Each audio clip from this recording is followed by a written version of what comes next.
closed. For fuck's sake.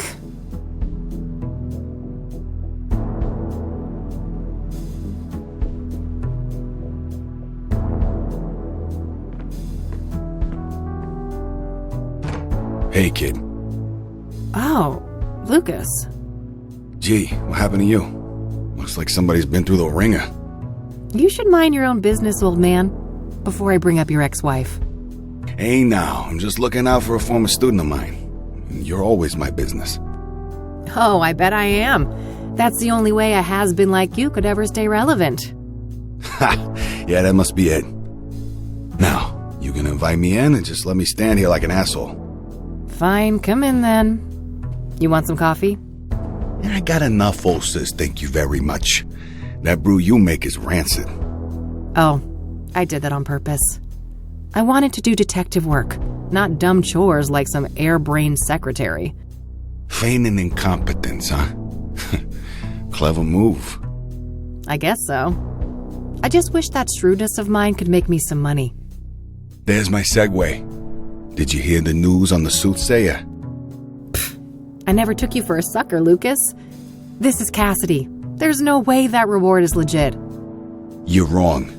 Mayor Adams is different. He's the real deal. And you know this how exactly? Well, because it just so happens that I was hired to find dirt on the guy. I got nada. Zip. He's a total Boy Scout. Whatever. We're still talking about a serial killer. Do I look suicidal to you? Kinda. You passed out at noon, stinking of booze, and that eviction notice hanging over your head isn't doing you any favors. That's none of your concern. I'm handling it. I just need a goddamn case. A normal case. Free of homicidal maniacs. Don't know what to tell you, kid. Things are looking kinda dry on that front, you dig? Oh, God. Please don't try to sound hip, Lucas. Your Dick Tracy imitation is cringeworthy enough. I suppose you could always pawn off that bike of yours. Buy you another month or two. Tell him, Mildred. Lose the Catmobile? I'd rather chop off my left tit. I may be a has-been, but I'm fairly sure that self-mutilation won't do you much good. A couple $100K, on the other hand. I love money just as much as the next girl, but, I mean, this isn't just a long shot. It's about as likely as Mildred turning vegan and taking up juggling. Come on, one more case, for old time's sake. 50-50 split. How could anyone beat my rugged charm and your youthful vigor? Lucas, we both know you're about as charming as a clown at a funeral. And the last time I saw my vigor was 3 tequila bottles ago. All right. I know what I'm beating. I'll drop it. Look, thanks for the tip. I might actually take a shot at that bounty, but you need to accept that we're not a team anymore. We had a good run, but I have my own thing going. Look, see? My name is on the frosted glass and everything. I can respect that. You're not allergic to a little quid pro quo from time to time, though, are you? Now, that I can do. That's how the world works anyway. It's all just an endless circle jerk of quid pro fucking quo. I don't quite see things that way, but my door is always open if you'd like to discuss the case. Sure. May the best woman win. You telling me I'd look good in a dress? Later, kid. Bye, Lucas.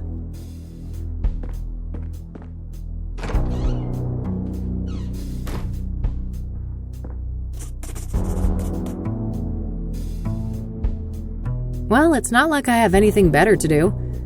I should have information on the Soothsayer somewhere in this room.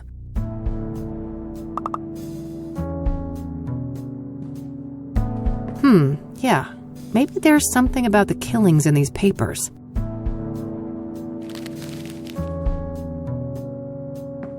All right. I found a few interesting articles about the most recent murder. Thanks for the headache, you Mexican jerk.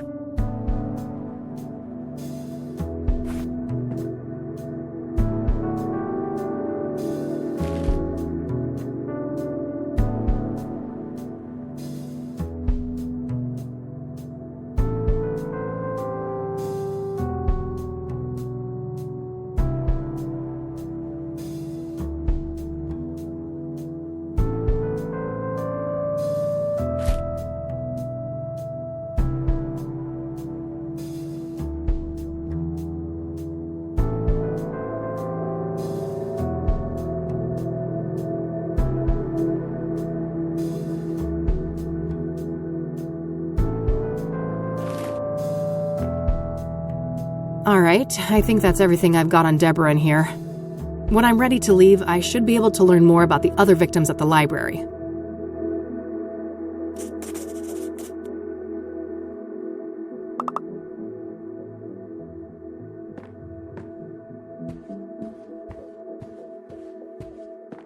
Who's the best fluff ball? Couldn't agree more.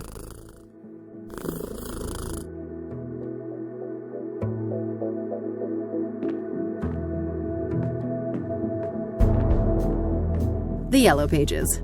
Handy for looking up people and businesses.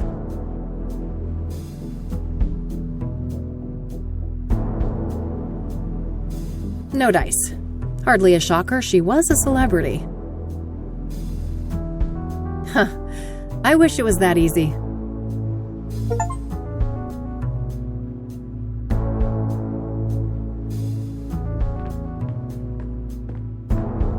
Plotting world domination as usual, Mildred? I better get those pets in then. I've already caught myself a little serial killer, haven't I? Your secret's safe with me.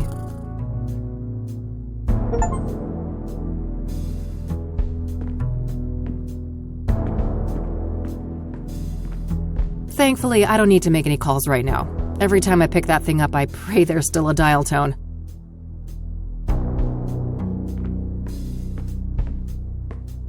I should grab this in case I need to snap some shots. My Michiru instant camera. It's loaded with plenty of film. Better not. Knowing me, I'll end up with no film left and a million goofy cat photos.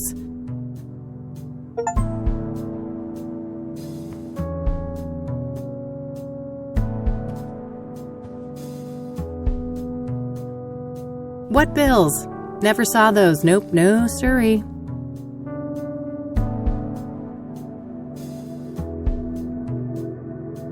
Various reference books and technical manuals. Just outdated casework. Can't bring myself to take them down. It's a plastic laminator, a machine used to encase paper and other thin objects in transparent plastic. I mainly use it for fake IDs. My radio, with a built-in cassette player. I prefer the quiet right now. The city we're in, unfortunately.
Hi, I need some help, please.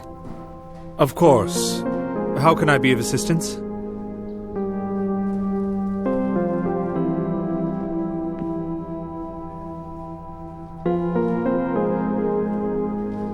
I'm looking to find some information on the Soothsayer.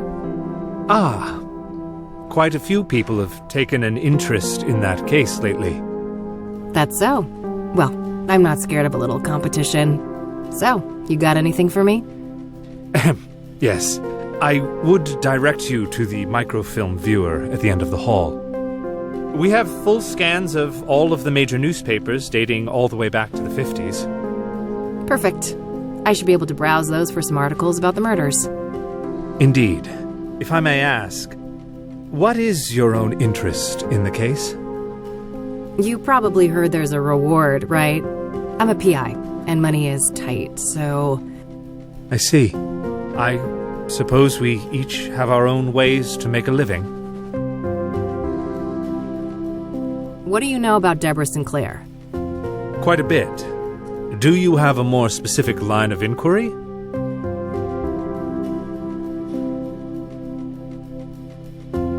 What do you know about the murder? I believe she was killed at her writer's retreat, stabbed to death. The police say the MO was similar to the other victims, with the shattered mirror and all that. Where's this writer's retreat located exactly? There's an area called Bear Creek, just on the border of the national park. Sinclair owned a small cabin there. All right, got it. That's a decent drive, so I think I'll head out there tomorrow.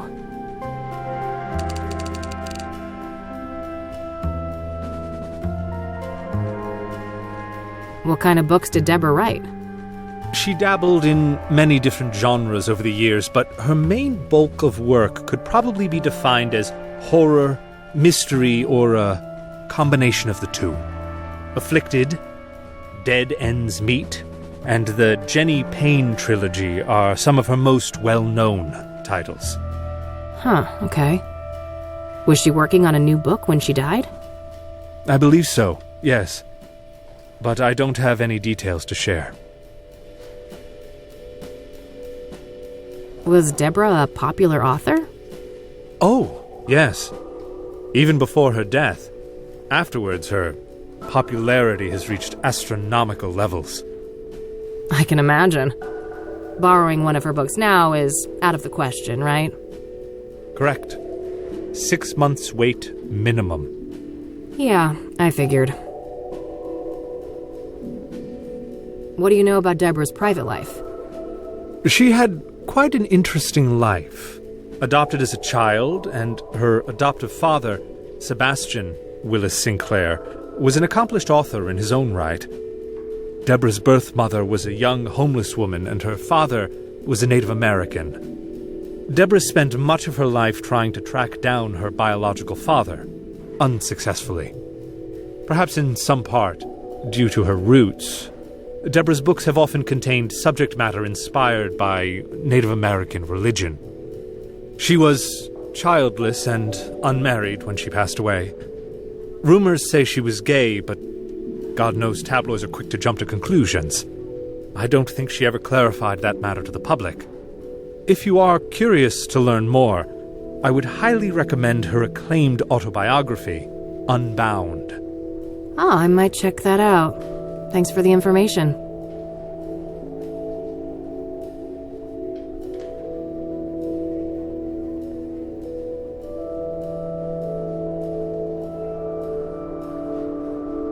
Thanks. I'll come back if I have more questions. Very well. Good luck.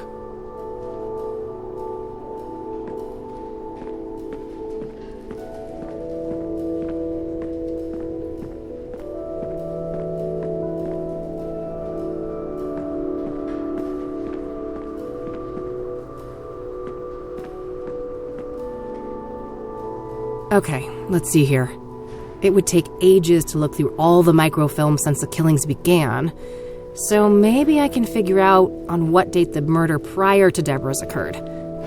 Hopefully I can deduce the date of the previous murder from the articles I picked up at the office.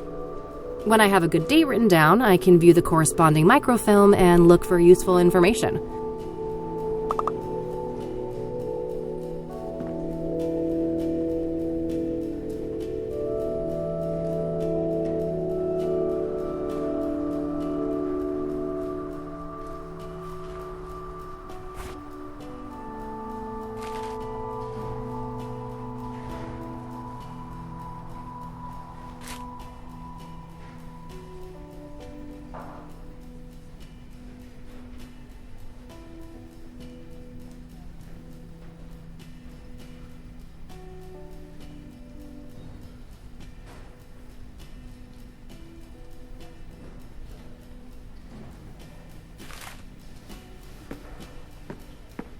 Microfilms containing images of scanned newspapers.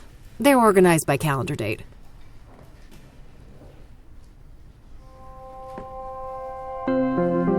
It's one of those advanced microfilm viewers. I'll need to insert a microfilm to use that. Microfilms.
Microfilms can...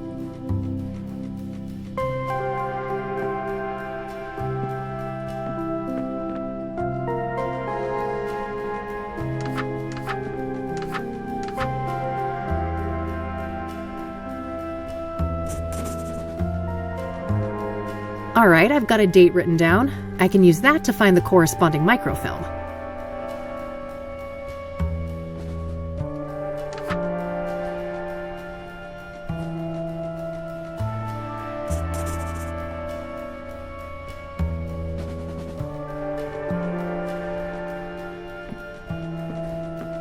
Yeah, this date should be good.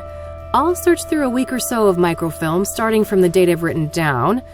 Hopefully I can find some useful information on the previous victim.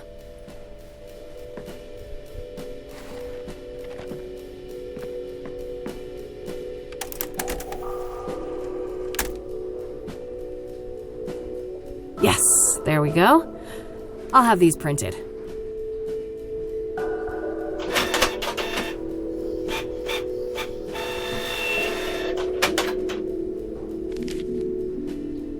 Alright, rinse and repeat. I should try to determine the previous microfilm date based on the information in these new pages. That way I can make my way back from article to article, victim to victim, until I get all the way to the first murder. Let's see here.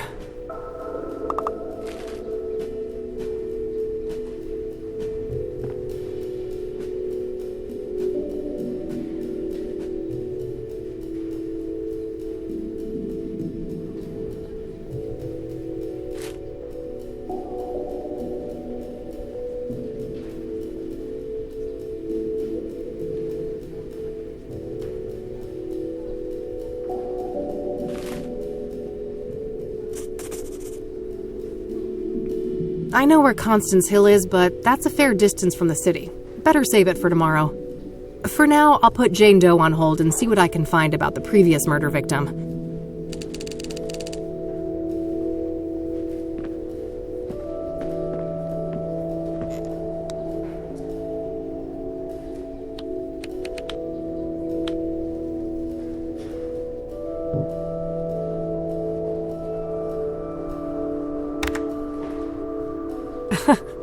Let's not get that crazy.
No. I don't think this date I've got written down is good. I can't waste time by checking every date. I should look for the date of the previous murder in the sequence before I browse the microfilms.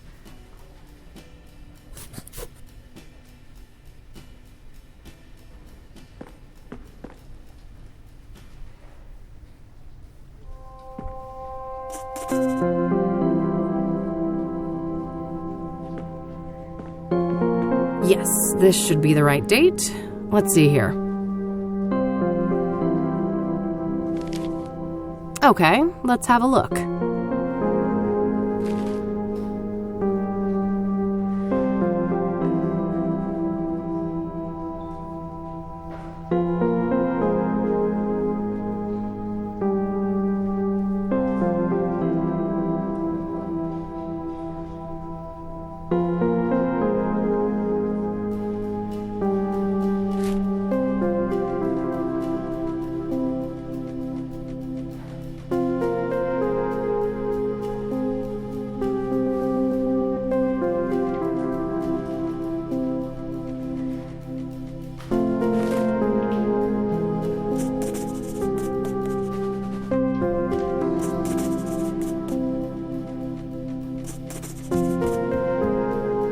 Okay, I'll make sure to look into that church later and maybe find the address. For now, let's move on to victim number 2.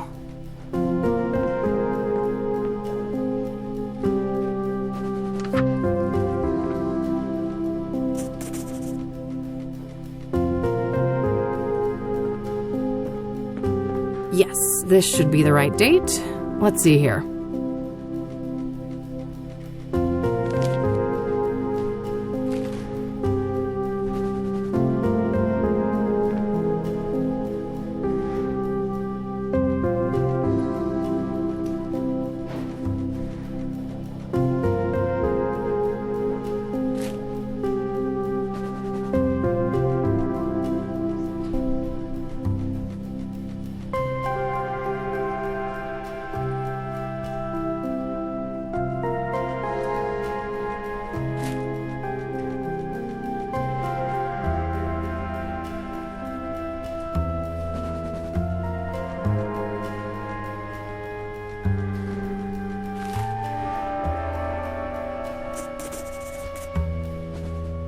Eric's address isn't too far away, but I should learn all I can here before I visit any of the crime scenes. Coming up last, the very first victim of the Soothsayer.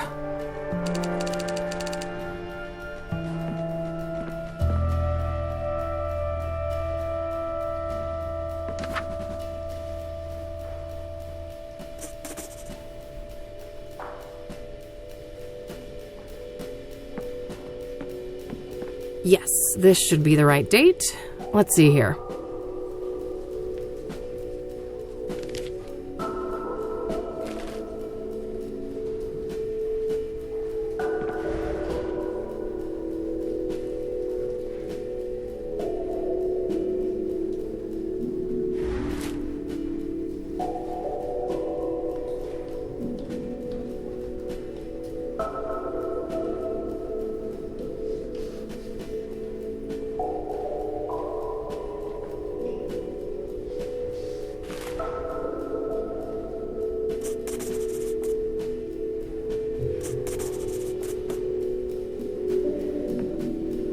Alright, that should be everything on the microfilms. I think I'll continue to focus on gathering information today and then head to each of the murder sites tomorrow.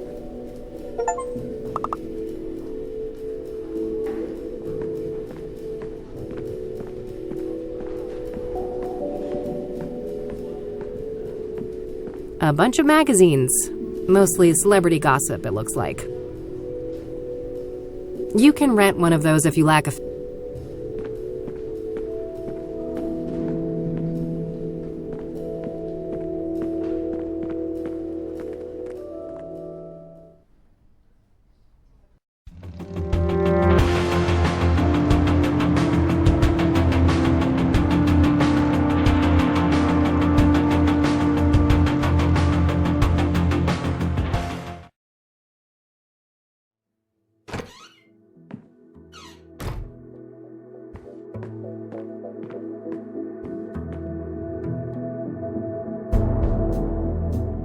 got the number. I'll call first and see if a visit makes sense. God knows I have to be careful with those last drops of gas left in the bike.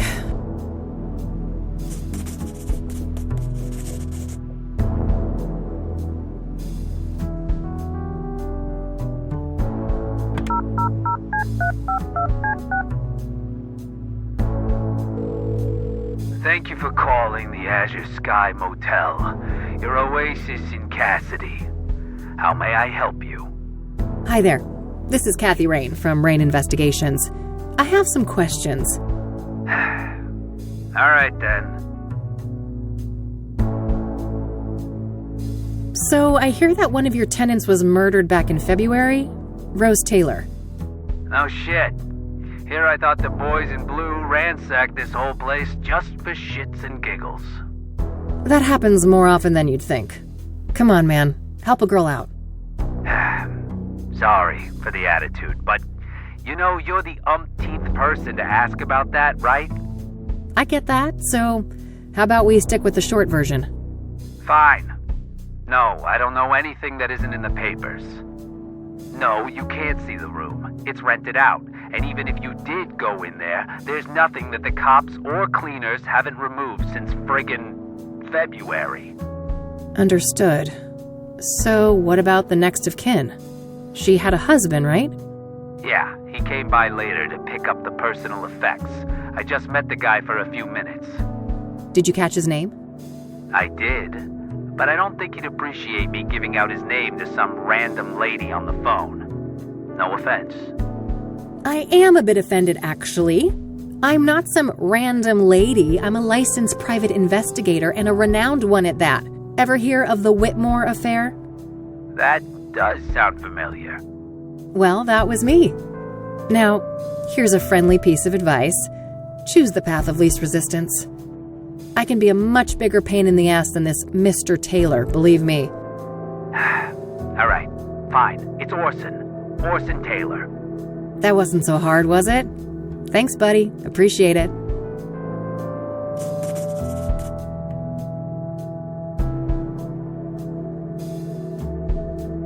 That's all, thanks. You're welcome. Have a great day now.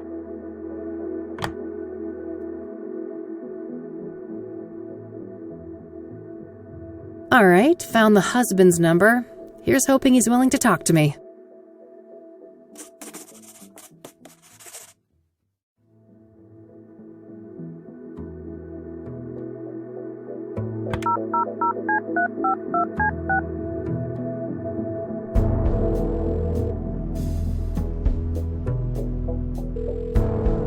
You've reached the Taylors.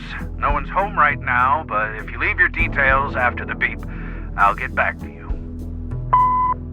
Hi, Mr. Taylor. This is Kathy Rain, private investigator. I was wondering if I could ask you some questions. You can reach me at 555-142-062. Thanks in advance. Bye. I think I'll look into that church next, the King of Kings. There was no mention of an address for it in the newspapers.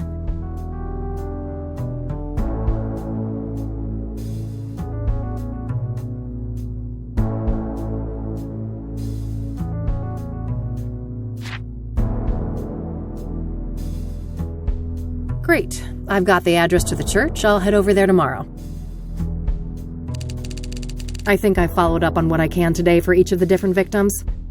Just one thing left to do. I noticed that the Gazette had the best coverage of the Soothsayer out of all the city papers. I think it's time to pay a dear old friend a visit.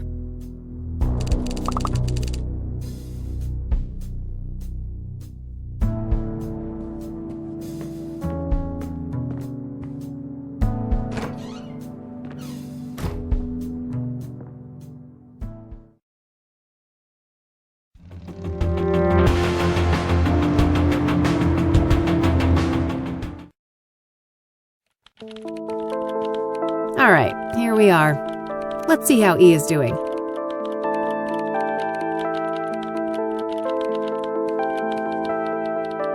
Hello, sunshine. How's my favorite Christian reporter? Oh, what do you want, Kathy? I'm on a deadline here. No small talk, huh? Can't I check in on a friend? I wish, but we both know you only show up when you need something. Ouch. Well, I did have something I wanted to talk to you about. Let's hear it then.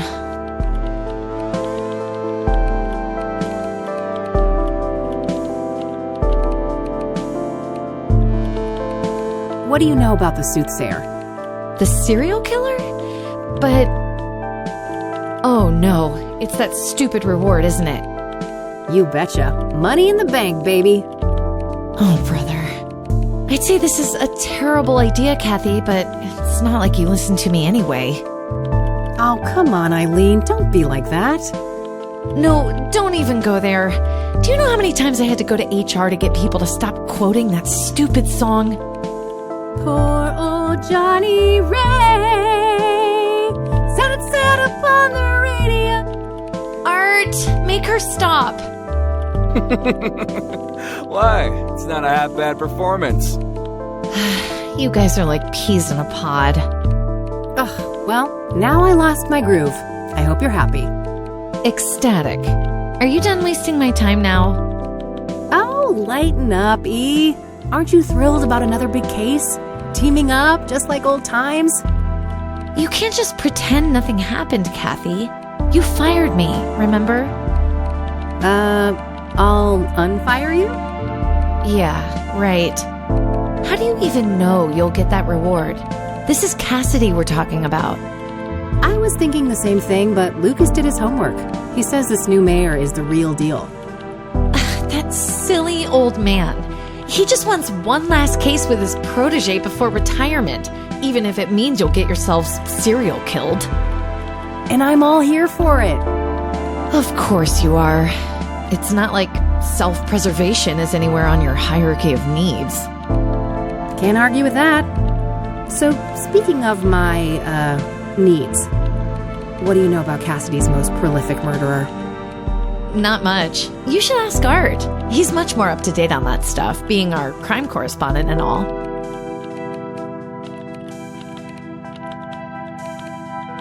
Are you familiar with scrying mirrors? I think so, yeah.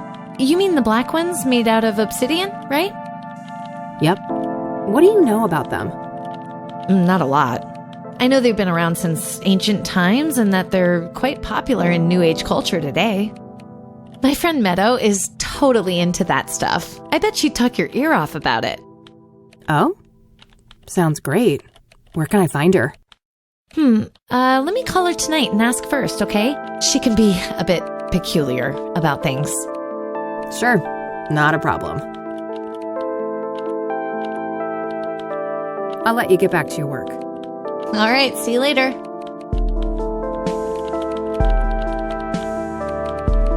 Art Hopkins.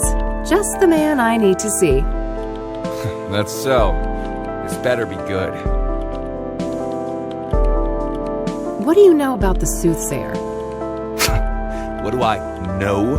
I made the Soothsayer. Before me, he was the Mirror Murderer, the Cassidy Ripper, or whatever derivative moniker those dullards at the Times or the Sun can muster up. Oh, wow. So, what's your take on the guy? I could see right through you, Rain. You're a bad apple, and it stinks all the way up here.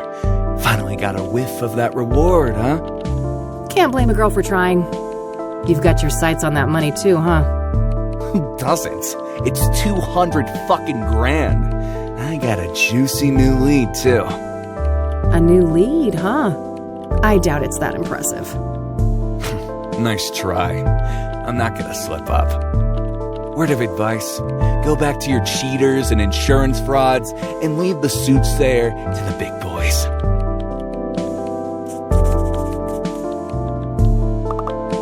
All right, that's all I needed. Okay, then.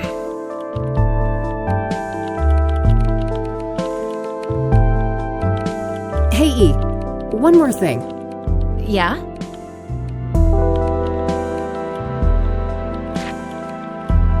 What do you know about this new lead that Art supposedly picked up on the Soothsayer? Nothing. I don't work with him directly. Maybe you could find out? No, Kathy. I respect Art. I'm not gonna mess with his story.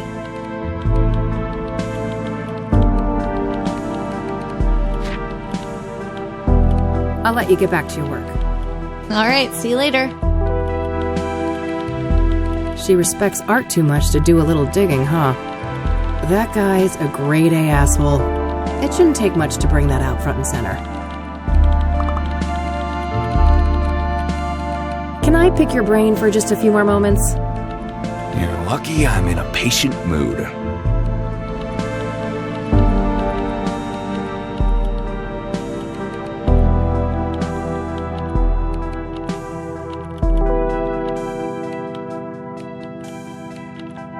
I should probably look at that before I ask about it.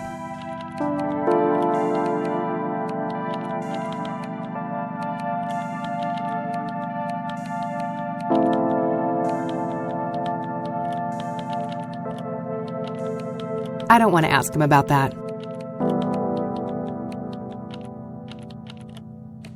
I like your thorny little friends there on that windowsill. The cactuses? Yeah, I can't seem to kill them off, no matter how hard I try. That's cacti, Art. Are you sure you're a journalist? Oh, fuck off. That's a Michiru Pro, right? Early edition? Correct. You got an eye for quality. Force of habit. A PI with blurry pictures wouldn't last very long. I should probably look... That's a Michiru Pro, right? Correct. Force of habit.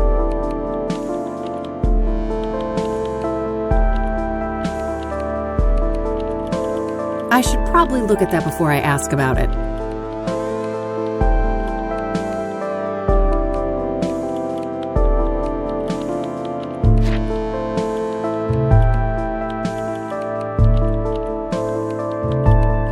Jeez, do you get any work done in between those vacations, Art?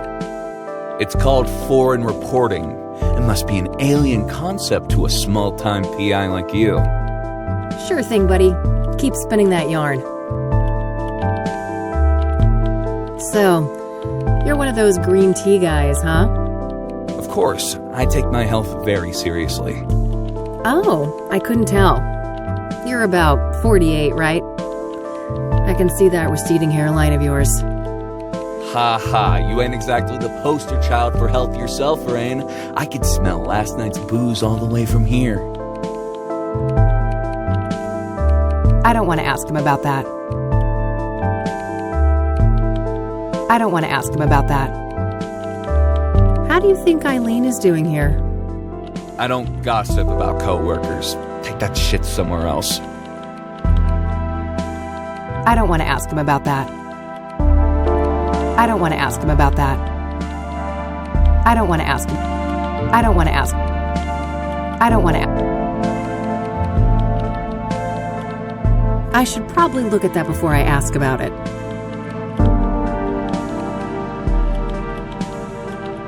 All right. Okay, then. I remember that. Something about a corrupt church. When the story broke, the place was shut down and some of the higher-ups went to jail. Can I pick your brain? Here, what?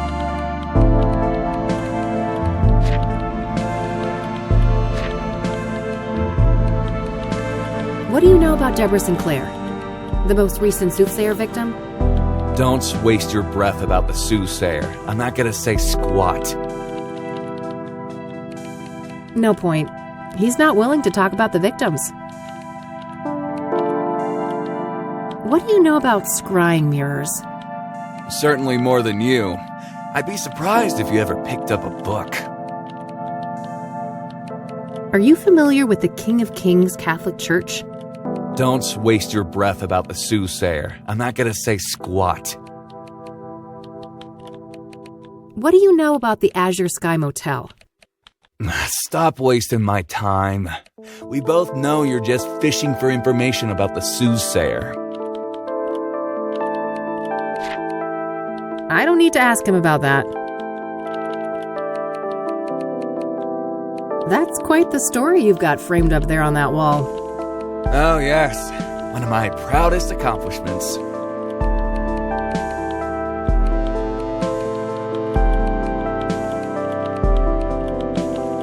It must have taken ages to break that story, right? Half a year undercover. Now that's a proper investigation.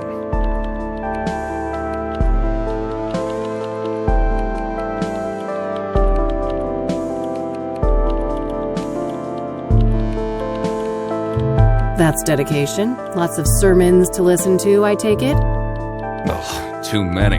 I could feel my gray matter shrinking with every psalm, hymn, and other delusion thrown my way.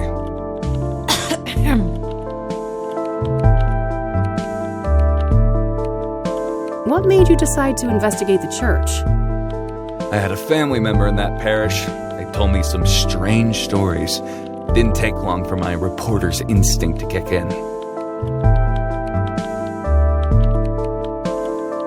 Oh. Must have been tough to ruin a loved one's place of worship. They're better off, believe me.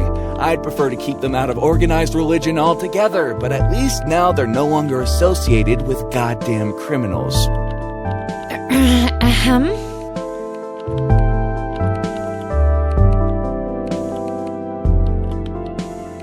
What was the fallout? Some people were arrested, right? If by some you mean a lot, yeah. 12 people charged, 9 convicted, and about 100 years of prison time sentenced in total. Damn. The state shut the church down too, right? Oh, sure did. That's a shame. They didn't have to punish the whole congregation just because the leadership was corrupt. You don't know what the hell you're talking about. That place was rotten to the core.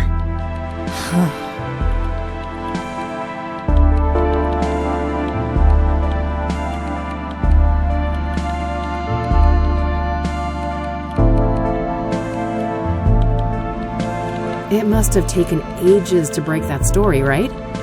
Half a year undercover. Now that's a proper investigation. Oh, God. I wouldn't make it 6 minutes, let alone 6 months among a bunch of embezzling Bible thumpers. That's why I'm the best. I do what it takes to get the scoop. What made you decide to investigate the church? I had a family member in that parish. They told me some strange stories. Didn't take long for my reporter's instinct to kick in. Ah, that's simple. Here I thought you were a militant atheist like me. Don't project your own issues with religion on me, Rain. My goal was to bring those corrupt assholes to justice.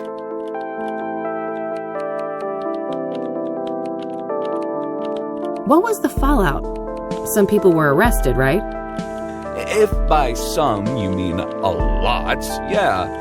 12 people charged, 9 convicted, and about 100 years of prison time sentenced in total. Damn. The state shut the church down too, right? Oh, sure did.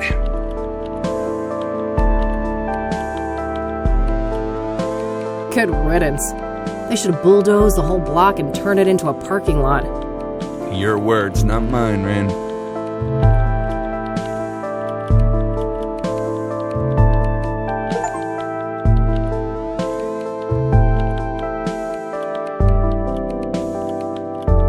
Alright, that's all I needed. Okay, then. It wasn't a terrible idea to bring up Art's church story, but I think the way I handled it just made us both look bad.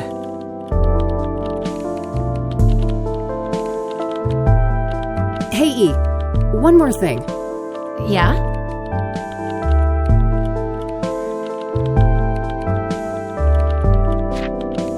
What do you know about this new lead that Art supposedly picked up on the Soothsayer? Nothing. I don't work with him directly. Maybe you could find out? No, Kathy. I respect Art. I'm not gonna mess with his story.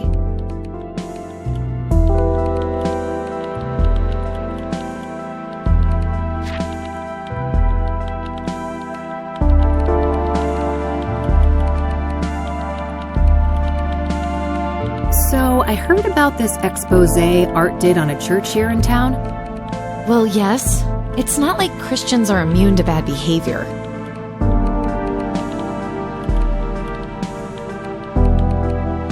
Hey, your brother is pretty hot. Mind if I... Not a chance, Kathy. Hey, do you mind if I borrow some tape, E? Fine. Hey, E, can I have one of your cards? Sure, go ahead.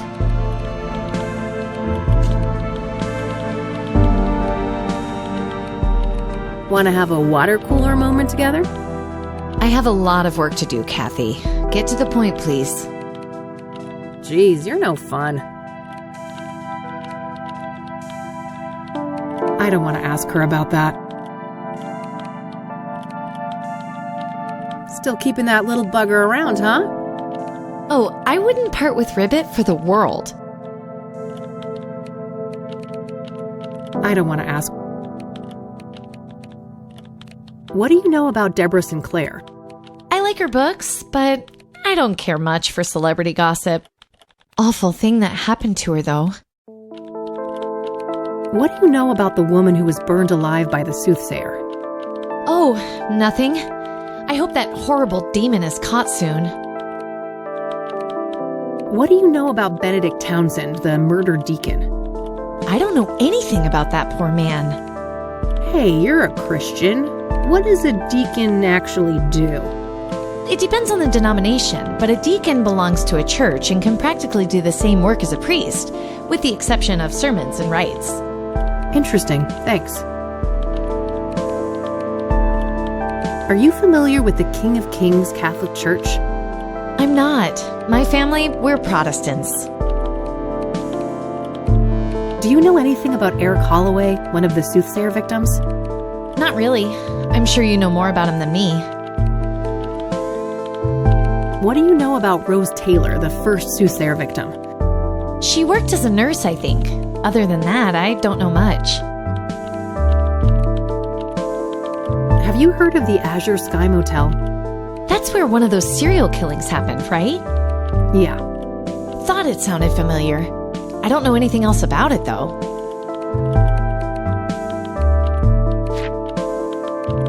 I don't want to ask her about that. What do you know about this new lead that Art supposedly picked up on the Soothsayer? Nothing. I don't work with him directly. Maybe you could find out? No, Kathy. I respect Art. I'm not gonna mess with his story.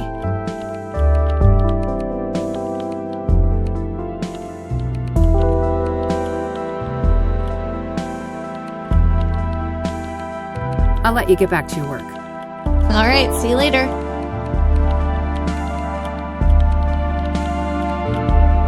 Can I pick your brain for just a... Here, look.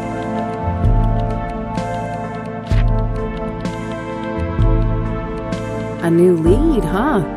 I doubt it's that impressive. Nice try. I'm not gonna slip up. Can I ask again about that church scoop of yours?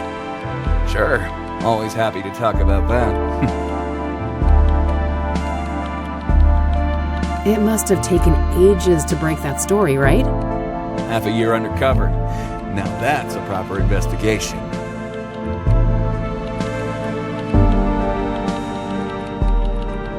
That's dedication. Lots of sermons to listen to, I take it? Ugh, too many. I could feel my gray matter shrinking with every psalm, hymn, and other delusion thrown my way.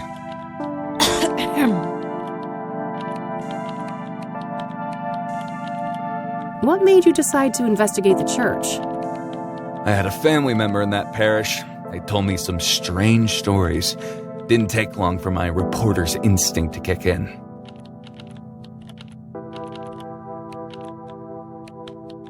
Oh.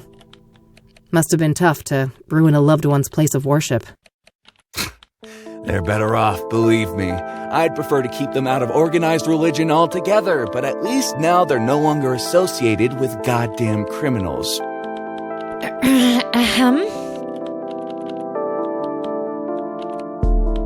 What was the fallout? Some people were arrested, right?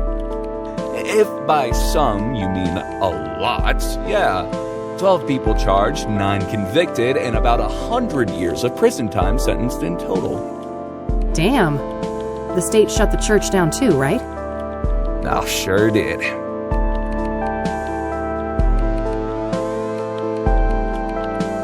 That's a shame. They didn't have to punish the whole congregation just because the leadership was corrupt. You don't know what the hell you're talking about. That place was rotten to the core.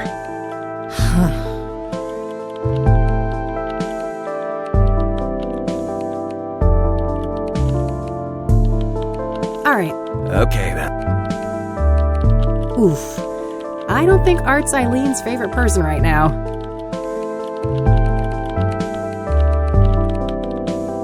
Hey, E. Yeah? Man, I'm itching to know what Art's new lead on the Soothsayer is. I bet, but I wouldn't know anything about that. Not that he's been my favorite person lately. You could still find out, right? Don't you want to ruffle that arrogant prick's feathers a bit? Well... Pretty please. Okay, fine. I'll try, but no promises. You're the best. Either that or I'm just a slow learner. Alrighty, it's getting late. I'm gonna get out of your hair before Art rats me out and calls security. Oh, he wouldn't do that. He's not as bad as you think, Kathy. You guys are actually quite alike. Oh God, you better take that back before you make me take up smoking again. I have no doubt you'll be able to resist the temptation. Bye, Kathy. Bye.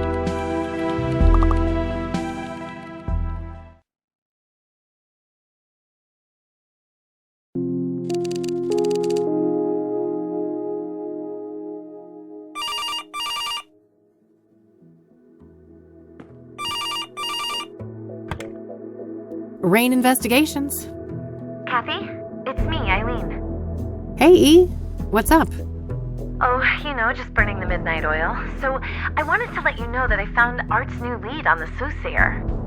Amazing. Do tell. Well, you know those people who were killed? Apparently, they were all under the influence of some sort of illegal drug. Interesting. What type of drug? I'm not sure, but this toxicology report here says that the street name is Pyre. Never heard of that one. I'd better go ask Lionel. Lionel? Who is that? My drugged... Well, a friend of mine, that's all. Uh-huh. Yeah, I'd say you should take better care of yourself, Kathy, but you've heard it all before. Pretty much, but seriously, thanks, E. I owe you one. Don't worry about it. Oh, and by the way, you know Meadow, that friend I was telling you about? Yeah, what about her? She said you can come see her tomorrow. She's got an RV over on the west side, Sycamore Lane 21.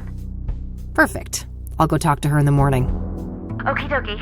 I gotta get back to work now, but I guess I'll see you around? You bet. Catch you later, E. Bye, Kathy.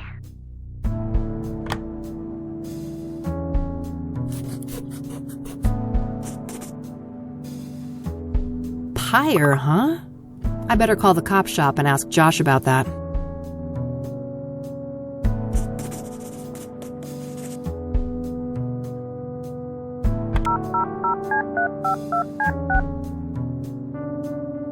You've reached Detective Everett, Narcotics. I'm not available right now. Please leave a message after the beep. Hey, Josh, this is Kathy Rain. Been a while, huh? Let's meet and catch up. I have something I want to run by you. Hit me up at my work number, will ya? Okay, bye. All right, I guess that's that. Let's see if Lionel is at his usual spot.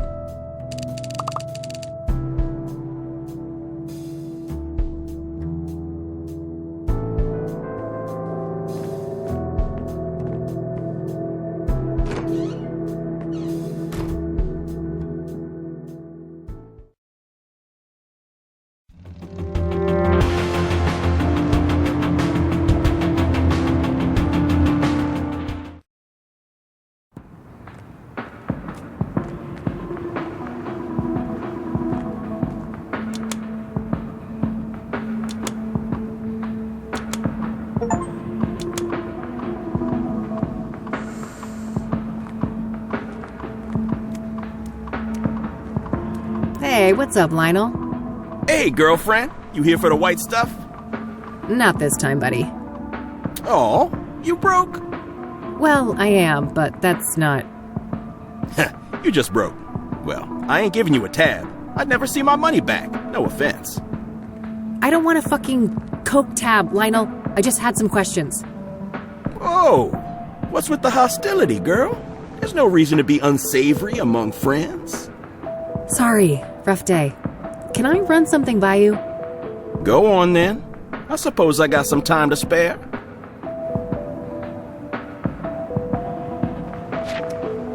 Do you know Pyre? Oh, yeah. Strong trip, they say. I'd love to get my hands on some of that. Hard to come by, I take it? No doubt. I never got so much as a whiff of the stuff. Oh, really?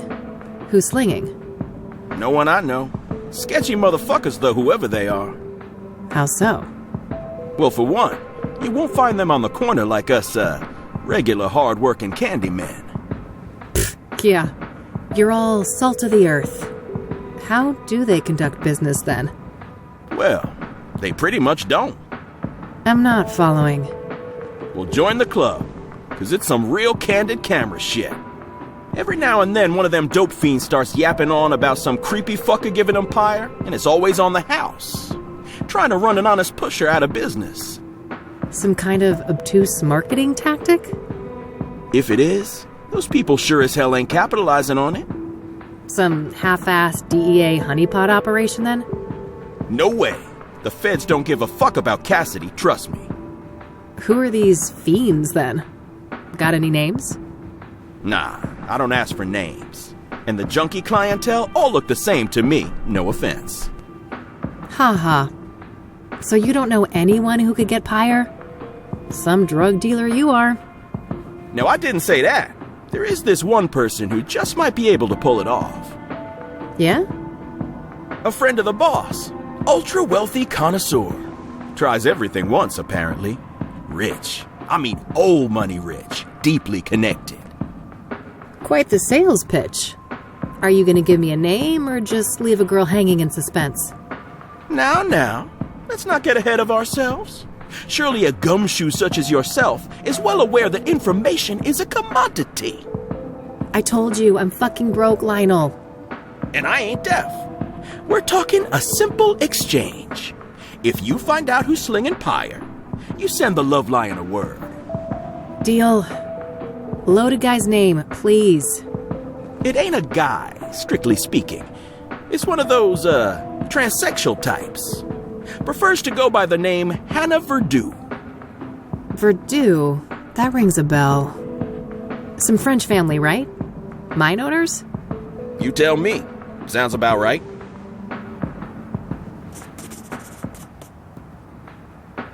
So, what do you know about Hannah Verdue? Not much, but I know she owns and runs a place on the south side. The Club of Hearts. Catchy name. Casino? Poetry club, if you can believe that. I can. Sure sounds like an appropriate waste of money for a Verdue. Yeah, I suppose those motherfuckers ran out of rooms to put golden bathtubs in. Either that or mammoth wool rug suddenly went out of style. So that poetry club, do you know where it is? Southside, that's all I know. Never patronized myself.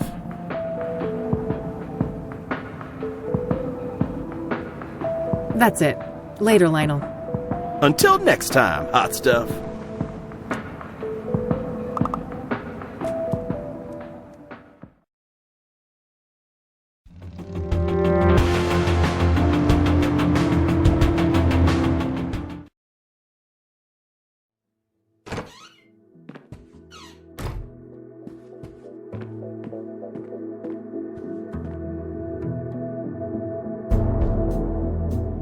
All right, found an address. They're not open until Friday night, though. Guess I'll have to wait a couple of days. Ugh, I'm beat. You want to hit the sack, girl? Come on, then.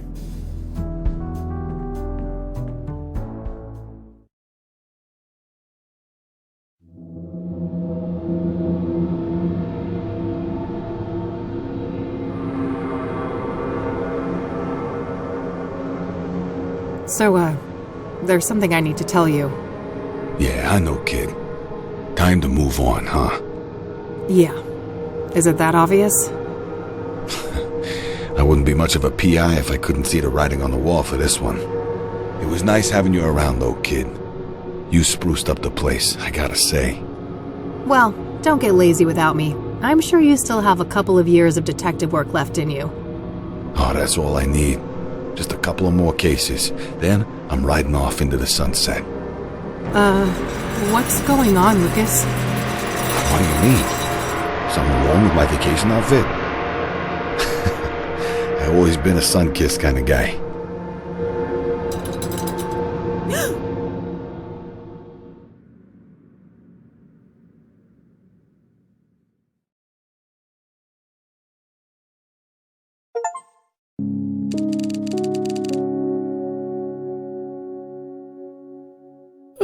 Okay, Kathy. Enough loitering. Time to get back out there. You've got places to be.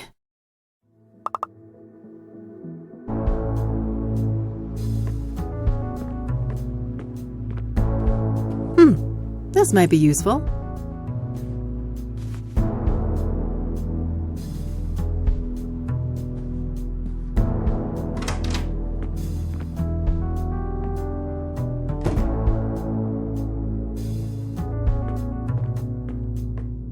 Let's see here. This is Orson Taylor. I only have one thing to say to you. Eat shit and die. Yeah, you heard me. I'm sick of being harassed by vultures like you. Stay the hell away from me and my family. Yeah, I get it, bud. No need to be an asshole.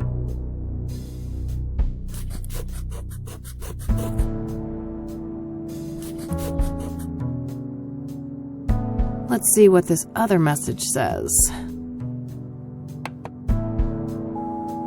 Hey, Josh here. Busy day today, but I'll swing by your office tonight after my shift. Alright? See you later. That's better. Hopefully he can give me some insight on Pyre. Alright, that's it for messages.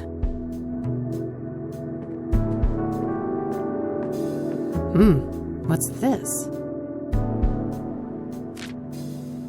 Pyre is the key. T.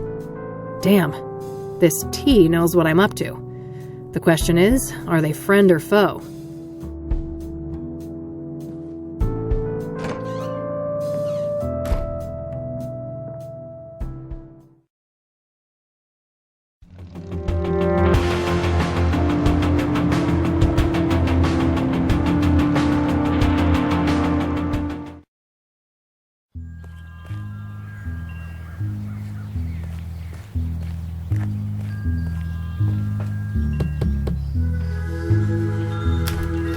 Oh, my lord. What? Did I step in something nasty on my way here? Have you attended to your root chakra lately?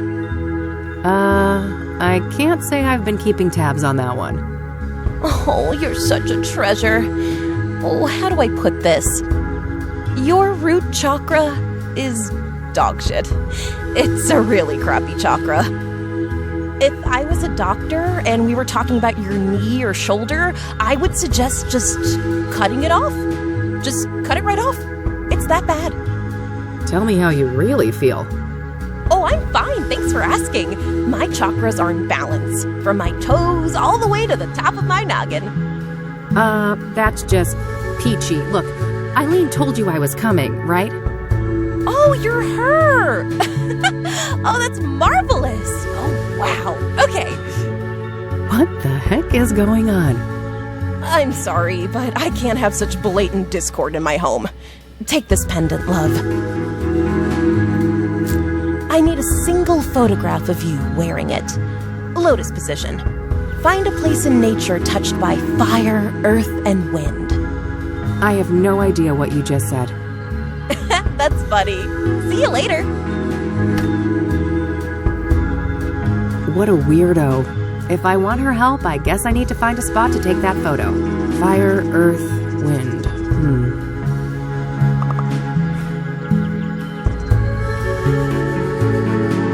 my Michiru instant camera. It's loaded with plenty of film.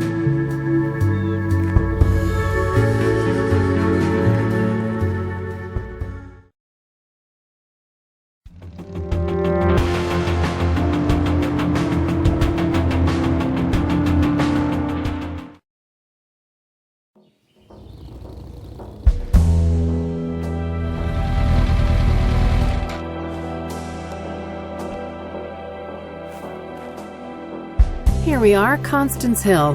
This better be worth the trip.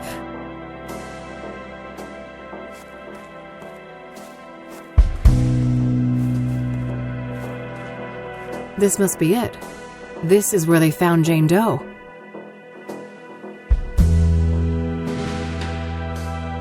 No obvious clues. I'm not sure what I was expecting, but I guess there isn't much to find in this place.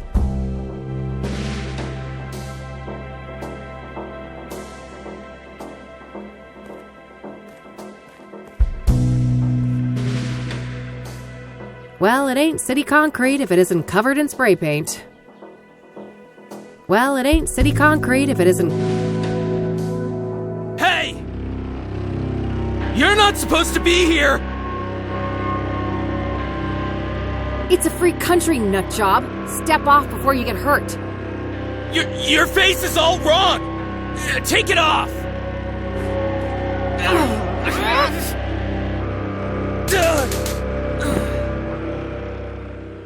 Christ. Cassidy junkies never disappoint.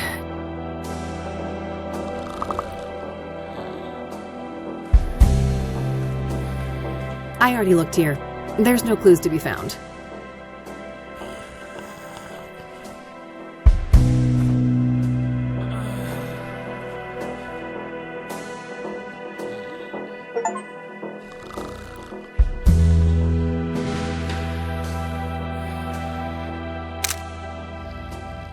I've got earth and fire present here, but I didn't quite catch the wind.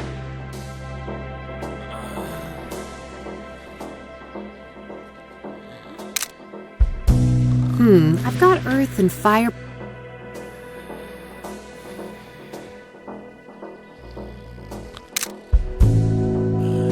That should be it. I better get this back to Meadow.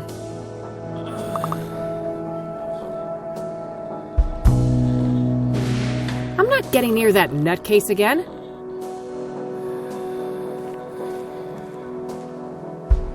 What do you know? Nothing but grime.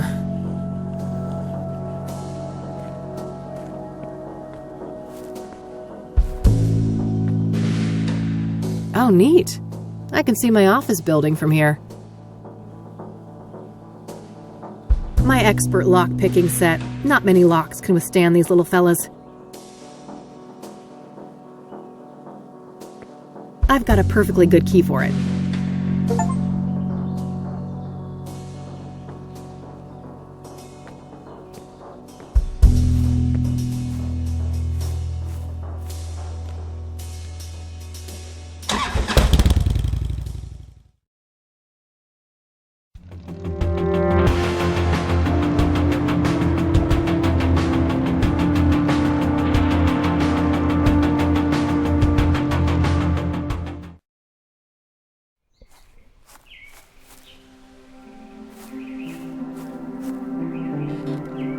Hey there, buddy. Welcome, visitor. You may place your tribute to our lost legend, Deborah Sinclair, on this rock. To your right. Oh. Great. I'll get on with that in a minute. Who are you? Name's Randy Mulkins, president of the one and only SSS. SSS? Sinclair Saga Squad, of course. From whence do you hail, fair lady? Oh, I live over in the city.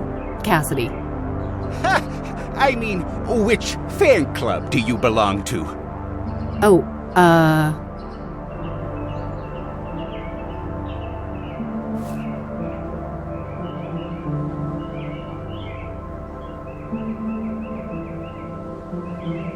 Sinclair Chronicles Society, of course. Never heard of it. It must be local?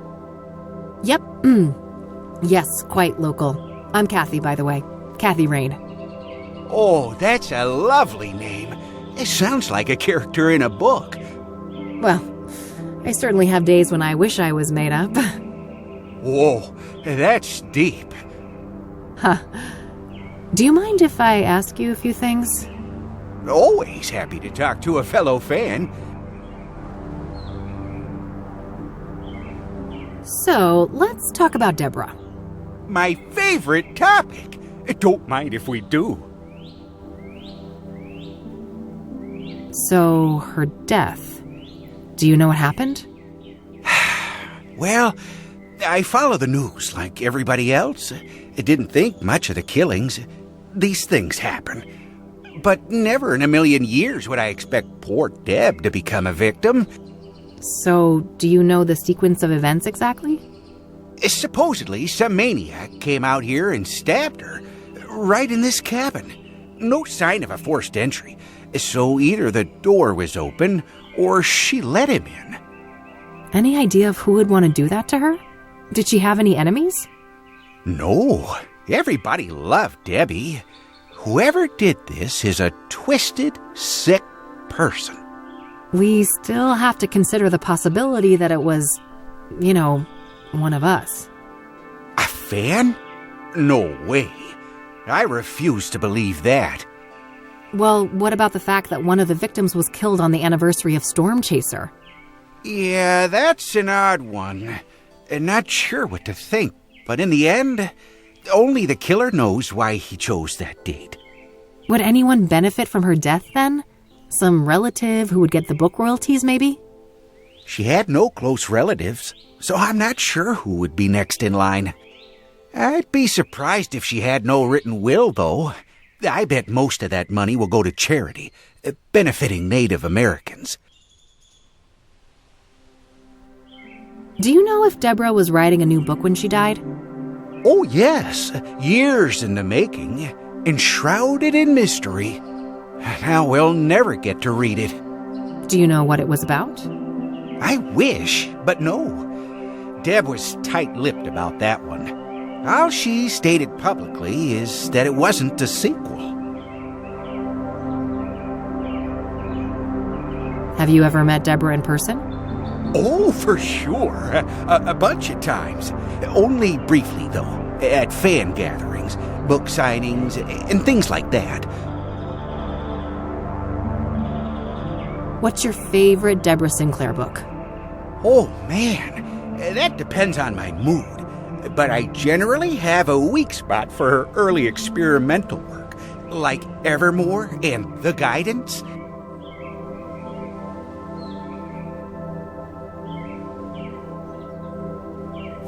So it would be pretty interesting to have a look inside the cabin, huh? Oh, I have definitely entertained the thought. Who wouldn't want a closer look inside the famous cabin of Deborah Sinclair? So why not? There's no one else here. I won't tell if you won't. That's so? I'm not sure your intentions are pure. Maybe if I knew you were a true fan of Deborah Sinclair. Oh, but I am. I told you I'm a longtime member of Sinclair Chronicles Society. You know, the old SCS. Uh-huh. Then I guess you wouldn't mind answering a few questions about our favorite author. Now, would ya? Of course not. That would be easy peasy for an avid fan like me. I'm glad. Let me just dig out this old beaut for you then. Behold, the official SSS membership application form. A written quiz? Are you fucking serious? You chicken. Yeah, I figured you were just a poser. Oh, shut up and give me that thing. There you are. Let me know when you're ready to hand it in. Yeah.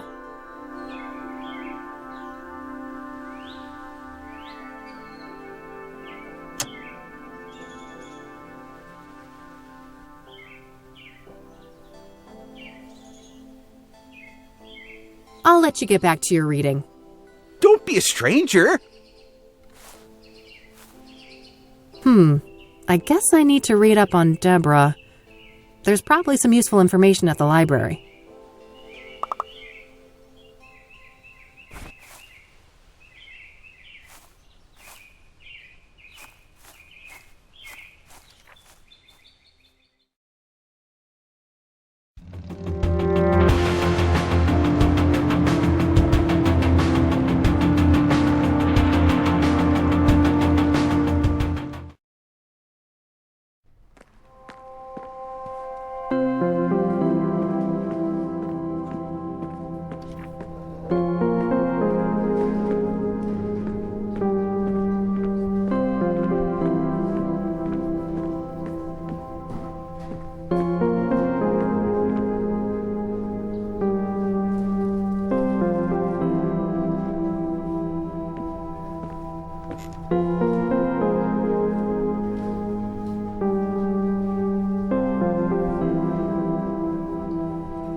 Hey, Randy? Yep. Here, I finished your stupid quiz. I'll be damned. Told ya. Now, how can we get that door open? Well, a spare key could be around here somewhere. Yeah, any idea of where Debbie could have put it? You know, this makes me think of Thorns of the Wild.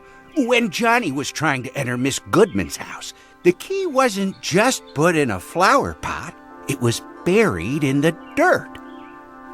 Well, it can't hurt to try. My lighter. Hey, Randy, this is what I think of your fucking quiz. Holy shit! You incinerated an official SSS membership form? I sure did. What you gonna do about it? I only have one thing to say to you. That's brilliant! Bravo! Only a true fan of Deborah Sinclair would reenact a scene from one of her least known works. Yeah. Of course. That was obviously my intent. Consider yourself an honorary member of the SSS, fellow fan. Honored to accept. Now, how can we get that door open?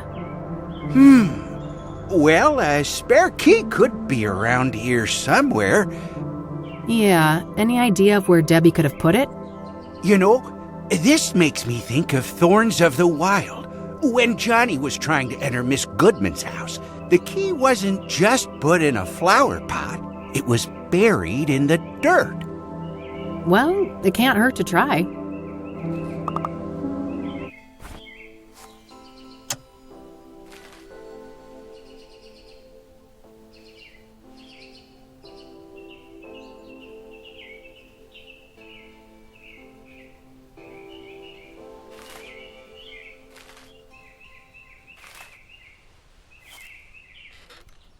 Hey, Randy?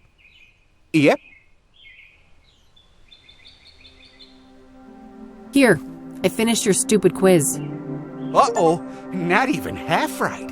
Yeah, there's no way a fan of Deborah Sinclair would be this clueless. Well, better luck next time, Missy. Keep the form if you want to retake the test. I'll let you get back to your People have come by to pay their respects to Deborah. Moment of truth. Score.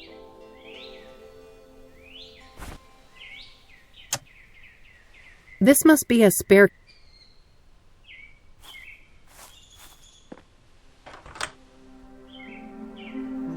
It's got a lock on it. Guess Deborah didn't want people snooping through her mail. Chirp free, must be lacking tenants at the moment.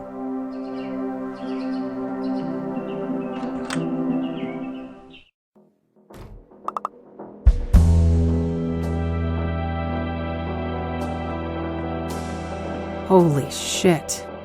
I feel for you, Deborah. She was clearly stabbed when sitting here. The killer must have been showered in blood.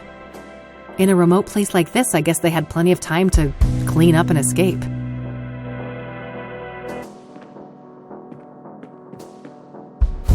All right, I've got plenty of powder on the brush now.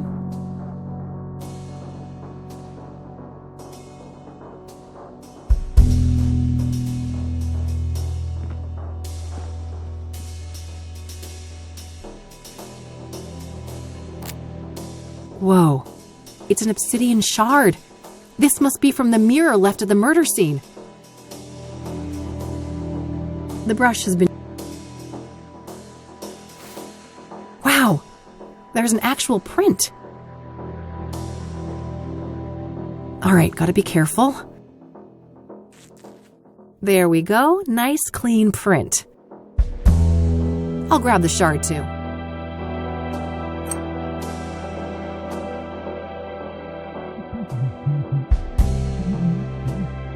Oh, good day, officer. Mr. Mulkins, the forensic seals have been broken. Are you responsible? Me? Of course not. Look at me. Do you think I could even manage those stairs? I will investigate. Don't go anywhere. As if I'd get far. This thing ain't got a rocket engine strapped on the back, you know? Ever the quipster, Mr. Mulkins. Shit! I can't let him come in here and find me.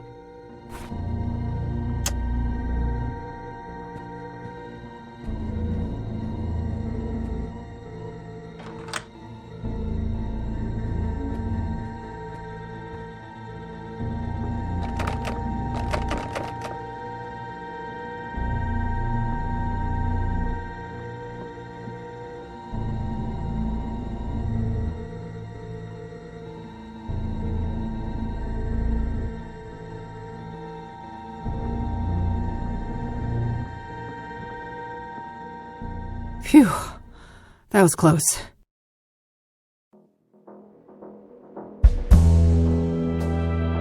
Oh, good day, officer. Mr. Mulkins, the forensic seals have been broken. Are you responsible? Me? Of course not. Look at me. Do you think I could even manage those stairs? I will investigate. Don't go anywhere. As if I'd get far. This thing ain't got a rocket engine strapped on the back, you know? Ever the quipster, Mr. Mulkins. Shit! I can't let him come in here and find me.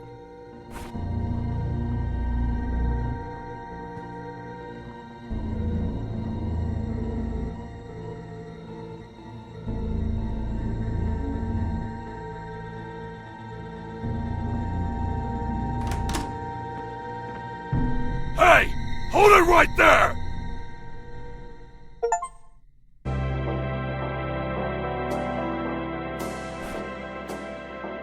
Here's hoping this will appease that.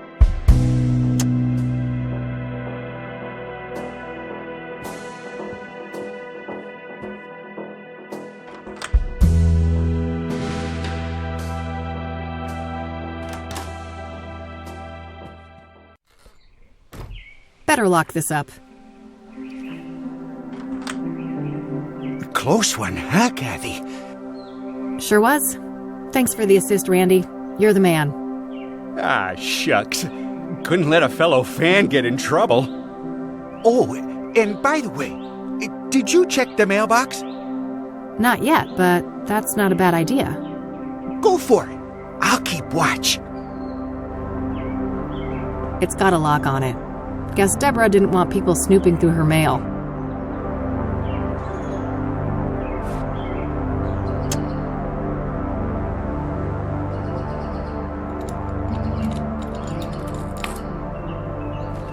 Ugh, nothing but a stupid brochure inside. What a letdown.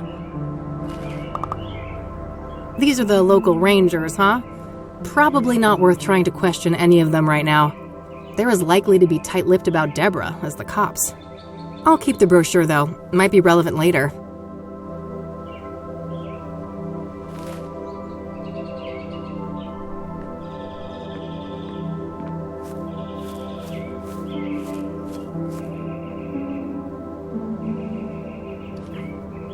Well, look at you. Getting your zen on, sister?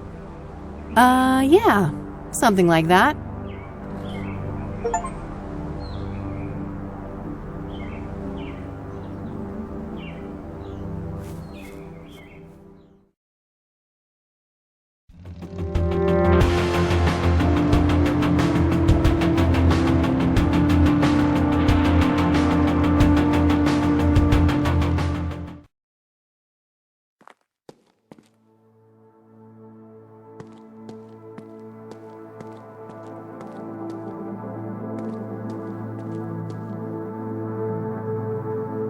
Eric's apartment under lock and seal. Hooked on Jesus, huh? Guess they'd get along with Eileen. Standard issue mail slot. I have the same type back at the office. Notes left from friends and family. Nothing in particular stands out.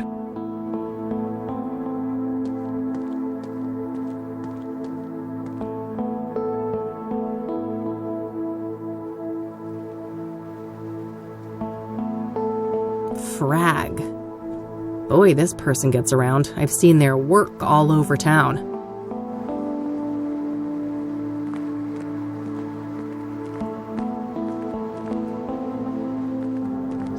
Hello, Eric.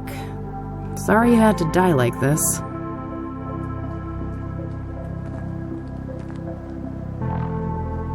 It's all generic condolences. Except this note here. I miss you. It should have been us. May God watch over you. R.W.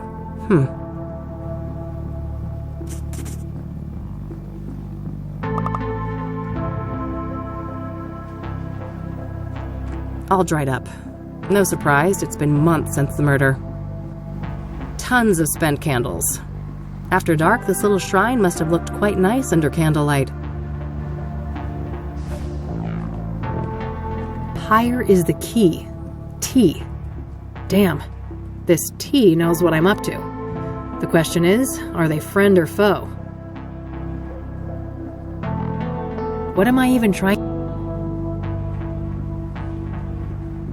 Let's keep the tons of... God, I wish my apartment building had... I think I'll save my climbing quota for later.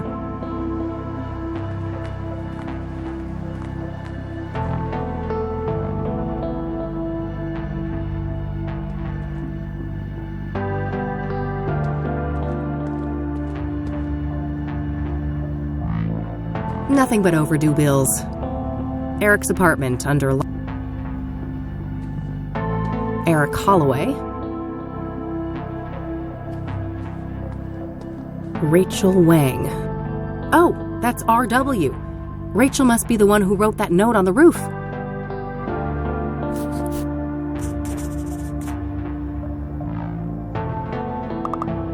Standard issue. Who is it? Hey, I just want to talk about Eric. I'm a private investigator. No more detectives. Please, go away. Well, that went well. I guess she doesn't trust people in my line of work. Hooked on Jesus, huh? I shouldn't be pushy about it. I need to figure out a different approach. I always wanted to get a chance to use one of those things. Make a real mess somewhere.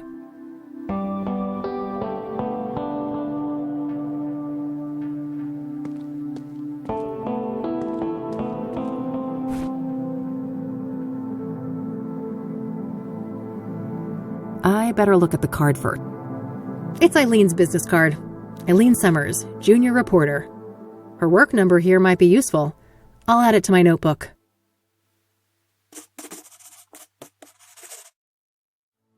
There's a Bible quote printed on the back.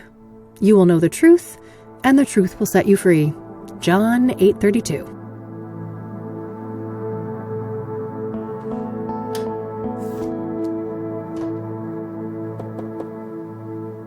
Hey, it's Rachel, right?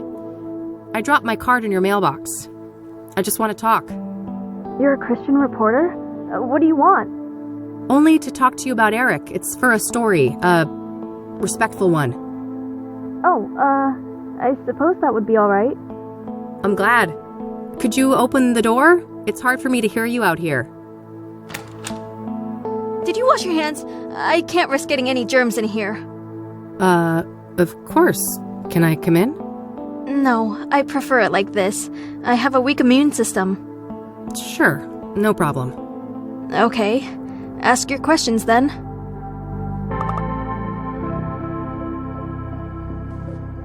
So, let's talk about Eric. All right. What do you want to know? What was Eric like as a person? Oh, he was just such a kind, loving man. Not a bad bone in his body. He had so much going for him. But then bad things happened, sending him down a dark path. What bad things? Sarah, the girl he was planning to marry, she killed herself. Oh, damn. How did he cope with that? He became depressed. I did my best to help. Tried so hard to be his friend and bring Jesus into his life, but he wouldn't let me. I see. What happened next? He started doing drugs. He was out of it on more than one occasion, acting all confused out in the hallway. One time, he was so messed up, I had to help him to his bed. I saw lots of paraphernalia. Oh, wow. That's a lot. Well, then there was all the women, of course. All those filthy harlots and temptresses. They just couldn't leave him alone. What kind of relationship did you have with Eric? I loved Eric. I truly did, with all my heart. But it Wasn't reciprocated? I know it was, deep down. He just couldn't find a way to convey it. I'm sure he would have realized that one day we were meant to be together, if it wasn't for all those despicable floozies. What can you tell me about Eric's murder? I wish I had something to share about that horrible day, but I was out like a light after taking something to help me sleep. If I'd had been awake, maybe I could have done something. It wasn't your fault, Rachel. When did you first learn about Eric's death?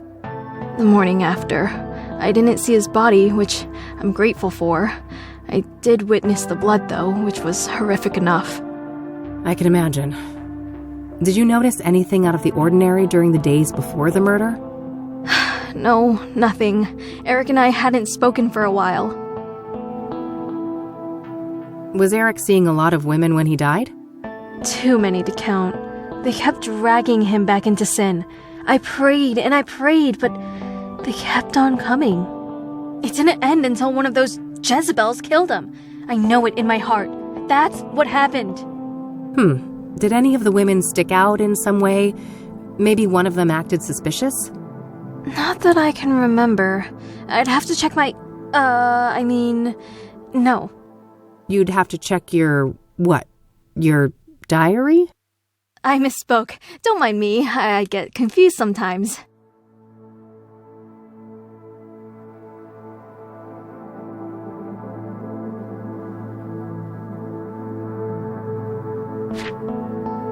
That's all my questions. Thanks. You're welcome. Bye now, and God bless you. Yeah. You too. Poor girl, this Rachel. She seems to have quite a few issues. I'm not sure how reliable her information on Eric is. In any case, I think I'm done here for today.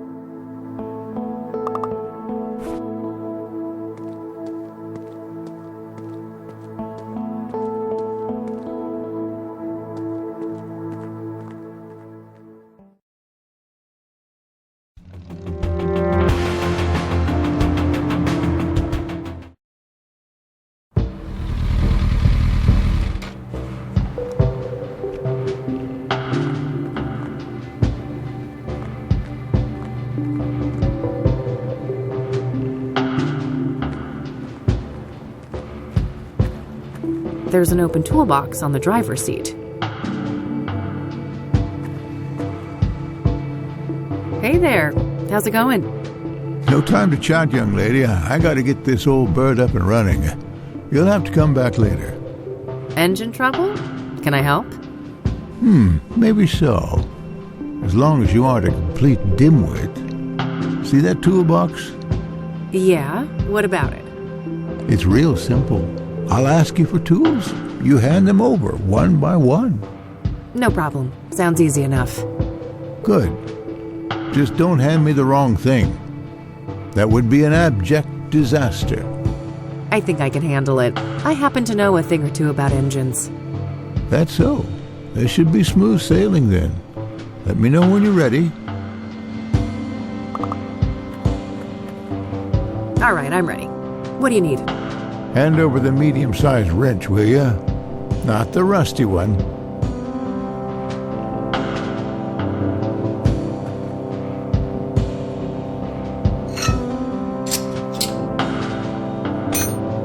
All right. Now something to cut a wire and check the voltage.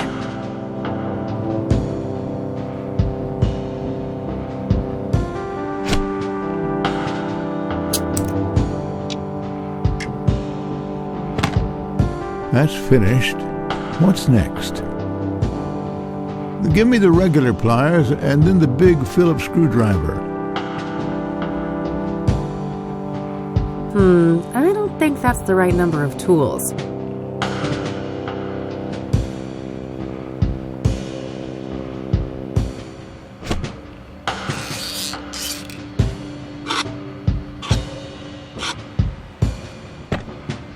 Now I need the key set, the mini wrench, and the other big screwdriver, not the one you gave me before.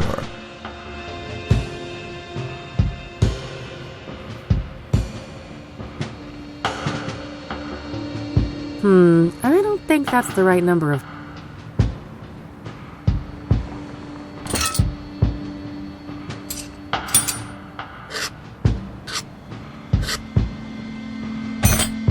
Okay, that part is handled. Hand over the rusty wrench. Something to bash with. And the small flat screwdriver, will you?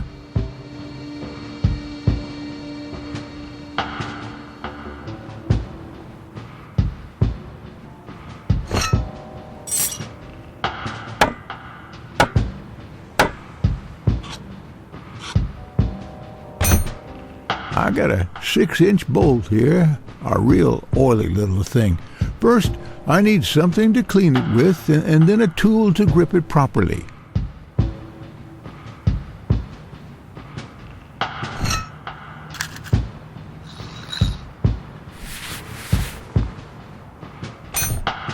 Hand me the other type of screwdriver. Same size as the last one you gave me. Also, I need a wrench 2 sizes smaller than the last fixed-size wrench.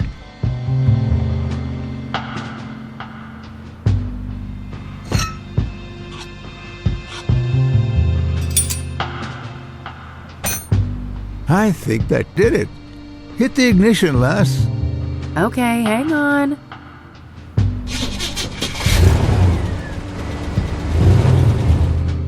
Praise the Lord. I prefer to go by Kathy, but thanks. I didn't quite catch that, young lady. Oh, never mind. Now I think I've deserved a little chat. You're Reverend Winters, right? Indeed. Hugh Winters at your service.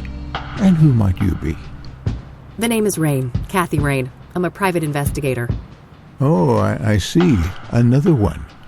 Very well, ask your questions then.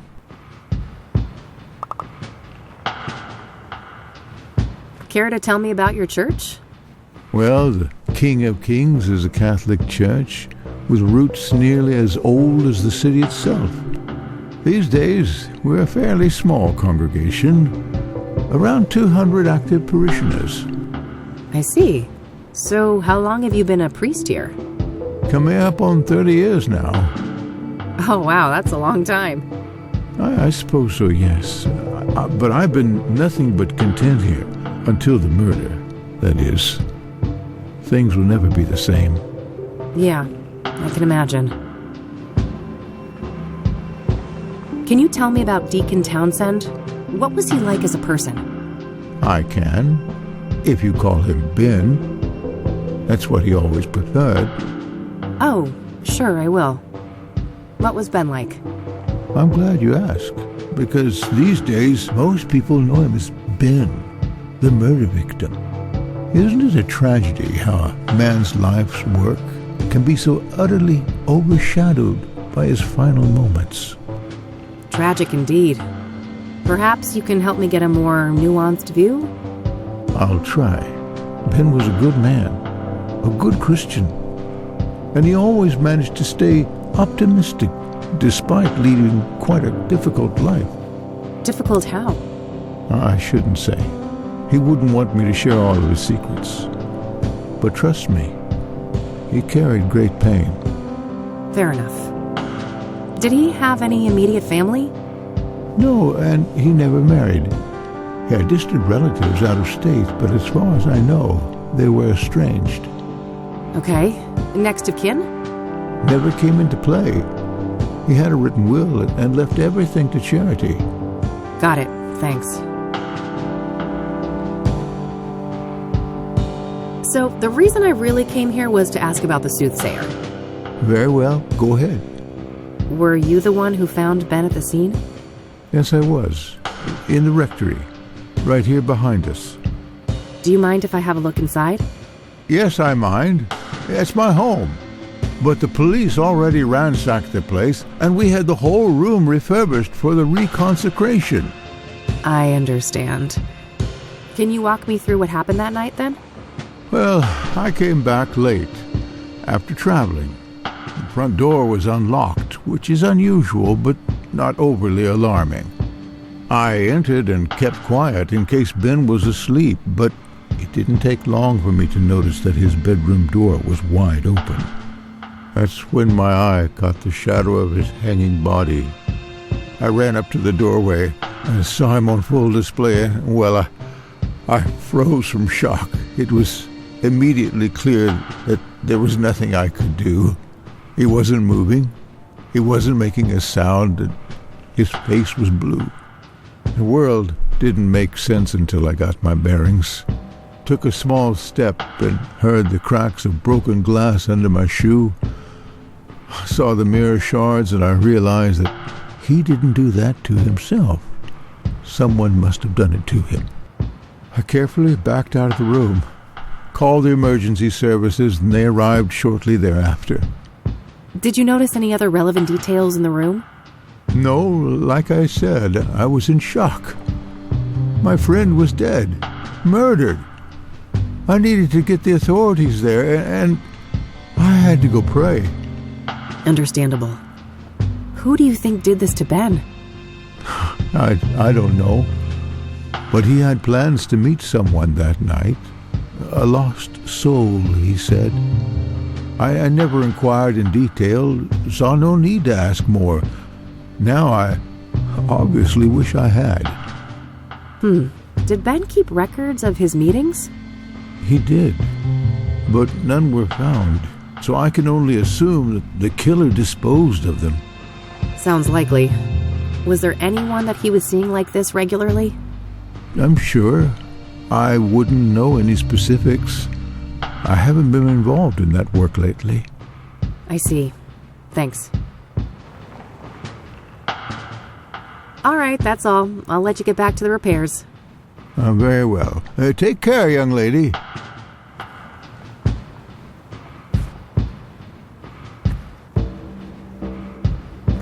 A, it's unlocked. B, he's standing right there. C, I hate cars. Still not the worst idea, though.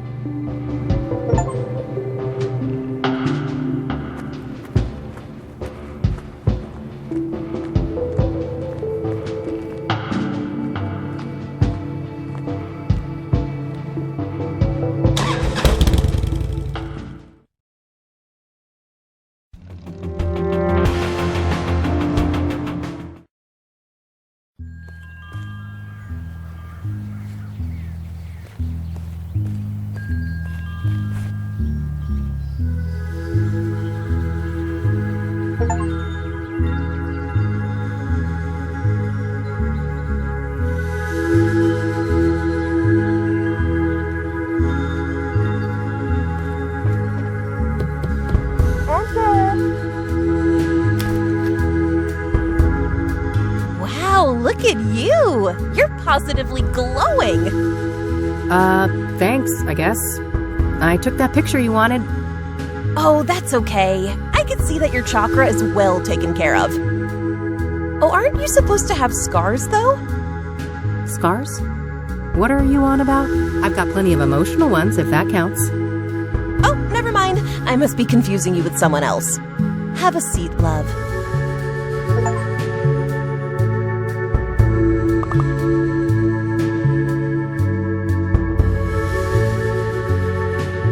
So, Eileen tells me you know a thing or two about scrying mirrors?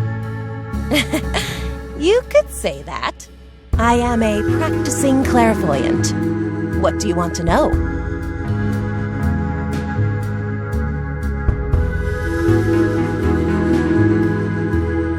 What can a scrying mirror be used for?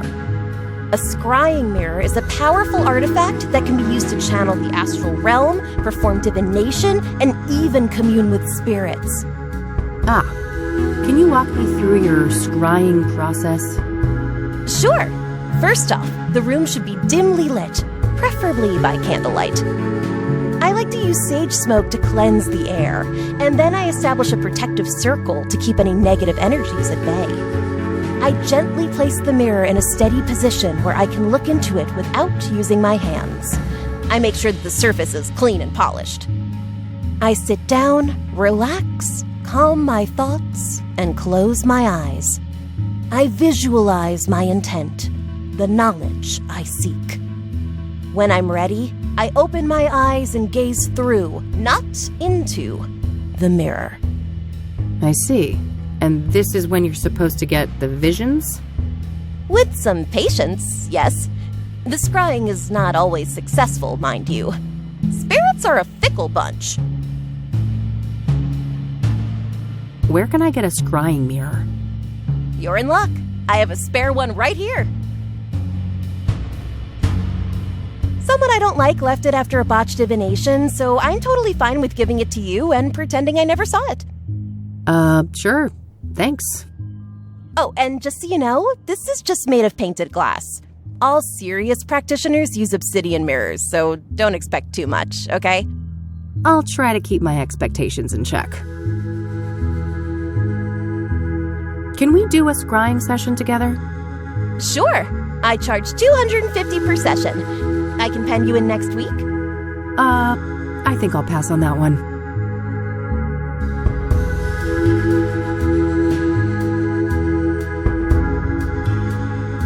Time for me to go. See ya. Bye now.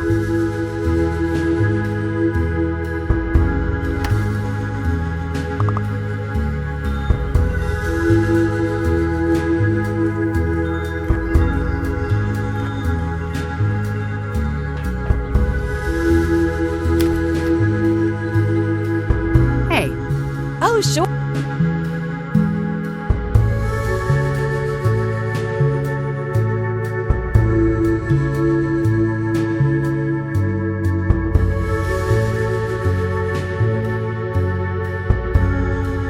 What can a scrying mirror be used for? A scrying mirror is a powerful artifact that can be used to channel the astral realm, perform divination, and even commune with spirits. Ah. Can you walk me through your scrying process? Sure.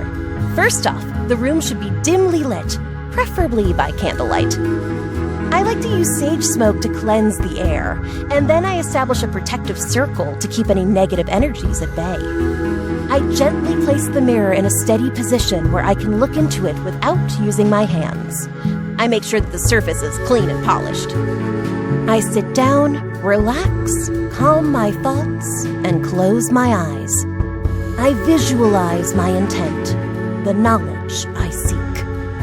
When I'm ready, I open my eyes and gaze through, not into, the mirror. I see. And this is when you're supposed to get the visions? With some patience, yes. The scrying is not always successful, mind you. Spirits are a fickle bunch.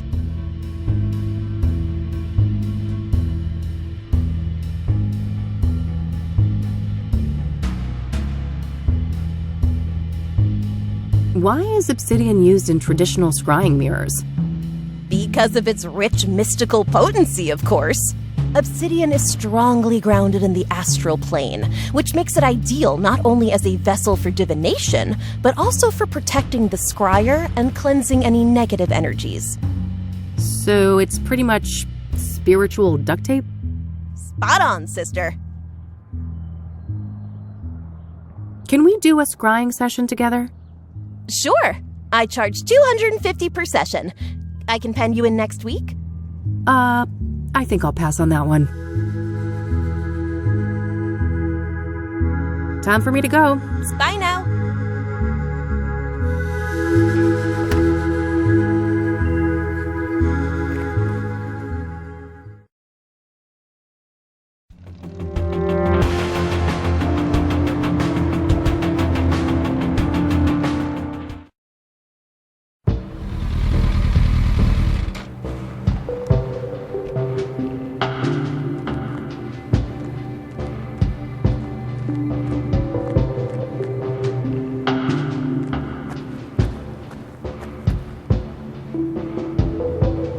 I have... By all If you don't... I'm glad, isn't it? Tragic indeed. I'll try. Difficult Sure. Fair enough. No. Okay. Never... Got it. All right, that's... very...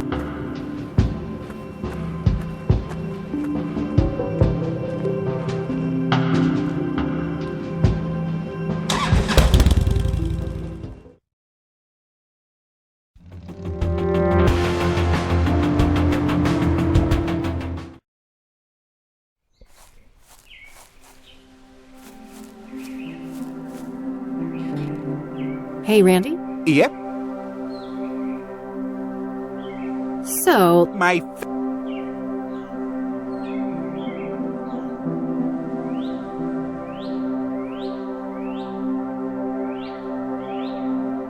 I'll let you get... Don't be a...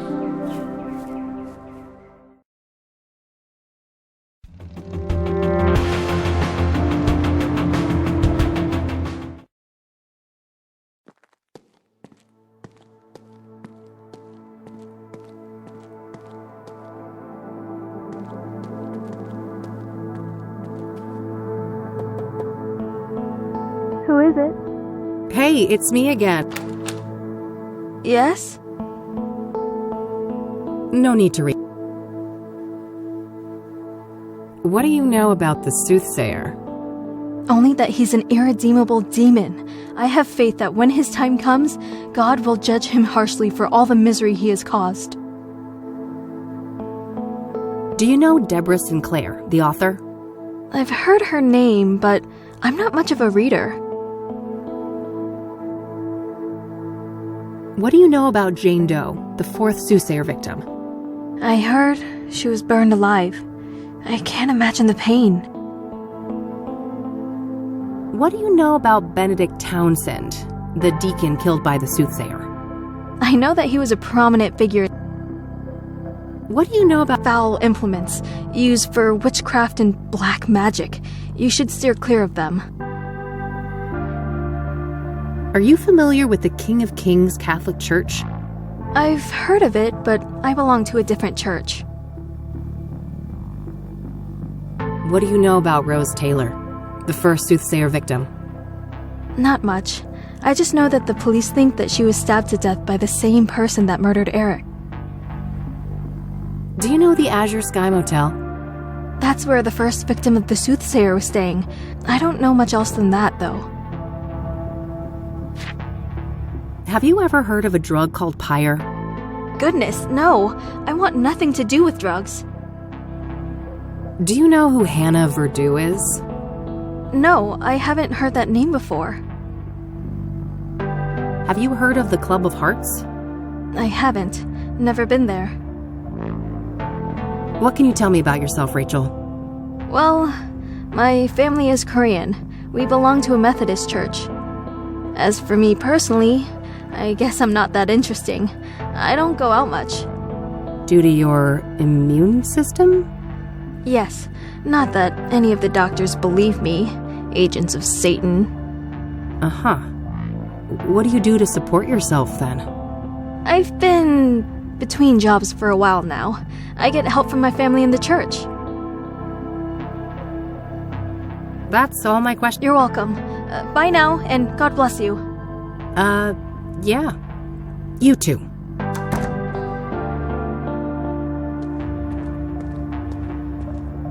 Well, those poor things are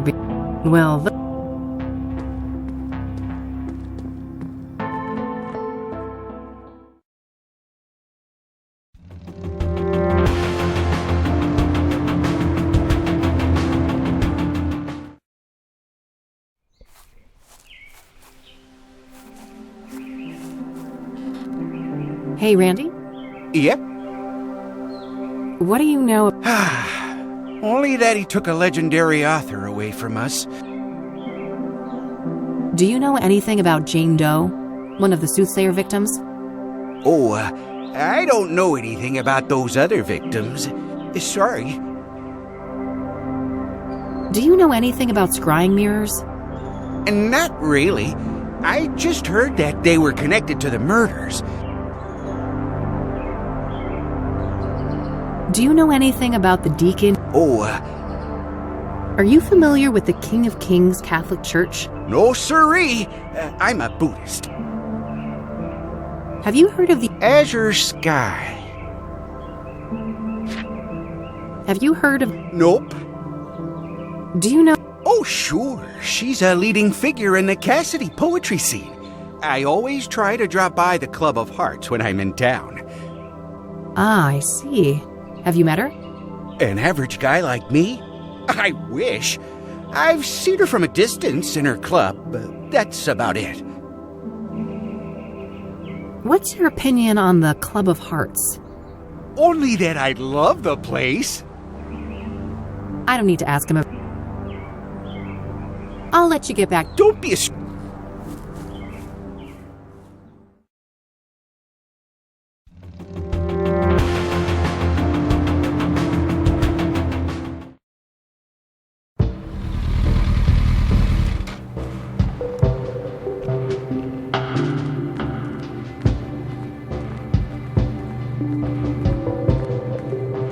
Oh.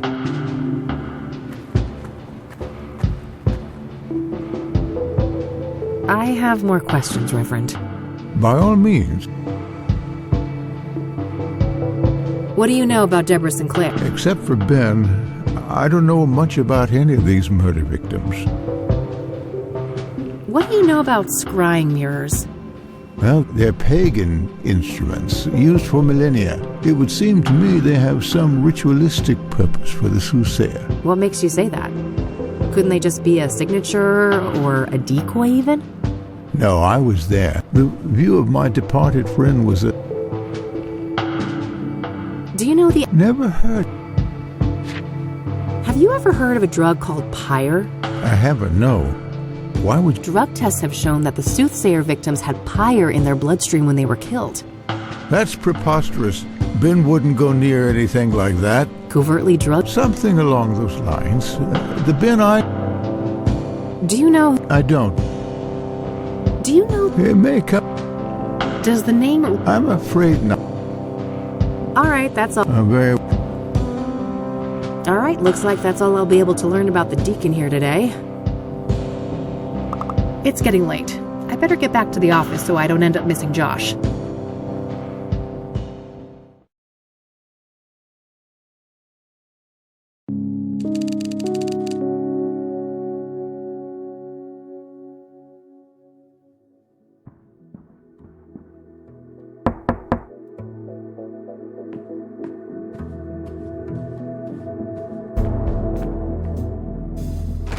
Hey, gorgeous. Oh, hey, Josh. Come on in. How are you, bud? Everything going okay over at the precinct? I guess. Things are tense. The higher-ups are breathing down our necks with all this Soothsayer bullshit. Yeah, I can imagine. But don't you worry. I'm gonna get the Soothsayer out of your hair. That so? You know something we don't? Maybe. Let's start with a few questions. This should be good.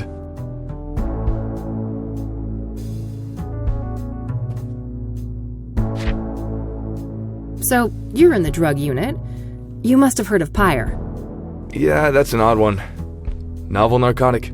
Highly hallucinogenic. What is pyre exactly? It's a new product, so we don't have a chemical breakdown yet. But early analysis suggests a synthetic compound. It's usually encapsulated in pills, but supposedly some injected too. What do you know about the origins of pyre? Less than I'd like. We suspect it's locally made, but that's just our working theory based on the territory we found it in. And what territory is that? Within the city limits and surrounding areas.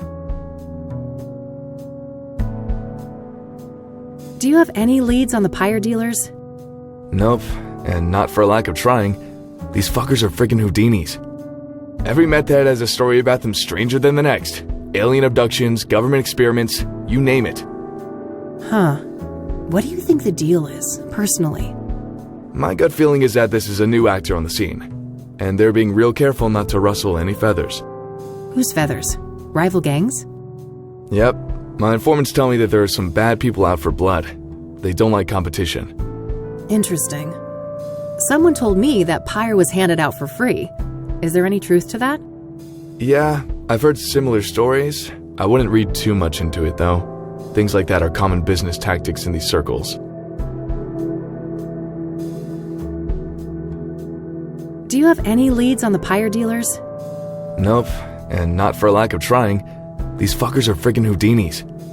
Every meth head has a story about them stranger than the next. Alien abductions, government experiments, you name it. Huh. What do you think the deal is, personally? My gut feeling is that this is a new actor on the scene, and they're being real careful not to rustle any feathers. Whose feathers? Rival gangs? Yep. My informants tell me that there are some bad people out for blood. They don't like competition. Interesting. Someone told me that Pyre was handed out for free.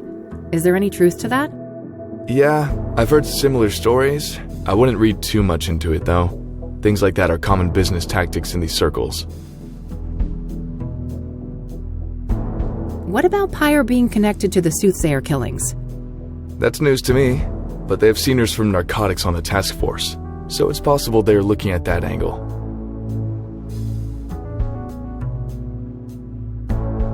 So, the Soothsayer. Got any juicy inside info to share? I wish, but the press is all caught up with me now. I'm not part of the task force, so... Ah, they're keeping things compartmentalized? To the extreme.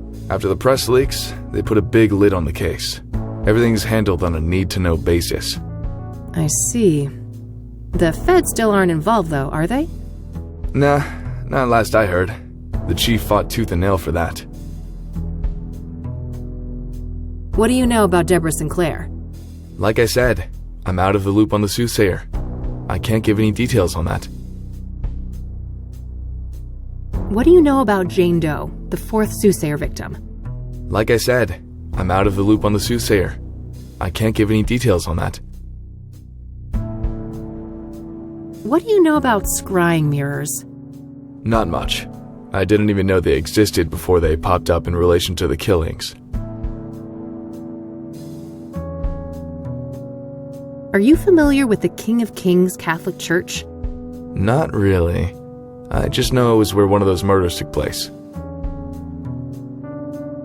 Are you familiar with the Azure Sky Motel? I am, but only in the context of the Soothsayer case. I'm sure you know those details already. Do you know who Hannah Verdew is? Sure. Rich socialite with ties to organized crime. She's been on our radar for a while now. Interesting. Can you elaborate? I've already said too much. Do you know the Club of Hearts? Yeah, I'm aware of it. Never seen the place myself, though. I don't want to ask him about that. I need to ask you a favor. I've got this print that I need to run. Oh, yeah? This have something to do with the Soothsayer? The less you know, the better, I think. Sounds like a risky proposition. What's in it for me? Well, this girl would be very, very grateful. That's so? Well, if you put it that way... Great. Here it is. Okay. No guarantees, though. And it'll take time. Like I said, things are tense at the station right now. I have faith in you, Josh. Thanks for stopping by. I have some other things I need to deal with now. Already? Aren't you a busy bee? Nightcap before I go? Oh, I wish, but one drink turns into multiple, and this gal ain't got no time for that. You're no fun. Well, later, babe. See ya.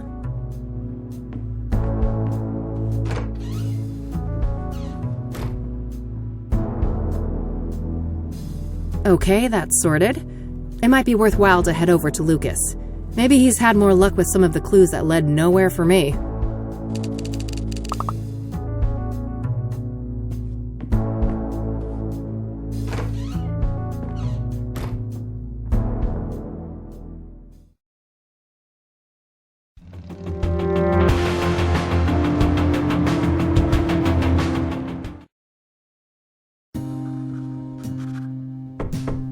Come on in.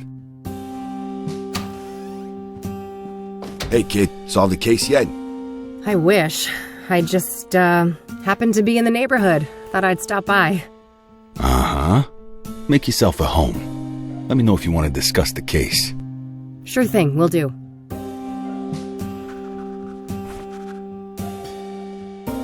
Ugh, I'd love nothing more, but I really shouldn't pick up that nasty habit again.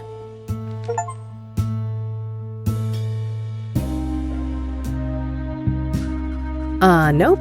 I've messed around enough with fire and flammable liquids to know that's a terrible idea.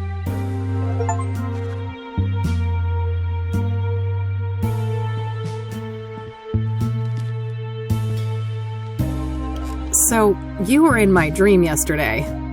Oh, my condolences. Yeah, it was creepy as hell. You kept ranting about your retirement and turned into a zombie. Ha! Sounds like every other day at the office. You sure you were dreaming, kid? Huh, yeah. I guess it could have been real life. Anyways, wanna discuss the case? You bet. What you got? The Soothsayer is turning out to be quite an absorbing case. Uh-huh. Are you sure it's the case? I can see those dollar signs in your eyes. Oh, don't get me wrong, I am itching for that money, but I mean, it's not every day we get to investigate a serial killer, right? It's definitely a first, even for this old-timer. Anyway, I haven't found any solid links between the victims, have you? They seem arbitrarily chosen to me. A varied bunch indeed. Different genders, ages, occupations, social class. Not much in common between the 5 murder scenes either. I'm as stumped as you. So, Deborah Sinclair, huh? I gotta say, the Soothsayer is gutsy going after a celebrity like that. Gutsy or riddled with hubris? That's the question. Hopefully it's the latter, and he got sloppy somewhere. Luckily for me, the cops were the sloppy ones. I found a little something they left behind in the cabin. Atta girl. No such luck for me. I went there and some weird-ass fan of Sinclair got in my way. Oh, God. Bested by Randy? You're losing it, Lucas. Bah. I bet that chubby paraplegic took a quick look at a girl like you and let you do whatever the hell you wanted. You wish. Take your sexist excuses elsewhere, old man. Yeah. What'd you find anyway? Oh, nothing big. Just a fingerprint on a mirror shard. Holy moly. That could break the case wide open. Don't I know it? I asked a contact at the KPD to run it for me. Trustworthy, I hope? You might as well take that shit to the task force. Nah, it's all good. Unlike my boy Randy, this guy actually wants to get in my pants. So, that Jane Doe, the burned woman, it's taking some time to ID her, it seems. Indeed. Whoever she was, it appears she wasn't missed much. Now ain't that fucking sad? Some trafficking victim, maybe? It's possible. Vulnerable people like that are often preyed upon by serial killers. I guess so. But I don't know, this guy seems more unpredictable than your average murderer. Agreed. We shouldn't forget that our guy has a tendency to defy pattern. Let's talk about Deacon Townsend. Sure. What do you think of that one? Well, I wonder how the heck the Soothsayer managed to convince him to hang himself. That's the question, isn't it? Every source I talk to paints the deacon as nothing but a devout Christian. Maybe he wasn't as devout as he led people to believe. For all we know, he could have been a willing sacrifice. I don't think so. My gut says he was betrayed by our bad guy. Your gut, huh? We should probably trust that. It's pretty sizable after all. Oof. Low blow, kid. What's your take on the scrying mirrors? Well, I don't think they're just calling cards. Whatever drives our bad guy, the mirrors play an important part. Yeah, probably some fucked up occult ritual. Reverend Winters thought the murder scene looked like a sacrificial room. Oh, wow. That old grouch talked to you. He wouldn't give me the time of day. I'm impressed. What can I say? I'm a people person. Ah, fuck off. Do you know much about the King of Kings? Nope. I only know it in relation to the murder. What are your thoughts on the second victim, Eric Holloway? Well, I'm not surprised the cops got it wrong at first.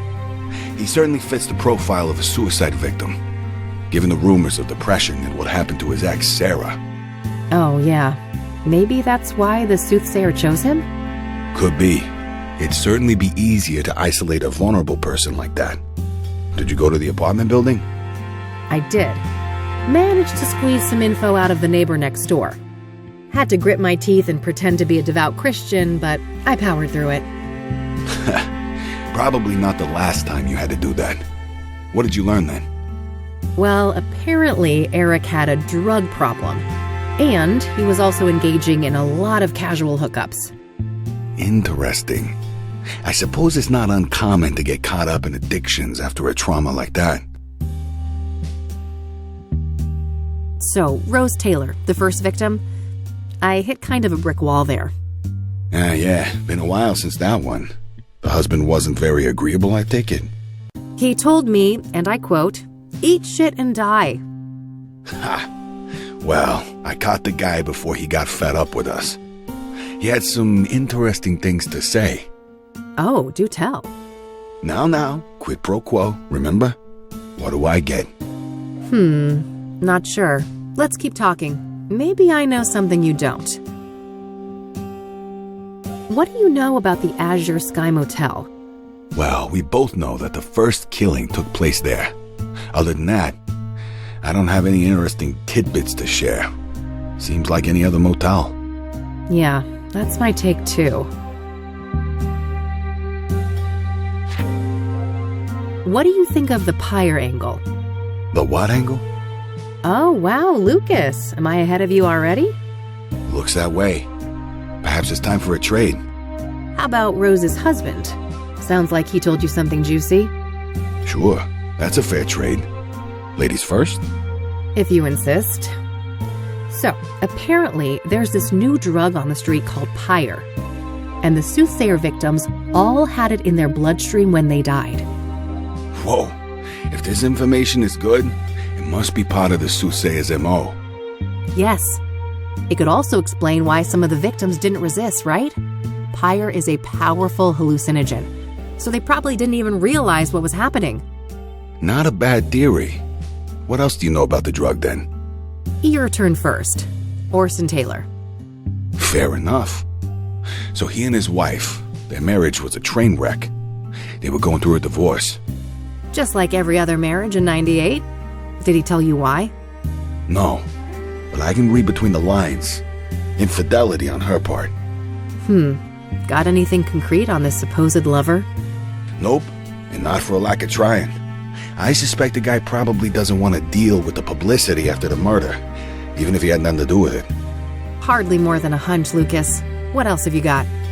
Well, you're aware of what line of work Rose was in, right? The paper said she was a nurse. Why? I dug up her employment history, and guess where she used to work a couple of years back? Enough build-up, Lucas. Out with it. Your mom's place. Angstrom's. Oh, fuck. Really? That's one hell of a coincidence. Just my reaction. Have you seen your mother lately? I don't want to talk about it. Well, do with this what you will. Maybe she knows something about Rose. That's all I got. Your turn. All right. So the Pyre dealers like privacy, and they've managed to stay out of reach of both the law and rival criminals. Interesting. How'd they manage to do that? Obscure dealing practices, for one. I haven't got any first-hand information, but rumors say that they find dope fiends and give them Pyre for free. Huh, very strange.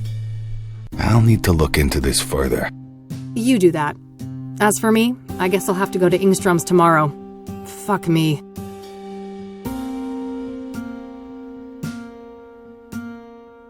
Do you know who Hannah Verdew is? Nah, should I? Not really, just curious.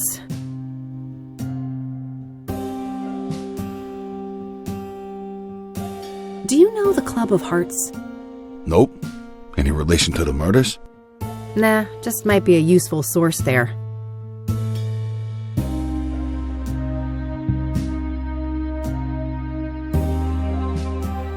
I see you've plotted out the murders on that map there. No pattern, right? Not that I could see. They're all within the city limits or the immediate surrounding areas, but that's pretty much it.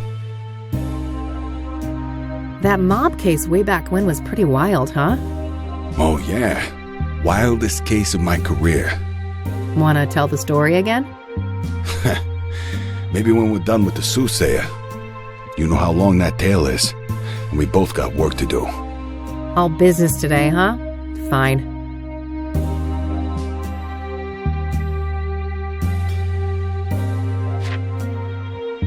I think that's all I got for today. All right, then. Stick around for a bit if you want. I'll be up late with this paperwork anyway. Thanks. I just might.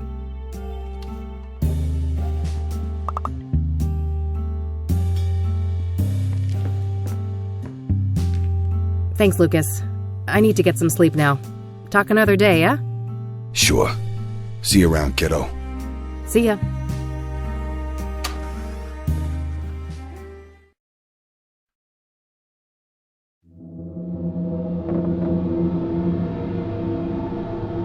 Huh? What's that noise?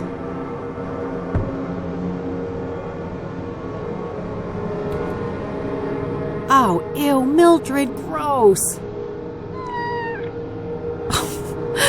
Bon appetit, you little monster. I'm going back to bed.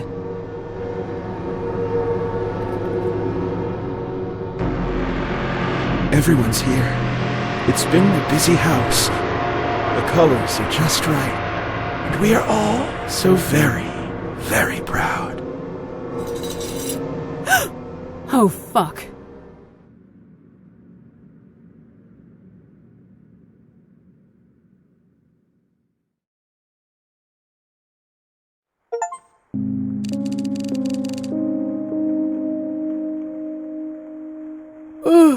Okay, Kathy. Time to get out there and confront the rain. And Mom.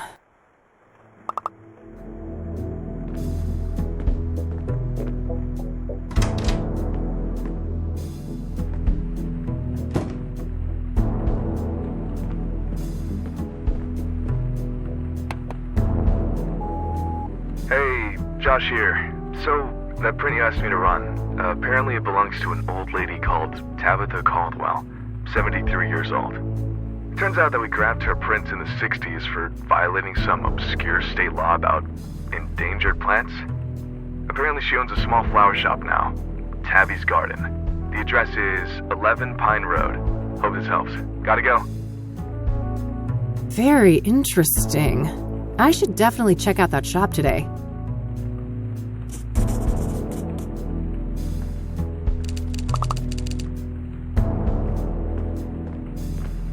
Another one of these. The Queen King of Two Suits longs for human connection and non-conformity, yet is caught in a painful loop of self-destruction. T. What is this cryptic nonsense? Somebody is messing with me.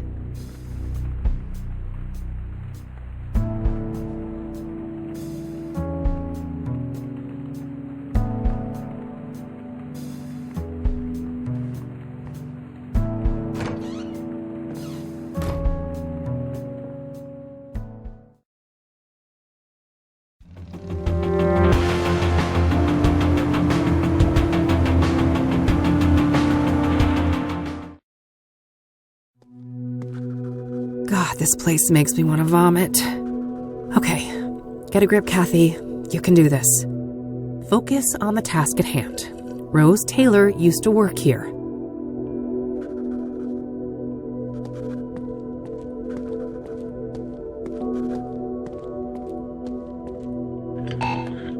It has to be unlocked from the front desk first.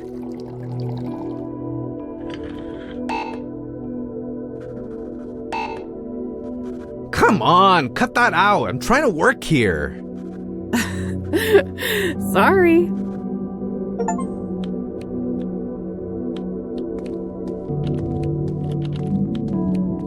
Hey, Oscar. Oh, wow, amiga. It's been a while, huh? I like the new hair. It pops. Thanks, bud. They've got you on desk duty, huh? Yeah, just recently. I don't mind. Got me addicted to crosswords, though. Huh. I guess there are worse vices to succumb to. So, how is she? Better. New meds, and she's moved down a security level, so, you know, progress. All right, that's Good news, I suppose? You want to see her? I can buzz you in. Maybe in a minute. I actually wanted to speak to you. Sure. Happy to chat. What do you know about the Soothsayer? The killer? Man, nothing. I don't care for all that morbid stuff. What do you know about Deborah Sinclair? Writer, wasn't she? Murdered by that killer? Yeah, that's her. Well, that's all I know. I haven't read any of her stuff. What do you know about Jane Doe, the fourth Soothsayer victim? I don't know anything about those killings, chica. Are you familiar with scrying mirrors? Nah, I'm Catholic. That's Diablo shit, amiga. I'd be disowned by my family if I touch any of that. Are you familiar with the King of Kings Catholic Church? I've heard of that name, yeah, but me and my family go to a different church. Do you know the Azure Sky Motel? Doesn't ring a bell, no. Have you heard of Pyre? Nope. That a band or something? Not quite. It's a street drug. Oh, that ain't my thing. A little Mary Jane on special occasions, maybe, but I don't touch the heavy stuff. Do you know who Hannah Verdew is? No, I don't know her. Have you been to the Club of Hearts? I haven't. Should I? Maybe if you had a hidden affection for poetry? Can't say I'm inclined that way. I don't want to ask him about that.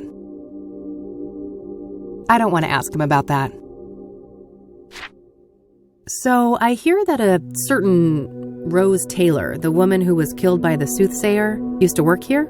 That right? Yeah, that's public record. She was employed here a few years back. Alright. Did you know her? Why'd she leave? Look, I can't go there. Company lawyers ain't messing around. They rip me apart if I leak something like that. Come on, Oscar, how would they know? Don't go too far, chica. I like you, but I like this job more.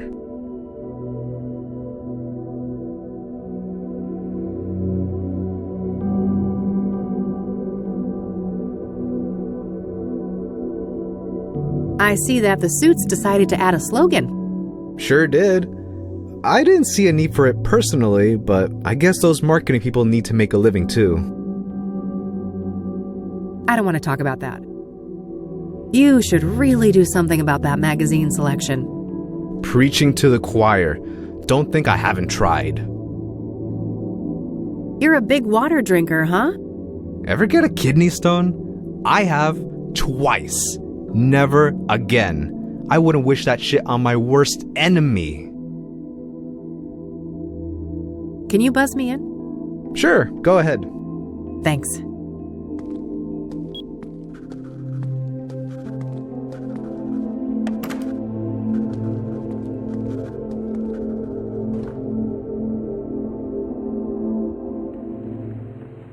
$326 days, Catherine. I know. It's been a while, Mom. 326 days and 22 hours, to be exact. I heard you. It's not like you make it easy to come here. Oh, you're the victim, are you? Boo-hoo, my mom won't treat me like a princess when I bother to show up. I'm not doing this again. Can we have a normal conversation? You know, act like we're family for once? Fine. No reason to squabble.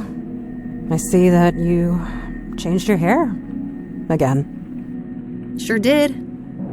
I'm guessing you absolutely adore it, right? You know, I'm old-fashioned, honey. I adore what you hide under those clown colors. The gorgeous jet black that your father gave you. You know my only rule, Mom. Don't mention him. Please. Of course, how dare I. Did you bring my royals then? No, Mom. They stopped selling those. Other Rockports are around, but not the purple ones. They're out of circulation. Lies and excuses. You can't even be bothered to get your own mother some goddamn smokes, can you? Maybe next time, okay? I'm told that you're doing better. Is that right? I guess. Earned myself some small freedoms. I've been handling my temper well. And these new pills, they keep me grounded. That's great, Mom. You'll be out of here one day. One day. One day. One day. Yeah. Hey, Mom. Can I ask you about some other things? Huh? Sure. Go ahead, honey. Have you been following the news about the Soothsayer killings? Not in detail. We've got enough misery in here to worry about. You've read Deborah Sinclair, right, Mom? I guess. 1 or 2 books. Been years now, though. Did you hear that she was one of the Soothsayer victims? Oh, really now? I guess this killer doesn't discriminate. Do you know anything about Jane Doe? The young woman that the Soothsayer burned alive? Burned alive? Jesus! I have enough morbid things on my mind.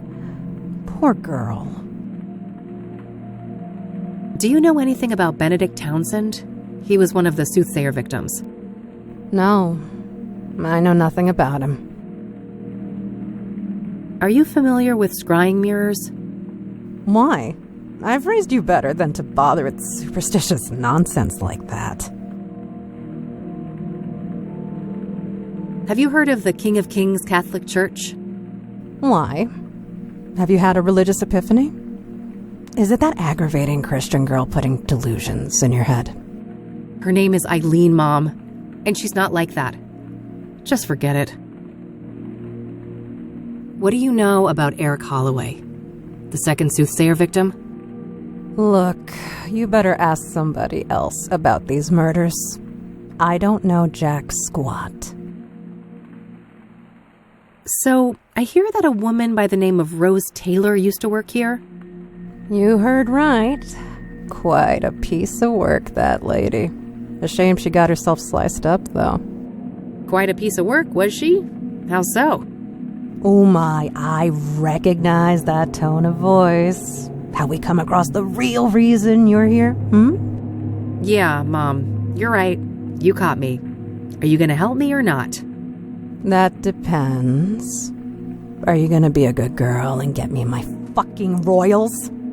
Jesus, Mom, relax. I told you they're discontinued. I can't give you cigarettes that don't exist.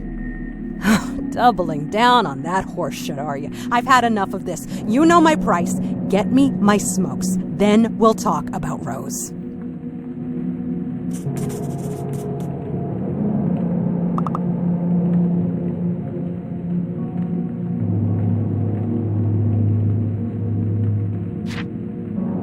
Do you know the Azure Sky Motel? No, I don't. Have you heard of Pyre? I don't even know what that is. Do you know who Hannah Verdew is? No, I don't know that name. Are you familiar with the Club of Hearts? Is that supposed to be a joke? You know my clubbing days are over. I don't want to ask her about that.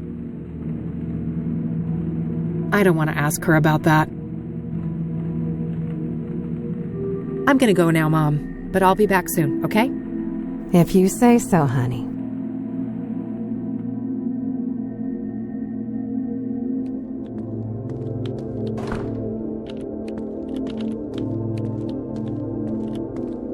Oh, one more thing.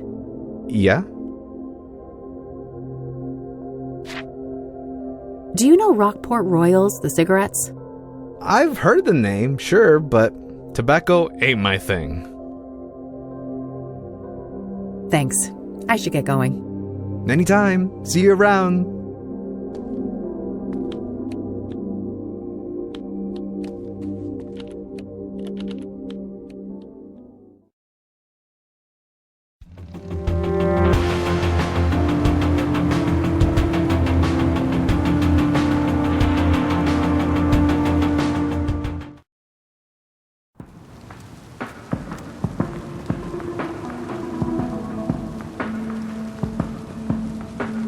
surprise, surprise, all out of Rockport Royal. Not a shocker. They've been out of circulation for a while now. I'll take a pack of Rockport White, though. Maybe I can get it close enough to fool Mom?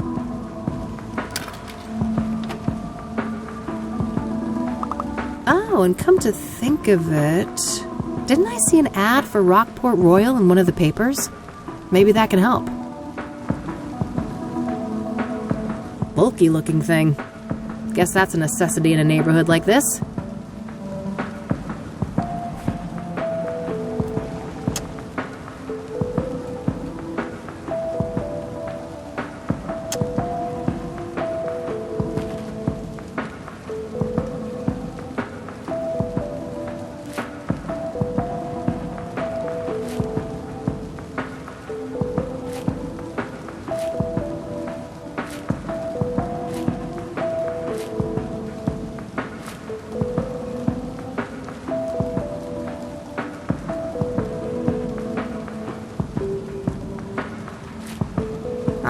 There's that ad.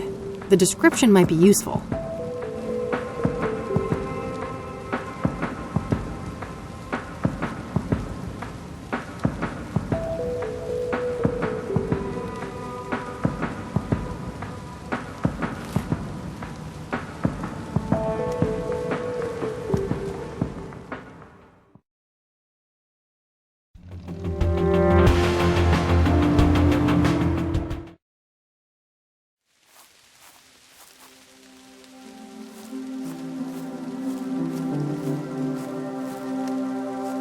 Oh yeah, that's right. Rockport Royals contain lavender. I'll take some and see what I can do with it.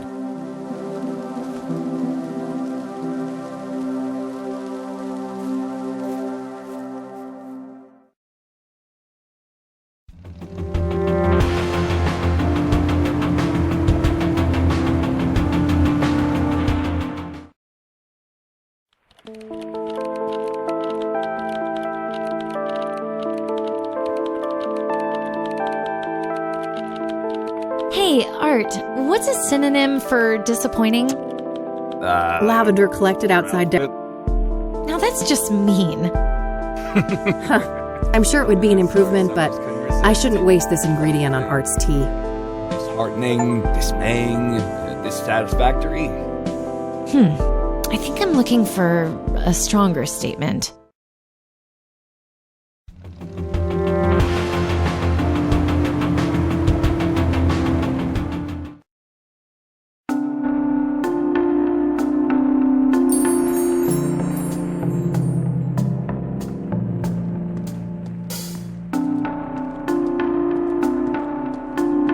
I'm sure a few little leaves won't be missed.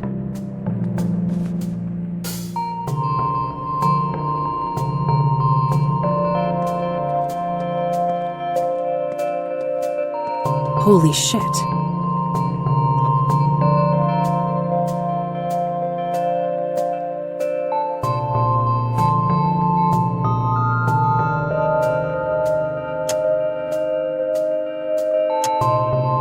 Yeah. As far as I can tell, this is exactly the same type of glass.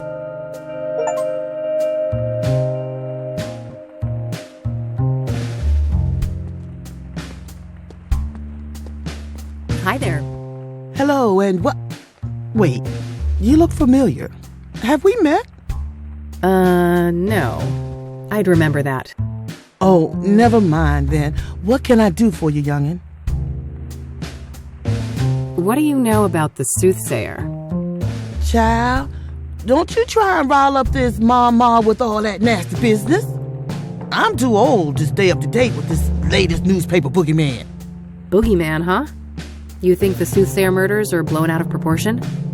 Well, child, how many stiffs we talking about? 5, I think. So far. Nothing but a bad weekend in the projects. When our boys drop like flies, you can bet those hysterical ink slingers ain't nowhere to be found. What do you know about Deborah Sinclair, the latest Soothsayer victim? Young'un, I'm a florist. I know nothing about those poor people. No need to be pushy about it. I I see that you have scrying mirrors for sale. Ah, yes. Those are always popular. High quality, exquisite design, made from genuine, locally mined obsidian. Ah, cool. You sell a lot of these then? Well, this ain't a big business. Maybe a dozen a month or so. Things have picked up lately, too. Not sure why. The Soothsayer uses scrying mirrors, doesn't he? That might be why? Oh, really? I suppose that would explain things. Are you familiar with the King of Kings Catholic Church? I'm not. My people, we're Lutheran. Have you been to the Azure Sky Motel? No. I haven't heard of that place. Have you heard of a street drug called pyre? Lord have mercy. Why you asking an old black lady about drugs? I look like a banger? Oh, of course not. Well, then you better change the subject. Do you know who Hannah Verdew is? No, I don't know nobody by that name. Are you familiar with the Club of Hearts? No, I haven't heard of a place like that. I don't want to ask her about that. You're Tabby, right? I am. Tabitha Caldwell, but everybody calls me Tabby. Flower Tabby. I see. Have you had this place long? 40-something years. Why? You looking to enter the business? Oh, God, no. I kill everything I touch. That would be an abject disaster. No such thing as hopeless. And you better believe my precious nephews tried to prove me wrong. Do you know Rockport Royal, the cigarettes? I'm familiar. I prefer my own roll-ups, though. Oh, neat. So you grow your own tobacco? Of course. Anything Flower Tabby can grow herself, she does. Thanks. I'll go browse some more. You do that. I'll be here.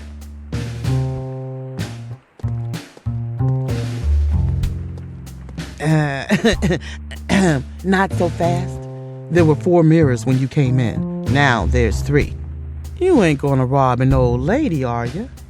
Oh, sorry. I forgot I was carrying that thing. No harm done. Yet. I'd hate for the 2 of us to have a problem.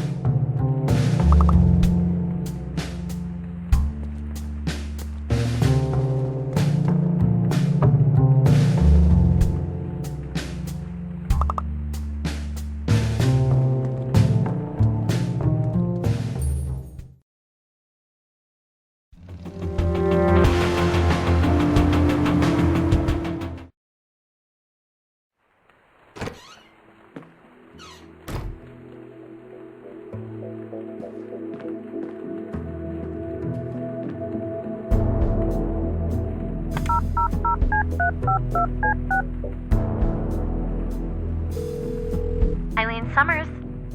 Hey, Kathy here. Hey, what's up?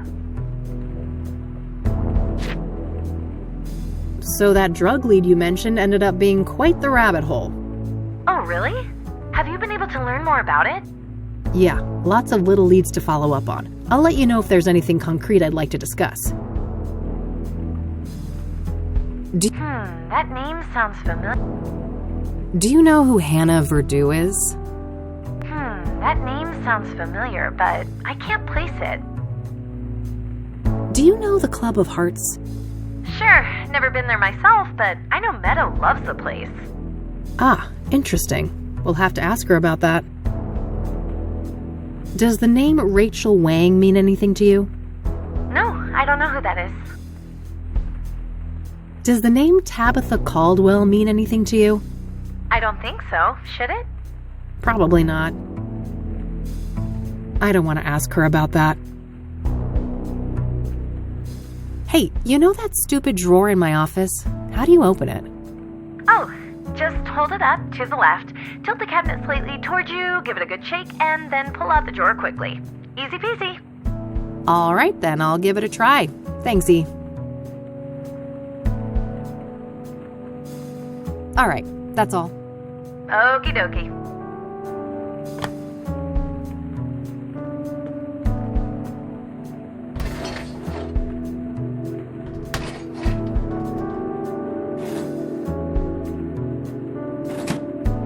Found a pair of scissors and a couple of markers in there.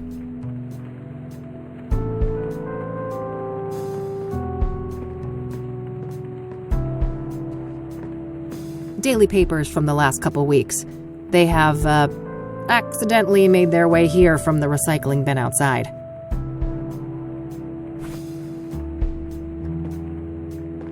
What kind of nutjob would trim their cat?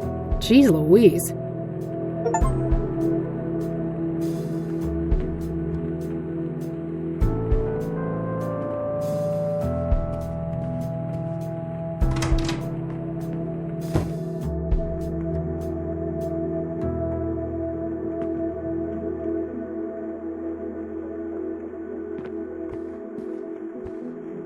This cinnamon might come in handy.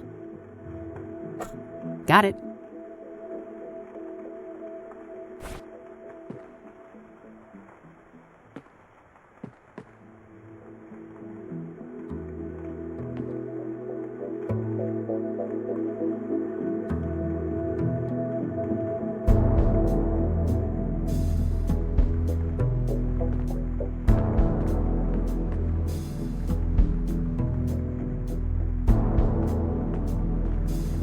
Might as well dry up both the mint and lavender. Let's see here.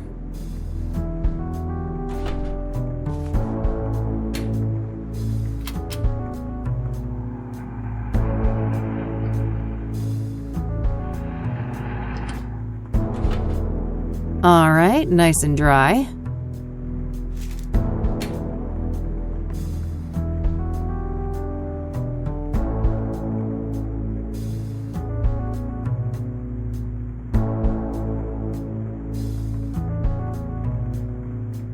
Alright, let's see here. Okay, I've spiced up the tobacco, but I think it needs a couple more ingredients. Getting close now, but I think it's still missing one last thing. Now that's the smell of Rockport Royal.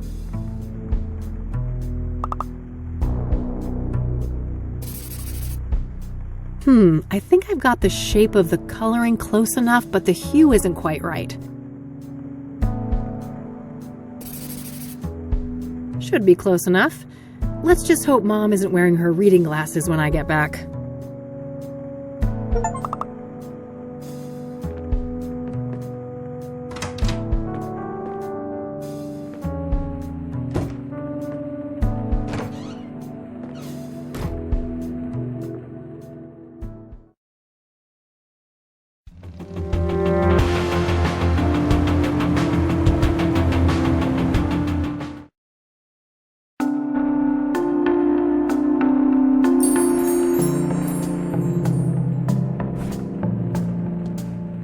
I don't want to cut that up. Huh. Yeah, I bet that would be a popular move.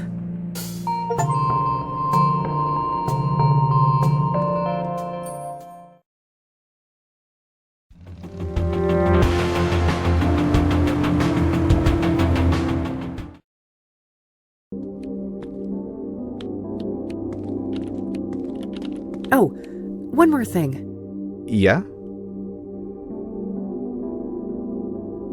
Can you buzz me in? Sure, go ahead. Thanks.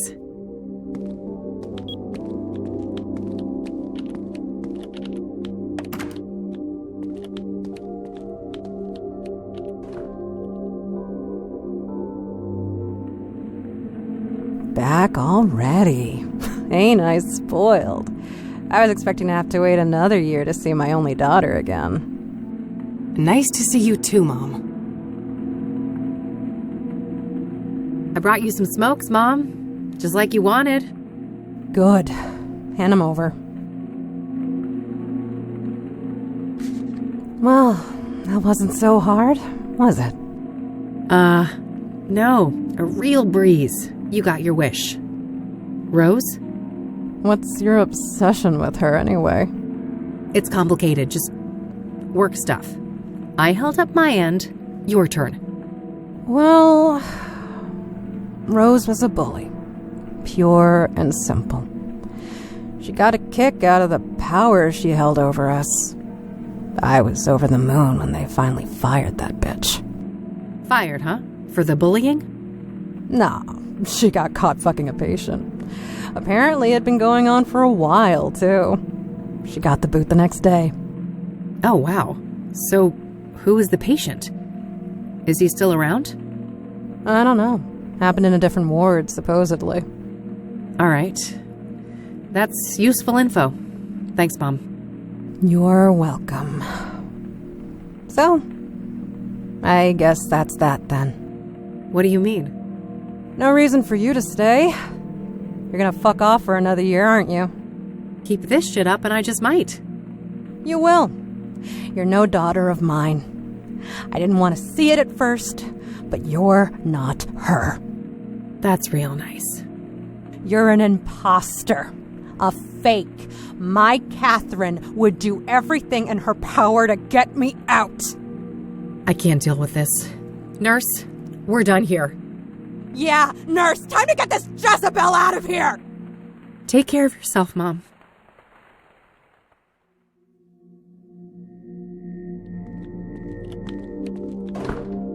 Christ. She had me fooled for a while, but it's still the same old Mom.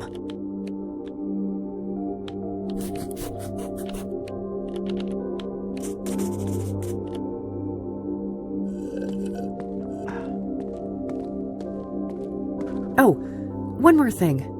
Yeah? A little bird told me that Rose was fired for a relationship with a patient. Sound familiar? Dios mío, are you trying to put me out of a job? I can't talk about that. The guy isn't even a patient here anymore. Just let it go. He's not? Why? Discharged? Transferred? Dead? Oh, fuck my stupid mouth. No, I'm not saying anymore. Get out of here. This shit ain't appropriate.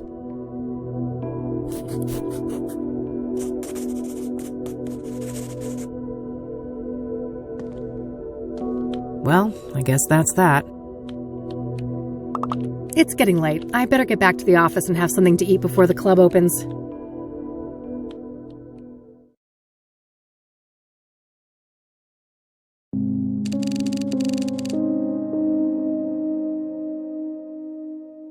All right, I better head to the Club of Hearts. Hannah Verdu awaits.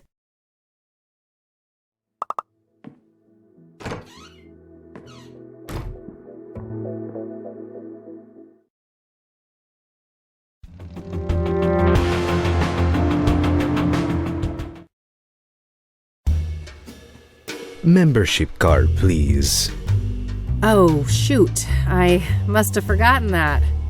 No card, no entry. I'm going to have to ask you to leave, ma'am.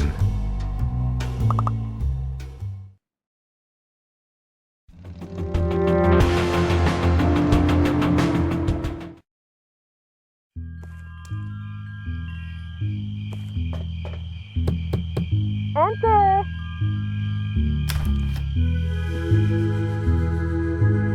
Hello again, love. Oh, come join us. Oh, evening, girls. Wow. Isn't this quite the crowd? Hey, Kathy. Meta was just doing my reading.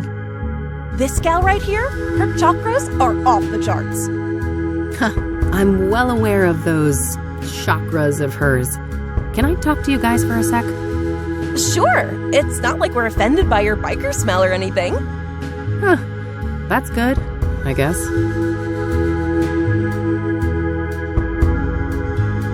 I just went to that place on your poster, the Club of Hearts. That's awesome! How was it? Well, not great. I didn't get in. Members only, apparently. Oh, yeah. It's pretty exclusive. I'm one of the lucky ones. Really? You're a member? Sure am. Got the card and everything. Neat. Any chance I could borrow that membership card? Just for tonight, I promise. Oh, I'd lend it to you, but I wouldn't want your chakra to get all over it. No offense. You're killing me. Not this again. I took that photo you wanted. What's next? Dance like a fucking poodle? Oh, wow, so much rage. This is the root of your problem, love. She is right, you know. You need to learn how to handle your anger, Kathy. Oh, geez, not you too. Well, fine. What can I do to fix my chakras again? There isn't enough green in your life. I need you to bathe in green and immortalize it in a photo. Bathe in green? I guess I'll go and try to figure out what the hell that means. That's the spirit. Catch you later, girls. I have places to be. See you. Take care, Kathy.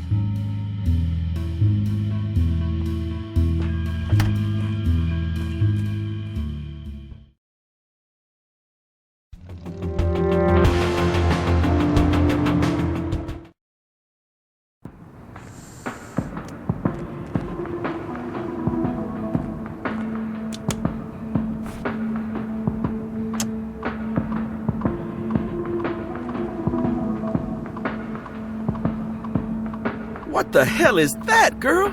You trying to get mugged? Oh, shut up. I'm just doing this to get this weirdo to give me a thing.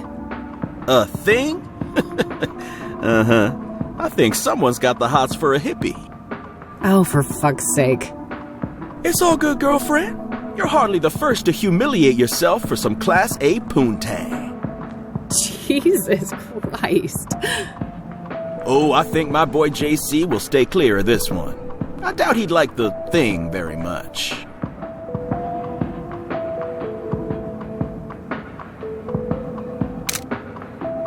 Yes, that should be it. Time to get this back to Meadow.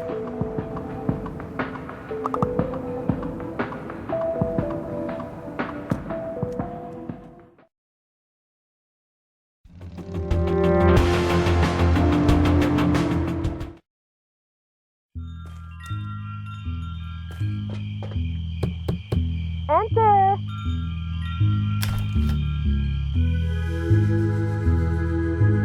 Now that's what I'm talking about. Isn't that much better, love? Sure. Got that chakra all sorted out.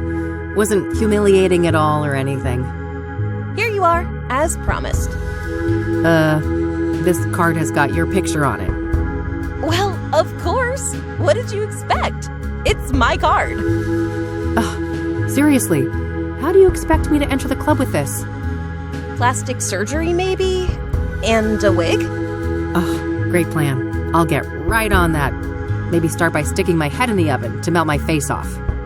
Now, I'm sure you'll figure something out. Catch you later, girl. See you. Take care, Kathy.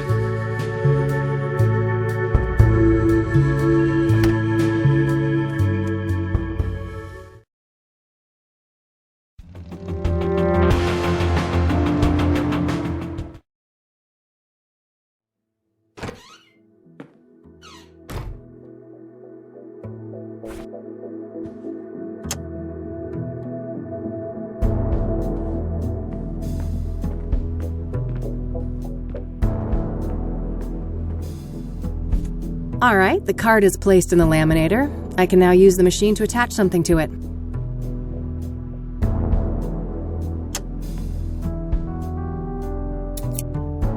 Alright, I've cut my face out of the photo. Now what?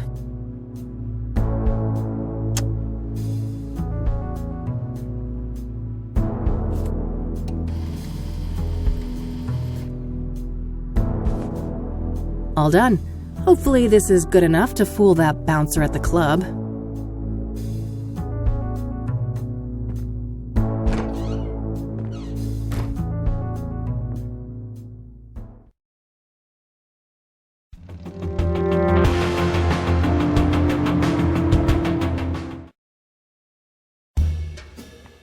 Membership card, please. Here you go. Thank you. Enjoy the Club of Hearts.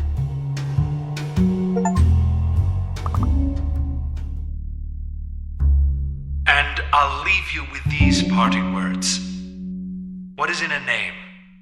Only words spoken, written, yet a soul defined.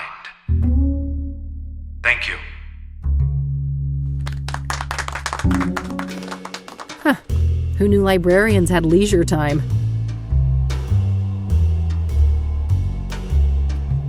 Ah, geez, here I was having a semi-good time, and who is here to ruin my day?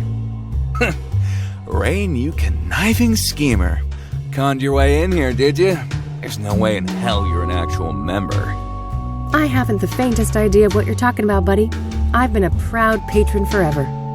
Don't bullshit a bullshitter, Rain. I could rat you out, but luckily for you, I respect the hustle. Well then, fellow hustler, want to chat for a minute? No, why not? I'm bored anyway. Everyone's too chicken to go up on stage. So that pyre angle, huh? Pretty interesting. You caught up, huh? Well, you know the drill.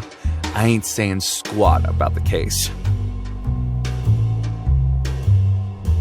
So, Hannah Verdue, got any juicy gossip to share? Well, you know, dude looks like a lady. Can't get much juicier than that. Guess I walked into that one. I only have myself to blame for expecting you'd have anything substantial to add. Sucks to be you, Rain. So, what do you think of this place? It ain't bad. I first came here for work when I was covering the arts beats, and I grew fond of the place. Poetry is your jam, huh? I honestly find that a bit hard to believe.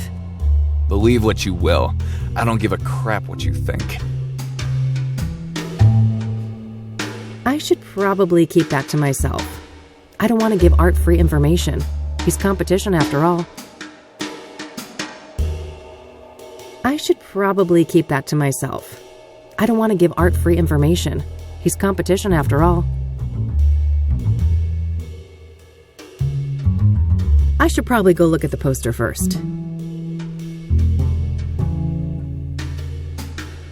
Later.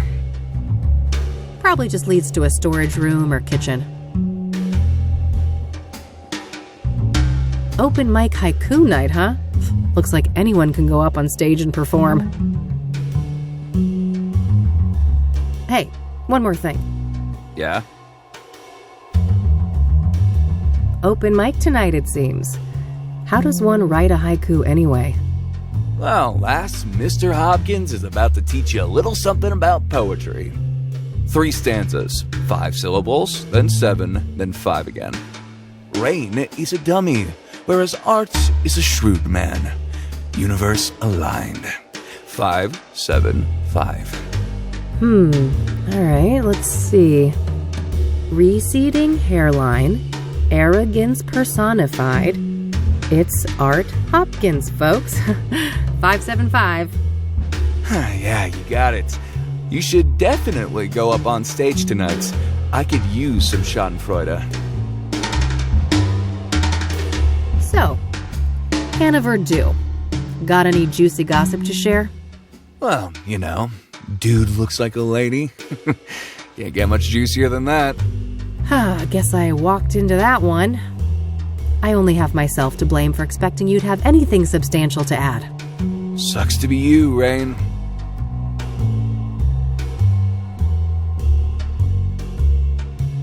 I'm gonna go mingle. See you around. Later.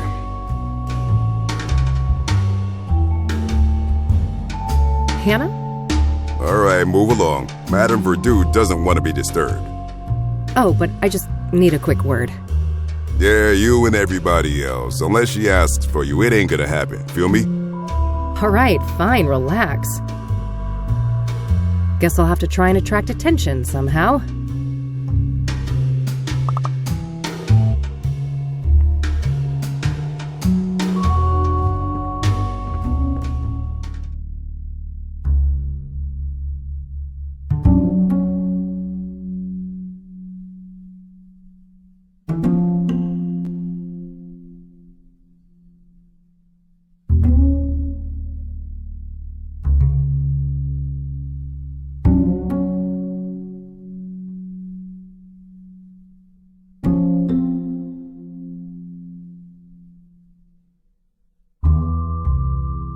Booze-filled nights. Run wild. Under the sheets. Lovers sigh. Passion. Come undone. That felt confined. Poetry should challenge and break boundaries. Facts.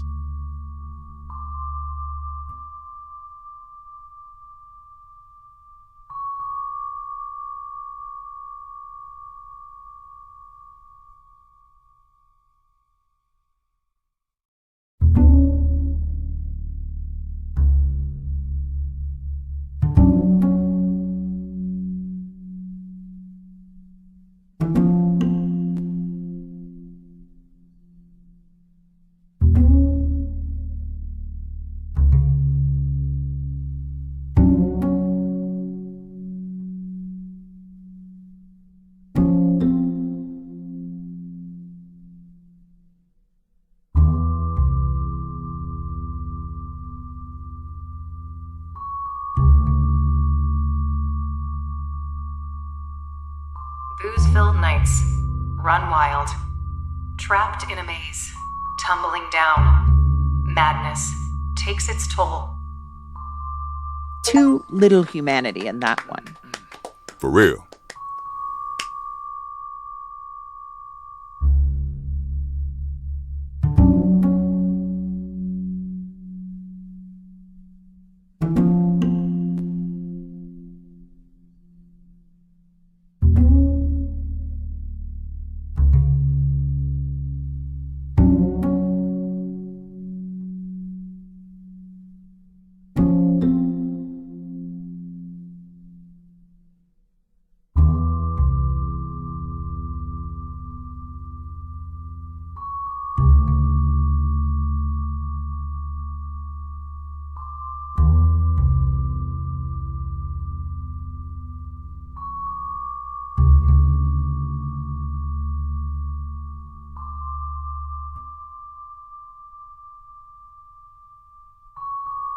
Skin on skin.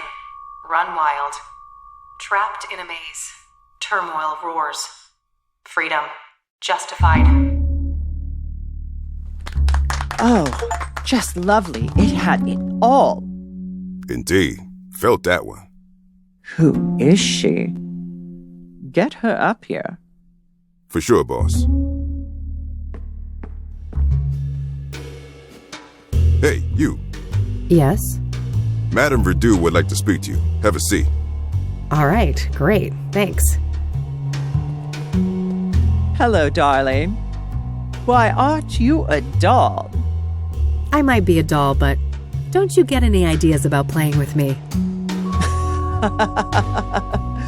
Oh, what a breath of fresh air. This place usually reeks of sycophancy. It gets tiring, you know. I can imagine that. Anyway, I just wanted to say that your performance was nothing short of divine. Well done. Thanks. I've never written a poem before, so there's that. Incredible. And you went up on stage just like that. Well, I needed to get your attention. I've been told you have information I need. That's so. A woman on a mission, are you? I'm eager to learn more.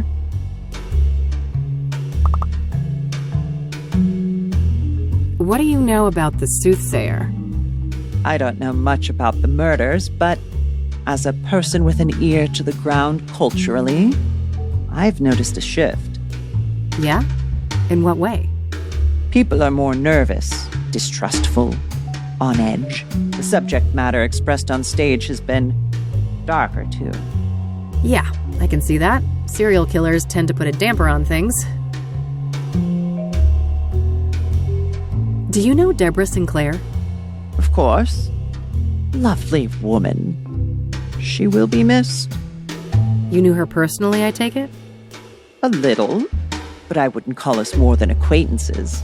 She was fascinated by my journey to become a woman, though. He even considered writing a book about the subject. Oh, interesting. Could that have been what her next novel was about? I doubt it. Last I heard, it was some story about a mental institution, but I don't know the details. Do you know anything about the young woman who was burned to death by the Soothsayer up on Constance Hill? One thing comes to mind. Have you read up on the history of Constance Hill? I've been meaning to. Well, in the old days, that place was a famous site for burning witches at the stake. Oh, right. Doesn't the name itself come from some woman who died there too? Yes, Constance Phillips. She was one of the last women executed for witchcraft in America. Interesting. So it would seem that Jane Doe met a similar fate. Sadly, yes. Do you know anything about Benedict Townsend, the deacon killed by the Soothsayer? Honey, men of the cloth and I run in different circles, to say the least. What do you know about scrying mirrors? Nothing much. I was acutely ignorant of them until the Soothsayer brought them into the limelight. Are you familiar with the King of Kings Catholic Church? Never heard of it. What do you know about Eric Holloway, the second Soothsayer victim? Nothing much. I'd just be regurgitating common knowledge. What do you know about Rose Taylor, the first Soothsayer victim? Nothing revelatory, I'm afraid. Just what we've all read in the papers. Do you know the Azure Sky Motel? Never heard of it.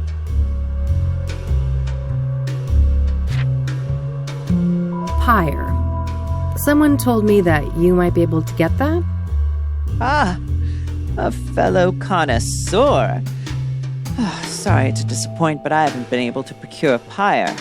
Not for a lack of trying. Damn.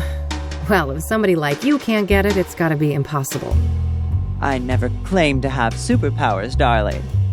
But from what I have gathered, a curious nameless duo is behind pyre. A man and a woman. Interesting. What can you tell me about them? Very little. The man is supposedly tall, bold, and an intimidating figure. The woman stays in the background, from what I understand. There are rumors circulating about their unusual behavior, too. Apparently, they are quite picky with their clientele, conducting some sort of interviews to separate the wheat from the chaff. Strange. How close have you come to tracking these people down? Not very. My best lead is a graffiti artist by the name Faze. That's F-A-Z-E. Okay. What's his deal? Well, the word on the street is that he had direct contact with the pyre dealers. And his experience with pyre had a profound effect on him. Supposedly, he's quite obsessed with it. I see. Know where to find him? Alas, I don't. Well, this is still very useful information. Thanks.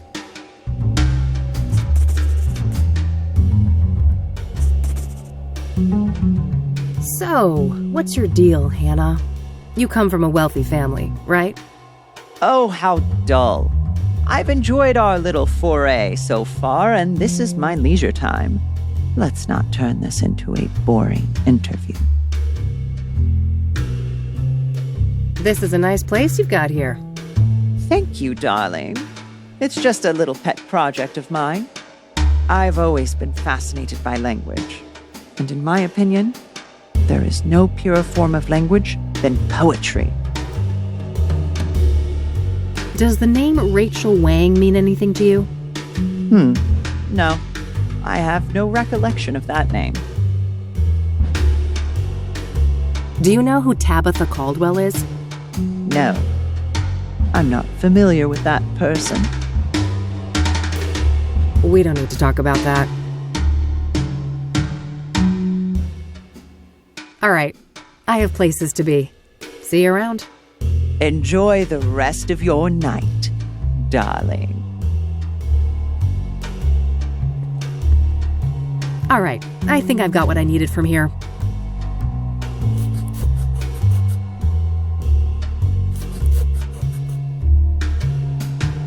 time to head back, but I'll stop by Lucas's place on my way home.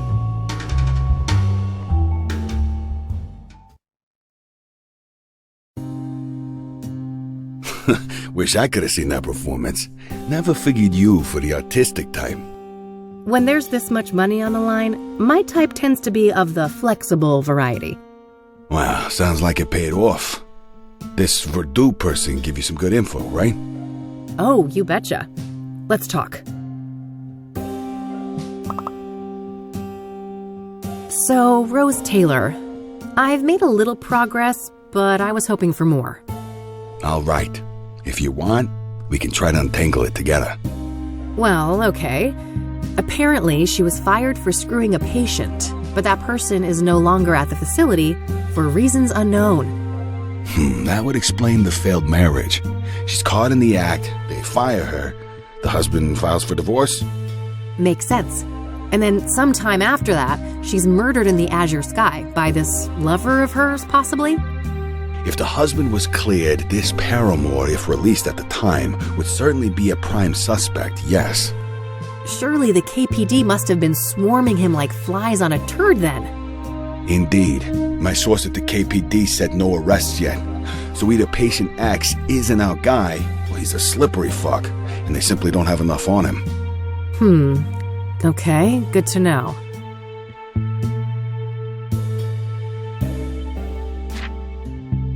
This pyre business is just getting stranger and stranger. Yeah? How so? I learned today that the dealers don't just give out the drug for free. Their clientele has to pass some sort of test first. Yes, I've heard those rumors too. The drug dealers quiz the junkies before they get a fix. Bizarre. Bizarre indeed. This is looking more and more like organized experiments. I agree. It seems like these dealers are carrying out a deliberate plan. The question is, was murder always part of that equation? Yeah, that's the million-dollar question. Do you happen to know a lady by the name of Caldwell? No. Should I? If you're interested in solving the Soothsayer case, yeah. Bold words. Care for a trade? Maybe. Let's keep talking and we'll see. Have you been able to learn anything about the people behind Pyre? Nada. They're a fickle bunch. You? I did hear that it's supposed to be a man and a woman working together. Small progress, I suppose. Does the name Phase mean anything to you? It does, actually. Do you have his real name? Nope. I just found out that he existed an hour ago. Then I'm one step ahead of you on that one. Quid pro quo? How about Caldwell for Phase? Deal. You first. Fine. So there's this old African-American lady, Tabitha Caldwell. She owns a flower shop, Tabby's Garden. She was fingerprinted in the 1960s for some stupid, harmless crime. Now get this. Her prints ended up on an obsidian shard that I picked up in Deborah's cabin, right next to where the last murder occurred. Holy moly, is our killer an old lady florist? Sounds pretty far-fetched. But maybe that's how she's been able to evade the authorities. My thoughts exactly. Well, don't leave me hanging. Have you followed up yet? We'll get there. Your turn. All right. Phase's real name is Corey Finnegan. He's one of those underground anarchist types. A junkie graffiti artist with no fixed address. His name kept popping up when I was doing research on Pyre. Supposedly, he's met the dealers in person. Nothing new to me except his name. Surely the bombshell I just handed you is worth more than that. I'll tell you what. I got a few contacts looking for Finnegan. If I hear anything about his whereabouts, I'll let you know. All right, Tabitha. I went to her shop, and I shit you not, she's got actual obsidian mirrors for sale right up front. Whoa. Either we found the most arrogant killer of all time, or... These were accidental prints left on mirrors that the Soothsayer bought from her at some point. Did you confront her? No, I didn't want to tip my hand so soon. I plan to follow up on my other leads first. Good idea. Even if she's involved in the murders, you need a stronger case to hand over to the KPD. Lots to think about.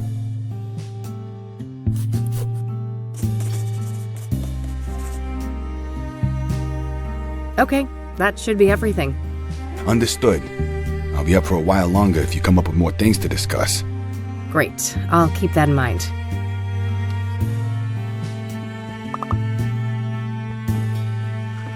Alright, that's all I had for today. Same time tomorrow? Sure, but I might be a bit late. There's this place I'm scoping out. But you know, for a non-team, we're not doing so bad, are we? Huh. I guess not. Goodbye, Lucas. Bye, Kathy.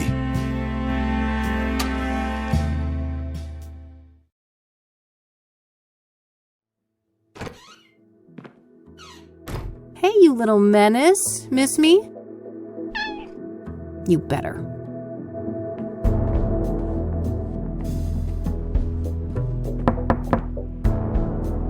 Ugh, what now?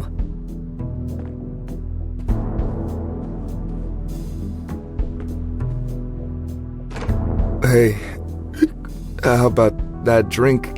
Beautiful. Jesus, Josh, buddy, it's late. Maybe another time, alright? You know what I fucking think? Nope, but I have a feeling you're gonna tell me. There's never gonna be a fucking another time, is there? You'll just keep squeezing whatever you can out of people. It's what you do. Let's talk about this when you're sober. You need a bed, Josh, not more drinks. Why? You got one, yours available? It's the least you could do, seeing as what your little fucking stunt cost me. What are you babbling on about? The fingerprint thing? Yeah, they suspended me. Why do you think I'm shit-faced like this? I aced up my ass, and those bastards want to make an example out of me. I could lose my job. Shit, that sucks. But I didn't force you to do anything, did I? That's so... so easy for you to say. You knew I still got a thing for you. You knew you could use me. Like you use everyone. You've known me since high school, Josh. I've always been a bitch. Miss a fucking memo? I guess it seemed like you'd changed. I don't know why. People never change, Josh. They just get better at hiding their inner asshole. Go home before I call some actual cops. Christ almighty, what a train wreck. Time to get our asses to bed, Mildred.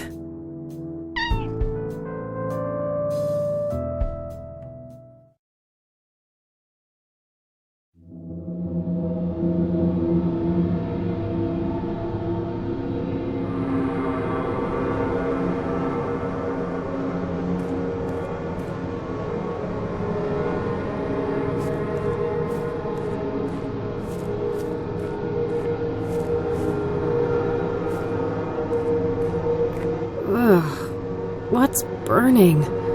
It stings my eyes. My name is a room. Oh my god. Are you Jane Doe?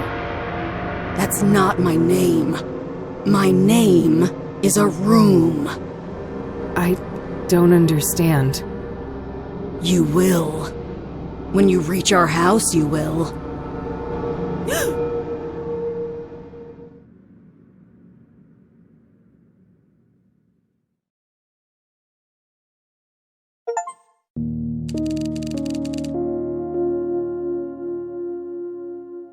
All right, time to track down Corey Finnegan.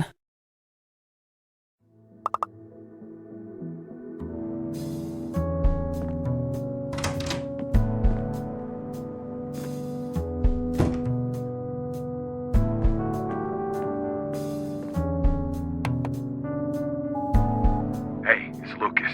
I just heard back from an informant of mine. And apparently our boy FaZe was sighted downtown this morning. You know, near the pawn shop. All right, kid, we're even. Perfect. I gotta head there right away. Maybe the guy's still around.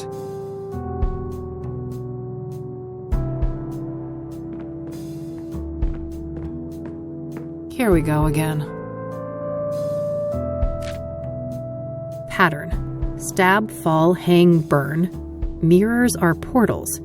Inception occurred in 1995. T. 1995? No, it can't be. Is this all connected to what happened in Conwell Springs?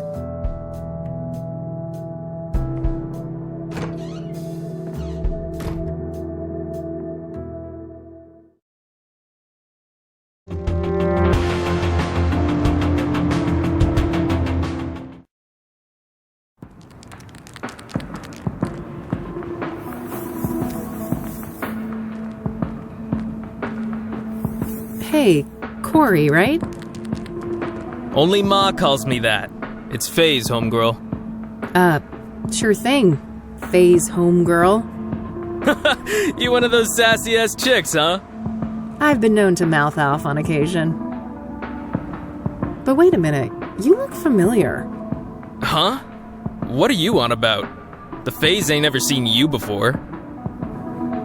Yeah, you're that raving lunatic I electrocuted up on Constance Hill.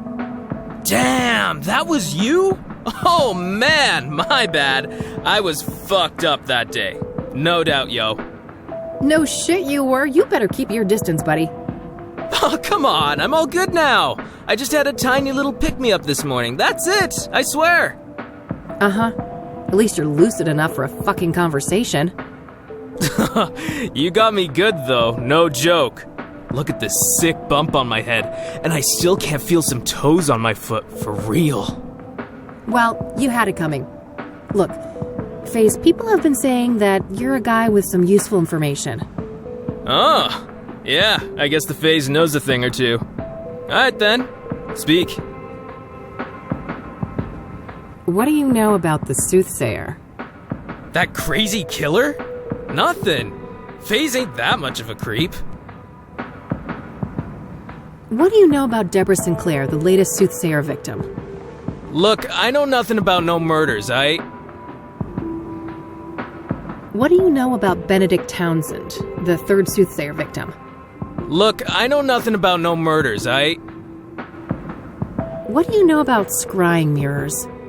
Huh? The what mirrors? Never mind. Are you familiar with the King of Kings Catholic Church? Nope, never went in a church since Catholic school.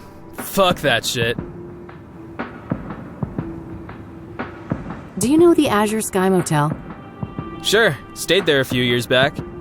You heard there was a Soothsayer murder there, right? Oh shit! That was the place? Nah, I didn't know that. I've been told you scored some pyre. Is that right? Oh man, yes! Just once. I'd do anything to feel that high again. Yeah? What's so special about it?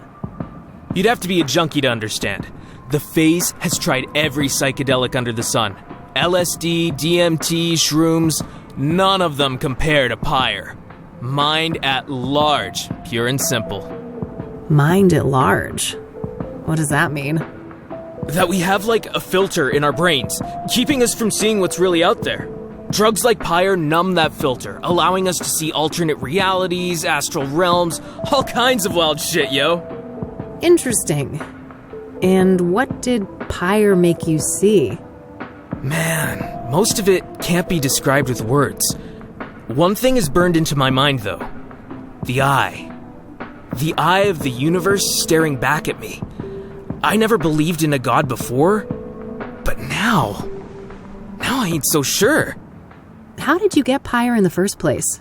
It seems hard to come by. The pyre dealers came to me. Makes sense, I've been a steady dope fiend for 15-something years now. Guess they went with the tried and true, huh? Right. I've also heard rumors about some kind of interview. Is there any truth to that? Oh yeah, those fuckers asked all sorts of questions. About my childhood, dramas, and whatnot. Wasn't no problem for me to yap about. The Faze is an open book. Curious. Does the name Rachel Wang mean anything to you? Nah, never heard of that chick. Do you know who Tabitha Caldwell is? Nope, don't know that name. I don't want to ask him about that. So, the pyre dealers. It's a man and a woman, right? Yeah, dude's a big, bald guy. I'll never forget his face. Creepy motherfucker. Creepy how? I don't know, man. He was intense. You know, not looking at you, but through you? Like I was a thing, not a person. What about the woman? I just caught a quick glimpse of her. She wore a hood.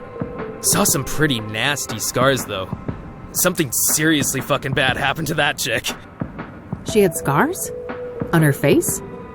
Yeah, on one side. Melted skin, like from burns, acid, or some shit like that. Damn. Got any more details on this couple? You know, what they were wearing or what they looked like? Both white people. She didn't seem too old, like your age maybe. Dressed in all black.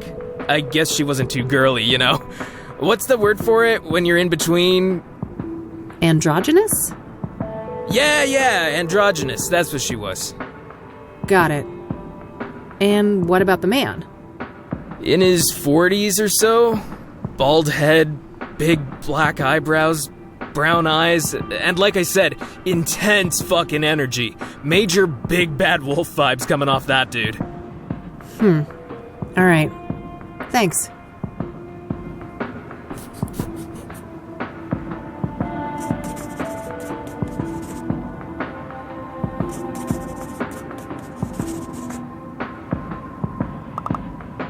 So, what's your deal, FaZe? Me? Well, you know, just another street dog trying to get by. Yeah? How's that going for you? Well, fuck, not great. But I mean, could be worse. At least it's summer soon. I see. Have you been making graffiti long? Forever. The FaZe always loved drawing, even as a kid. Art was probably the only subject I ever passed. I'll let you get back to your tag. Peace out. Creepy design. Bulky looking thing. Guess that's a necessity in a neighborhood like this.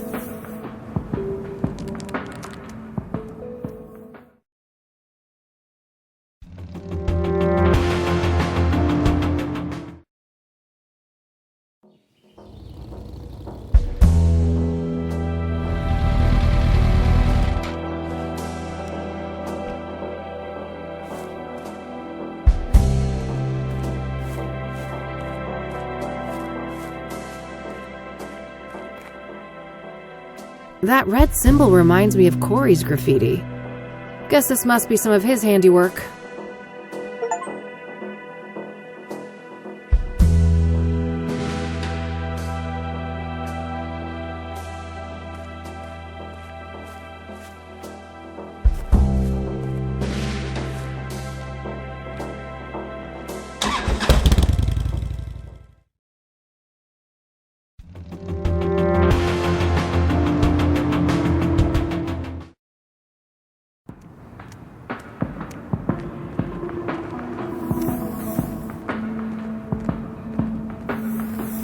Hey, FaZe?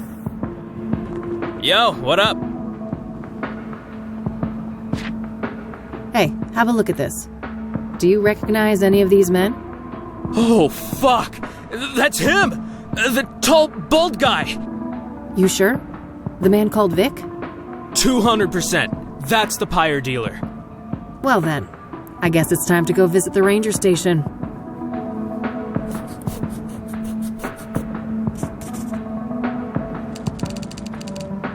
I'll let you get back to your tag. Peace out.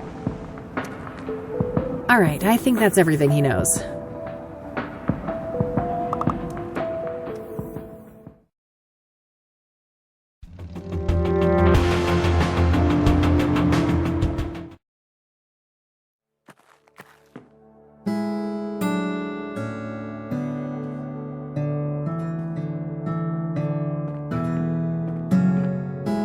Hello there, and welcome to the Bear Creek Ranger Station. Why aren't you chipper? Cassie, I have a few questions if you don't mind. Don't mind at all. Happy to help. What do you know about the Soothsayer? Horrific stuff. But I don't know much about the murder that happened here on park grounds. Only senior rangers dealt with that. So, Deborah Sinclair must have been quite a shock, huh? Yeah, it was horrible. Everyone around here loved Debbie. Did you know her personally? I wouldn't say that. I just met her a couple of times. Lovely lady, though. She'll be missed. What do you know about Jane Doe, the fourth Soothsayer victim? Nothing much, sorry. Besides Debbie, I'm not in the loop on the Soothsayer victims. What do you know about scrying mirrors? Well, they're part of the Soothsayer's MO, right? I haven't come across one in my private life, though. Are you familiar with the King of Kings Catholic Church? Nope, I haven't heard of that one. Do you know the Azure Sky Motel? Haven't heard of it, sorry. Do you know what pyre is? You mean like a fire? No, this is an illegal drug. Oh, I must have missed the memo on that one. Does the name Rachel Wang mean anything to you? Nope, sorry. Do you know who Tabitha Caldwell is? No, I don't think so. I don't want to ask her about that. Do you recognize the name Corey Finnegan? He also goes by the moniker FaZe. Doesn't sound like anyone I know. Sorry. There's this drug dealer I'm pursuing. A woman my age with some kind of facial scars. Oh, I can't help you there. I haven't seen a person like that. So I saw in this brochure that a park ranger called Vic works here. Is that correct? Sure. Ranger Cooper is one of the rangers assigned to this district. Ranger Cooper, huh? What's his full name? Can I talk to him? It's Victor Cooper, but he's off duty right now. Off duty? For how long? Why? Oh, shoot! I don't have any of those details. Well, what about a phone number or an address? I'm not allowed to give out that information. Sorry. You'll have to run it by the chief. Well, fine. Let's talk to the chief then. Oh, double shoot! He's not here on Saturdays. He'll be back on Monday morning. Well, all right.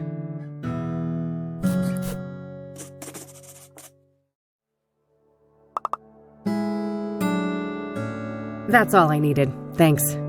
You're more than welcome. Have a nice day now. Since I have a better description of both drug dealers now, it's probably worthwhile to return to some of the earlier witnesses.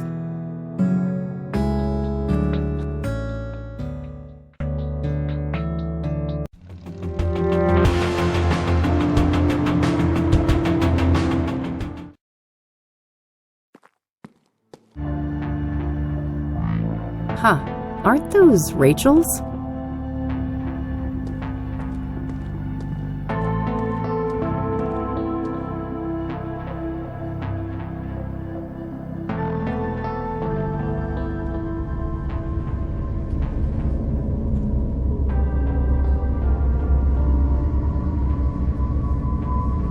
Oh no.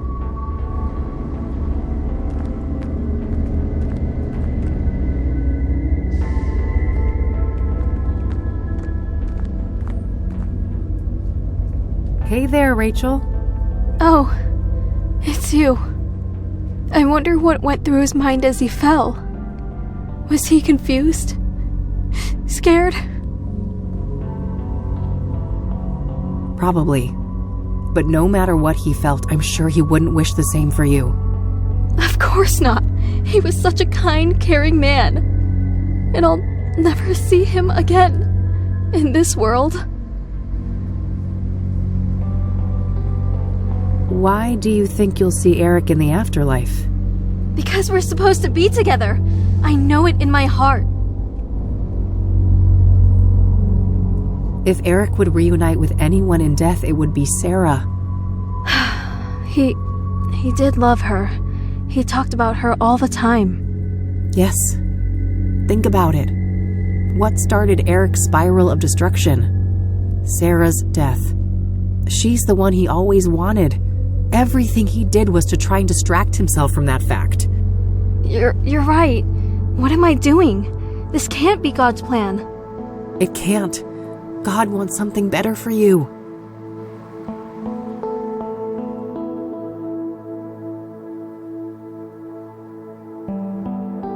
I can't believe I came so close to doing that.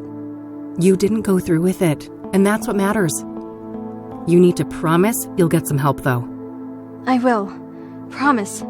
I suppose you had some questions for me, though, since you came back here. Oh, I guess I did. I almost forgot, given everything that just happened. Okay. What did you want to know? Does the name Tabitha Caldwell mean anything to you? No, I haven't heard that name before. I don't want to ask her about that. Do you know Corey Finnegan? He may also go by the name FaZe. No, I haven't heard that name before.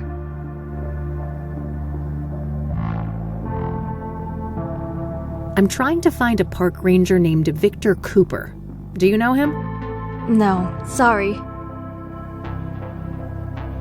I'm looking for a young woman with some kind of facial scars. Can you recall a person like that? Oh, yeah. Her. Looked like burn scars to me, but she wore a hood and wasn't facing me, so I couldn't tell for sure. Wow, really? Tell me more, please. She was one of Eric's girls, I think. I saw them a few times out of the hallway. A real harpy, that one. Yeah? Why do you say that? This is off the record, right? I could get in real trouble for what I'm about to tell you. Of course. You have my word.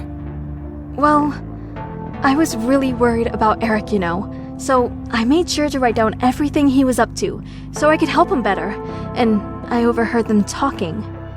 Are you telling me you have a transcript? Yes. Well, Rachel, that would be tremendously useful to me. I realize that. I'm not comfortable giving you all of my notes. Some of them are private, but I can give you a copy of the transcript with the scarred girl. That would be amazing. Thanks.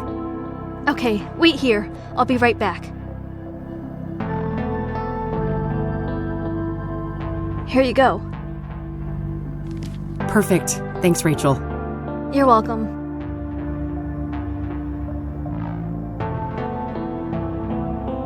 All right. I need to leave now. Will you be okay? I will. I think I'd like to be left alone now. I'll go call my pastor. All right.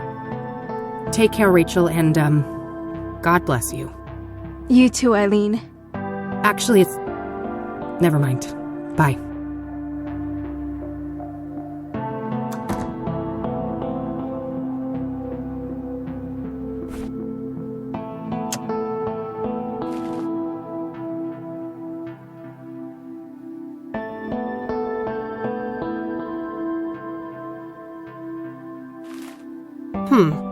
Rachel seems to think they were talking about Faith, but I think that's actually her name.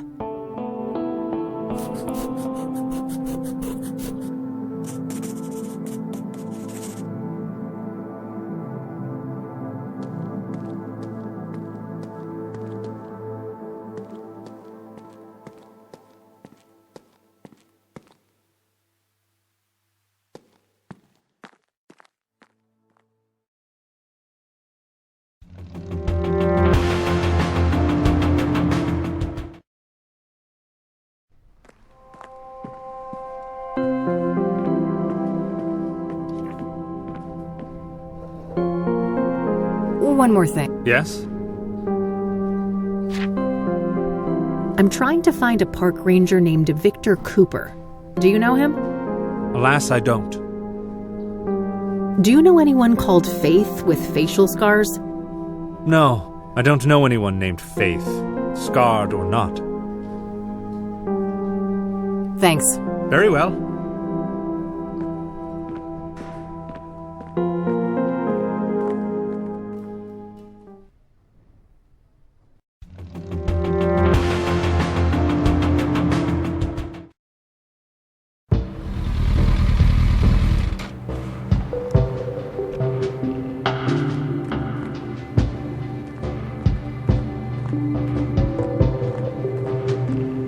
Let's not get any crazy ideas.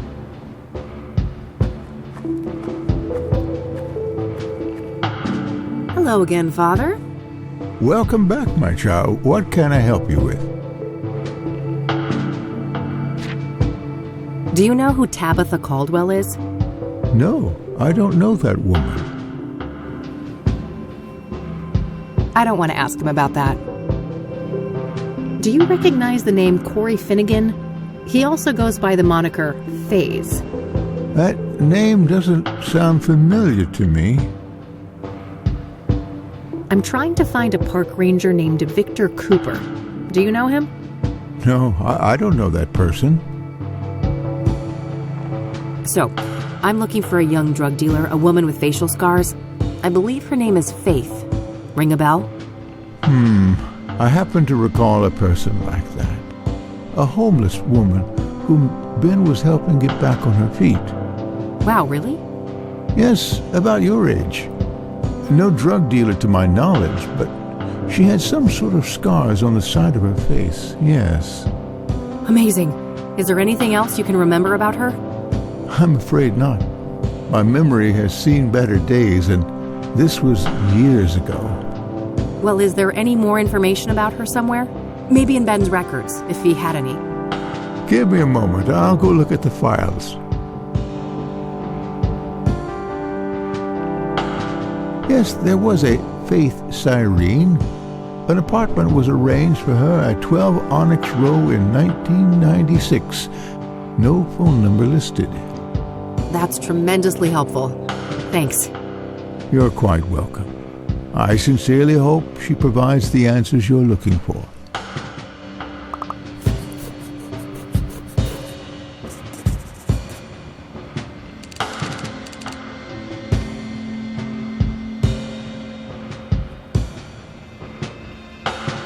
All right, I'm heading back out.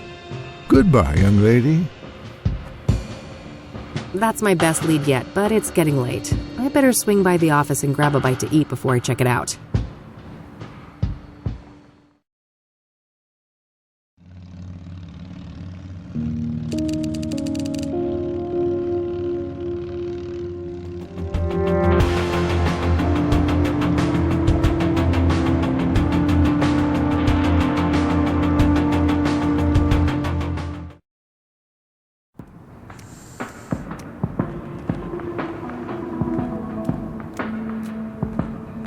Hey. Back again, huh? What's happening? What's your take on the Soothsayer? That creepy motherfucker got the whole town on edge, don't he? Funny how City Hall didn't give a damn until one of those celebrity types got killed. Embarrassing look for the city, huh?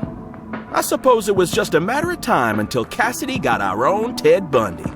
Place like this, with no hope, breeding ground for psychos. What do you know about Deborah Sinclair, the latest Soothsayer victim? Look, I don't know nothing about those murders, victims, whatever. Don't bring that shit up with me. What do you know about scrying mirrors? Nothing. What is that? Some new age shit? Oh, never mind. Are you familiar with the King of Kings Catholic Church? You ain't serious, right? Do you remember who you talking to? Oh, forget it then. Are you familiar with the Azure Sky Motel? Nah, haven't heard of the place. I don't need to ask him about that. I don't need to ask him about... Do you know Corey Finnegan calls himself FaZe? Sure, I know him. Grew up on the same block. That guy's been a hardcore dope fiend since motherfucking diapers. Yeah, I know I promised to tell him about the pyre dealers, but I can't risk Lionel's crew interfering with my investigation. When I'm done with the case, I'll let him know. That's it. Later, Lionel. Until next time, hot stuff.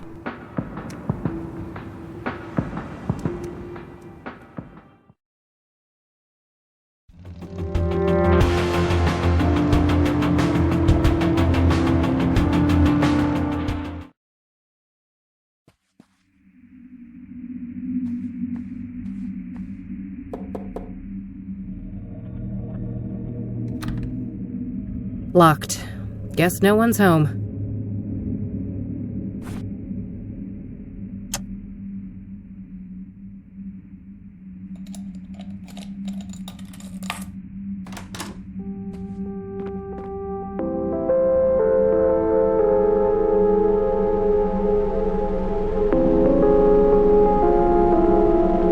No proper bed, but a cell phone. This gal needs to get her priorities straight.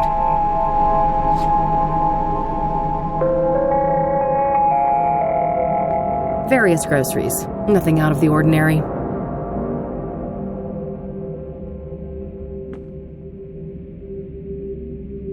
Pretty decent view of the city from up here. Certainly beats the brick wall outside my office window. Pretty decent view of the city from up here. Certainly beats the brick wall outside my office window.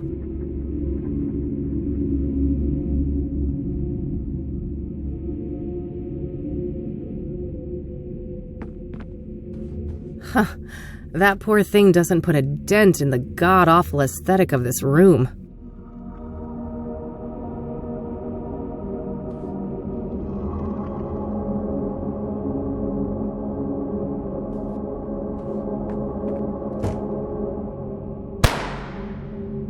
Fuck. That came from the roof.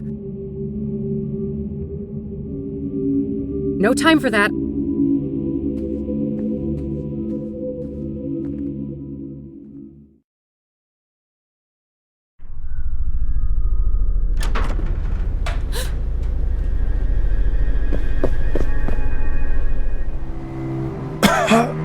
The alley. Watch out. It's fine. She's just trying to get away. We need to get you to a doctor. Too late. I won't.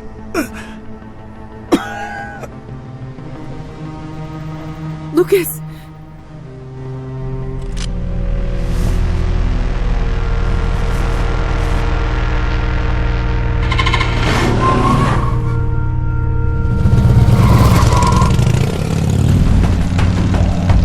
No.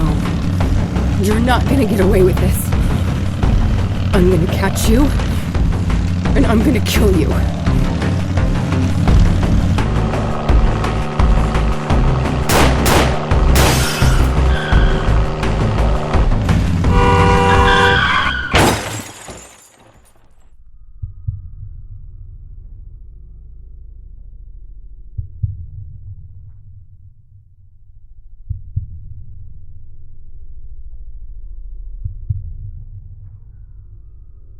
Come on, kid. Time to get back up. Lucas? Who else? Your mother? Wait, you didn't bleed out? Passed out from the pain. Didn't bother to check my pulse, did you? That doesn't... I'm dead, aren't I?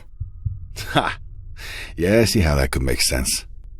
Maybe you cracked your skull on the pavement and this is our last tango. That'd be pretty funny. No, I can't be fucking dead. I'm supposed to avenge you. Avenge me? An alcoholic has-been? Wife and kids who loathe him? Please. You should be concerned with whomever is willing to avenge you. I don't think anyone would do that for me. Anyone alive, that is. No argument there. You haven't been making friends lately, have you? I guess not. I'm sorry, Lucas. I should have been there for you. Why should you? You're too good for that. You're new blood, and I'm just a fossil. That's not...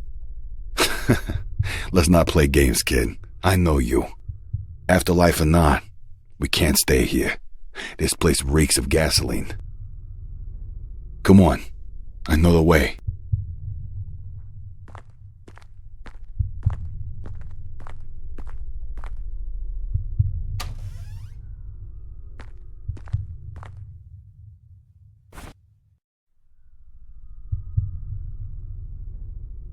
Huh. I know my life is a dumpster fire right now, but I don't need to make it literal.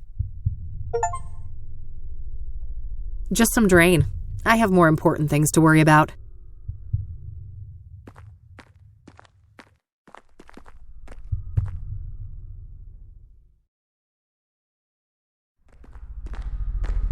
Hey, wait up.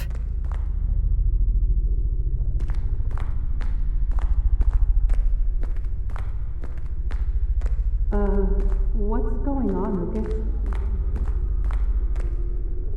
Oh, that's all I need. Just a couple of more cases.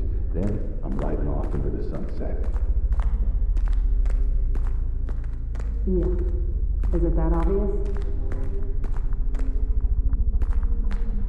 Yeah, I know, kid. Time to move on, huh? So, there's something I need to tell you.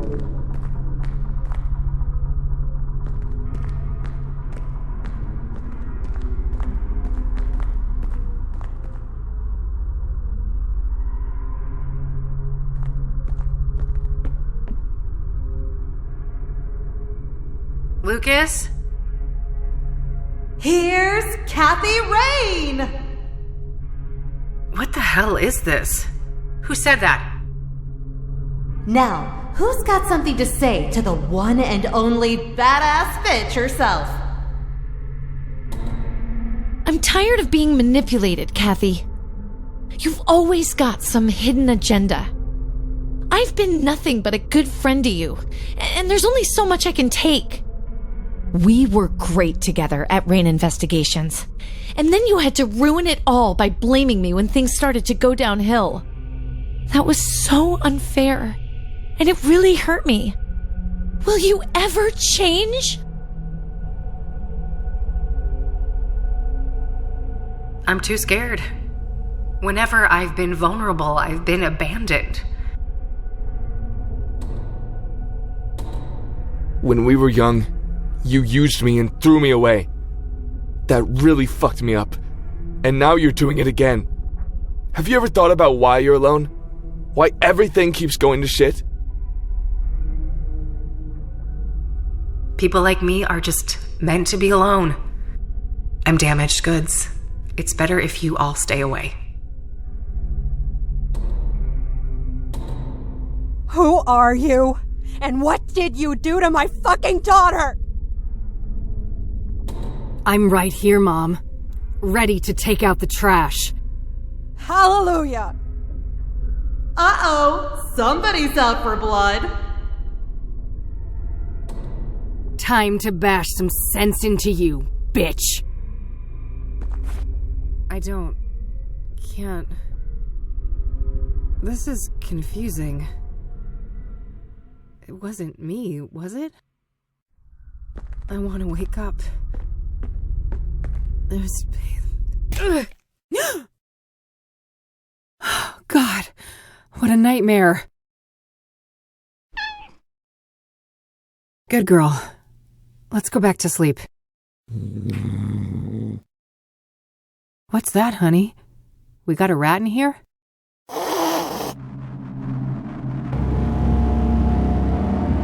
I am in you now. I know your flesh and your fiery heart. A heart that yearns to be crushed before the immolation takes hold and nothing remains. This isn't real. I destroyed you. I destroyed the place you came from. There is no death. Only change. I am the limb of man, but you may call me Mr. Burgundy. Now, let the liturgy commence.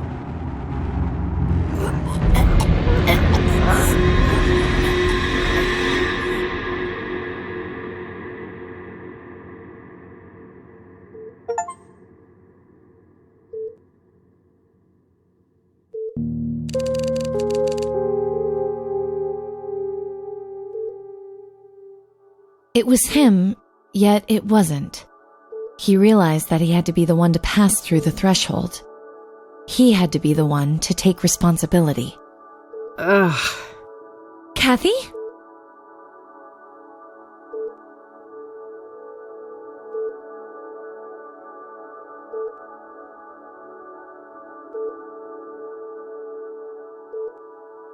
I'd ask if I was dead, but I can tell right away that this place isn't nearly hot enough. Thank God. Are you okay? Just peachy. How long was I out? 4 days. Fuck. What about... Mildred's okay. Don't worry. That's a relief. The bike, then? It was pretty beat up, but Dad fixed it. It's standing out in the parking lot. But he hates me. Why'd he do that? I'd be the first to admit that you're not his favorite person, but he happens to love this gal. And I'll tell you, she pouted real bad at him. You didn't have to do that, E. You're right. I didn't. But I wanted to. Sometimes people care. Everything doesn't always have to be some cynical tit for tat. I guess not. So, I heard about Lucas. Don't remind me. He wanted to be a team and I turned him down. If I'd had his back that night, maybe he'd still be alive. Or you'd both be dead. You know better than to blame yourself like this, Kathy. Maybe so, but it doesn't matter. It's over. I'm finished. This medical bill will be the final nail in my coffin. What's up with the defeatist attitude, Detective? That's not how we usually solve a case, is it? You don't really want to help, E. You're just feeling guilty because I got myself hurt. No, that has nothing to do with it. The Soothsayer killed Lucas. He was my friend too. Are we really going to let this monster get away with what they did to him? What's this? Dusting off the good old eye for an eye, are you, E? No! This is about doing the right thing. The Soothsayer has to be stopped. Despite our faults, we've always made a great team. And it's time for us to step up. For Lucas. What do you say? Well, I say we better get some heavy painkillers or we won't get far. I feel like I've been through a grinder. That's the spirit. Hey, doctor! We've got a girl here in need of some heavy drugs. Stat. That's the last thing I thought I'd ever hear come out of your mouth. I'll go grab some lunch while you guys talk, okay? Sure. See you in a bitty. All right. Lay it on me, Doc. How bad is it? You've suffered 2 rib fractures and some cuts and bruises, but your most serious condition is what's called a subdural hematoma, a buildup of blood on the surface of the brain. Oh, fuck. That sounds serious. It is. Most cases are treated with cranial surgery to drain the blood and alleviate the pressure. However, your hematoma is relatively small, and its location makes surgery a greater risk, so we chose a more conservative approach, managing it with medication and closely monitoring the results. All right. How has the condition progressed? We performed an MRI yesterday, and the good news is that the hematoma has shrunk in size. We believe it will heal on its own, but I would advise that you remain here under observation for at least 2 weeks. That won't fly, Doc. Money is an issue. Can I check myself out and continue the treatment on my own? Technically, yes. We can prescribe some corticosteroid pills to help manage the symptoms. I wouldn't recommend this course of action, though. You'd have to sign an AMA form. Against medical advice, yeah. I'm aware of how that works. What risks should I know about? Well, physical exertion and additional head trauma may exacerbate the injury, resulting in severe headaches, confusion, and loss of consciousness. If you're unlucky, it may even be fatal. Well, damn. Guess I better take it easy. What about this neck brace thing?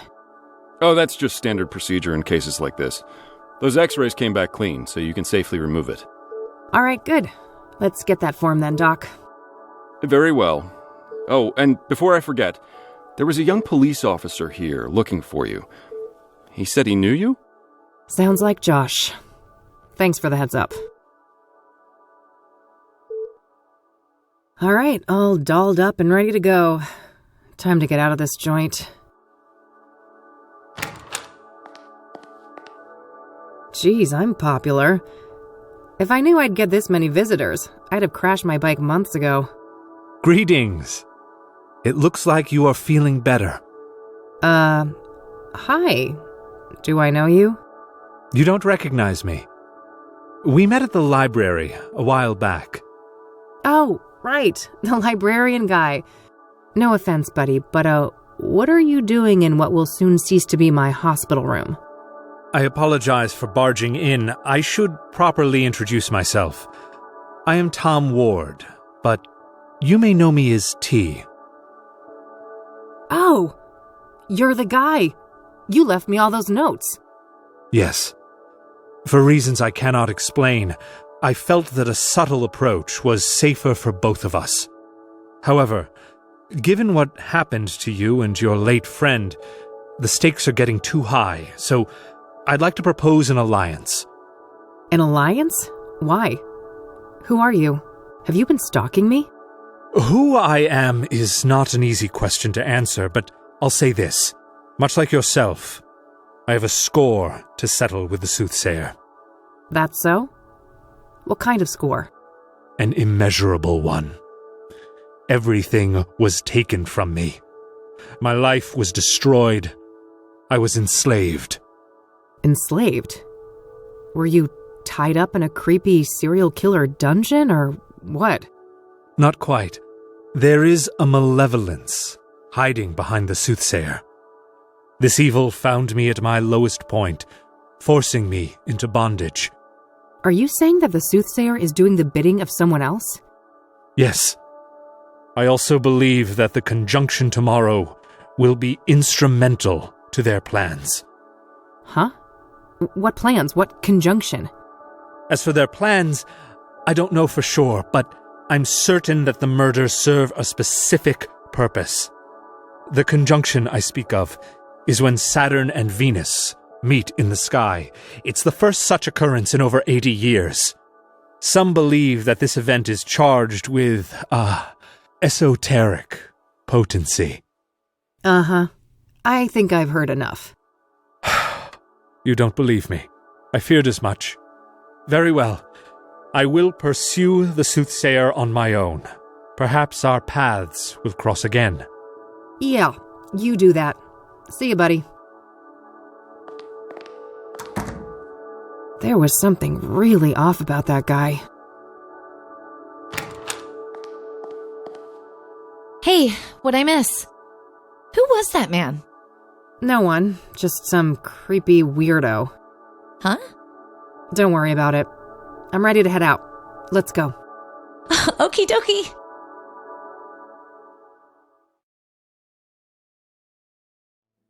So, yeah, that about sums it up. Wow. What a wild case. What will you do next? The Chief Ranger should be back now, so I think I'll go talk to him about Cooper. Yeah.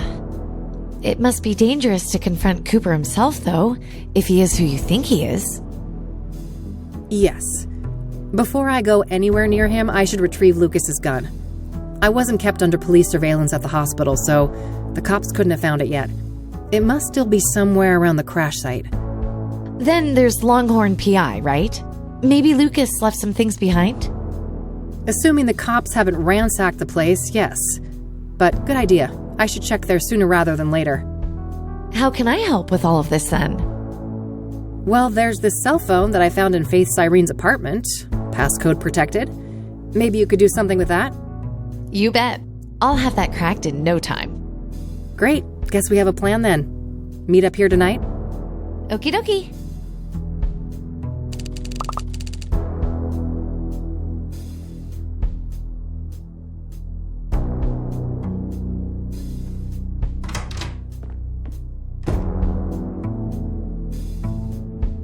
I wish, but if I don't shape up and get some work done, I'm gonna end up sleeping somewhere way less comfy. Nah, I'll live with my current face. Well, good enough to be seen in public, I guess. I've had a cup. Caffeinated and ready to go. My walk-in closet. It's a real mess in there. I better not open the door, or I'd risk spilling all sorts of shit out here. I shouldn't need to bring that. There's storage on the bike if I need it. Maybe later. The red one goes better with this set. I better not open that. Wouldn't want the mold to spread. Useful things for when the Catmobile needs a tune-up.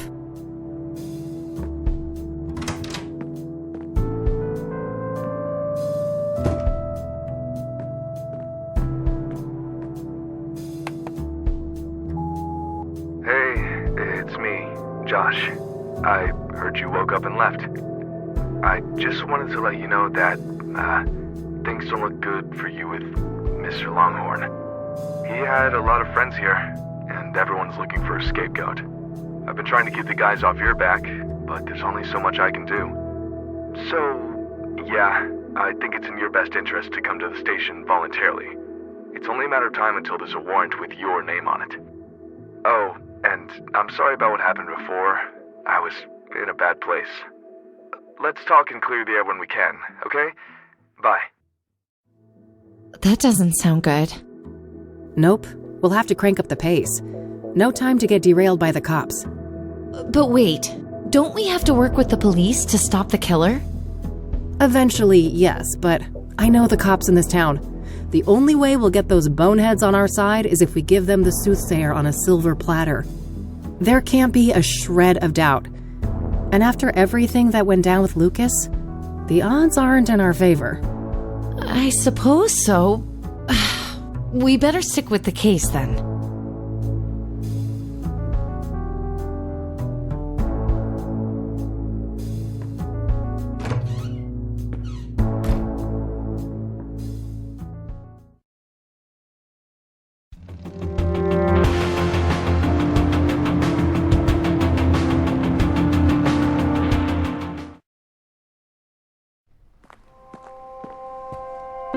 Tom was a no-show today, huh? Guess he's out and about?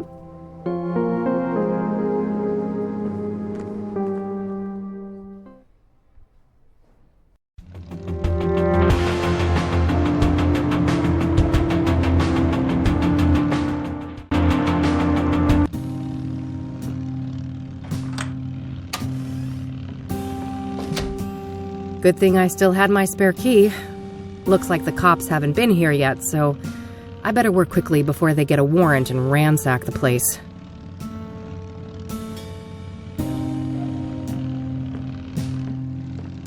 Looks like Lucas has plotted out all the Soothsayer murders here on a map.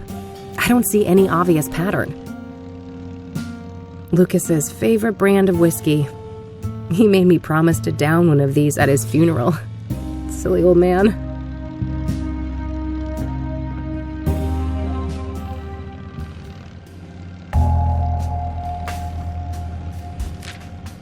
Alright, so this is what Lucas was up to this month. Hopefully I can find some useful clues in here. I remember this JK person from when I worked here. They're a police informant. I don't know their real identity though. Probably worth trying to learn more about them. JK deliver? Here on the 25th. Was Lucas waiting for a delivery from the informant when he died? Jackson is Lucas's youngest son. Must be his birthday that day. This must be that thing Lucas mentioned about digging up dirt on the mayor. Shouldn't be relevant to me right now. Looks like Lucas had a meeting with JK here on the 18th. That's a few days before he approached me about the Soothsayer.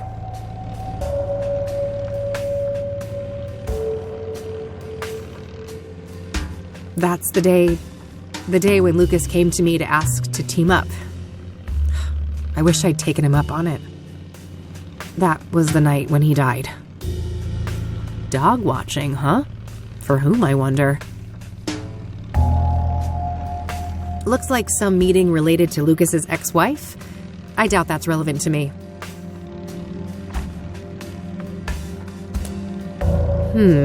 Looks like Lucas received a few messages on this pager recently. I believe this model can only display numbers.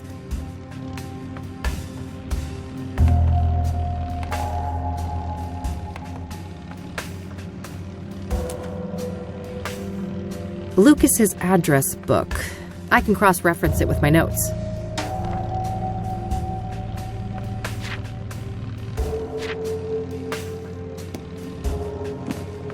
Standard KPD radio manual. Lucas probably used this to decipher police communications.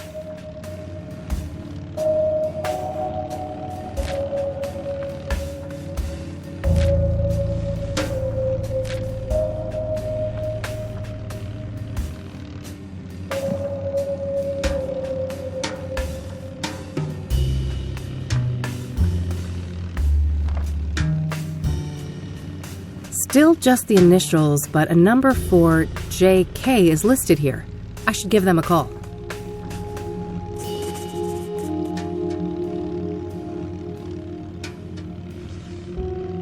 Nothing new, just her.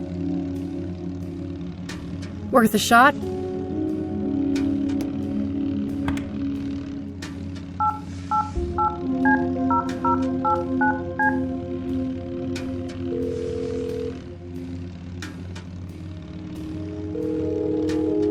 Have reached a numeric pager system. Please enter up to 12 digits and end your message with the pound key. Oh yeah, now I remember. Lucas used some kind of secret pager code to arrange meetings with his informants. I shouldn't try to leave any messages here until I'm sure I've cracked the code. Hopefully some of the clues here on the desk can help. The Longhorn boys, Lucas and his sons. This photo must be several decades old. Now, I've got my own. Weird note. Some sort of reminder? Alright, I think that's everything. I'll gather up all the clues and see if I can make any sense of them.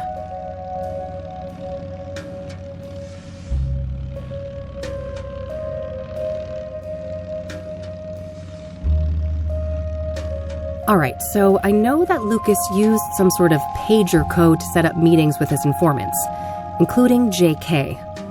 My objective should be to crack the code and then send a message to JK, posing as Lucas. All of the coded messages seem to begin with 1011. I should start by figuring out what those numbers mean.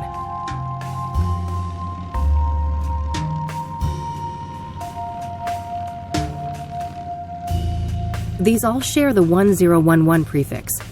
I should start by figuring out what that means. These all share the 1011 prefix. I should start by figuring out what that means. Oh, I recognize this number. It's Lucas's ex-wife. Probably not relevant in this situation. These all share the 1011 prefix.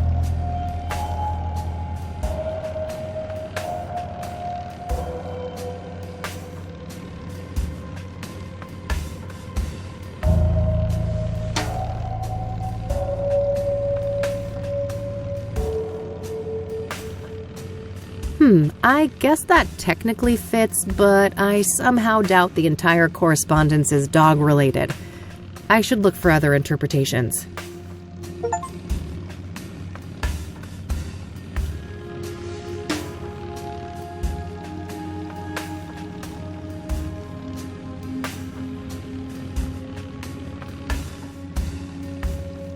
Oh, yeah!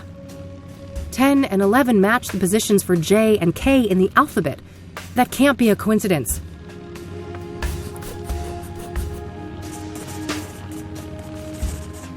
The same letter mapping doesn't seem to be applicable to the rest of the messages, though. The second part must be encoded differently then. First, there's a simple initial prefix to determine the sender, and then some other representation of the message itself. I should try to craft a message for JK now, requesting a meeting in person. I'll set a goal to arrange a meeting at 2 p.m. in the park, but I'll probably need to send multiple messages to convey that.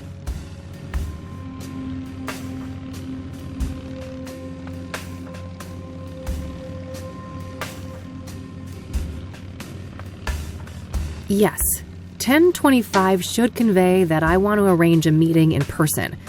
I'll send that to JK's pager and see if I can get a response.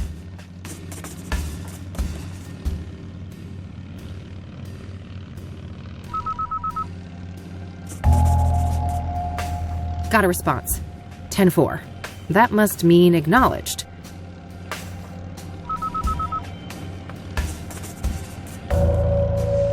Another one. 10-20,000. Not sure what to make of that one, but I have a feeling that they want me to respond.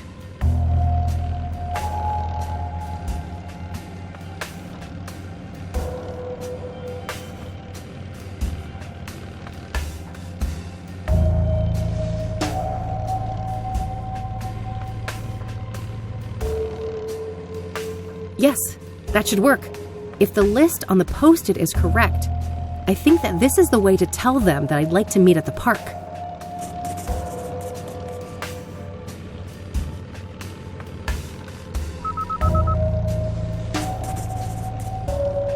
Good. Another acknowledgement.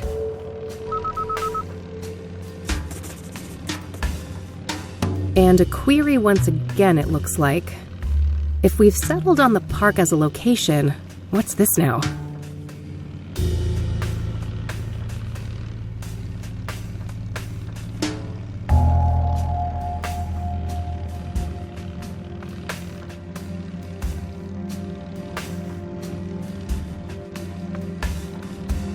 Yes, that should work.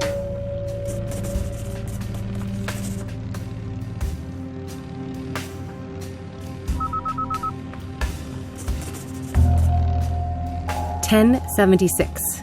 IE en route. Perfect. I should head to the park and try to find JK.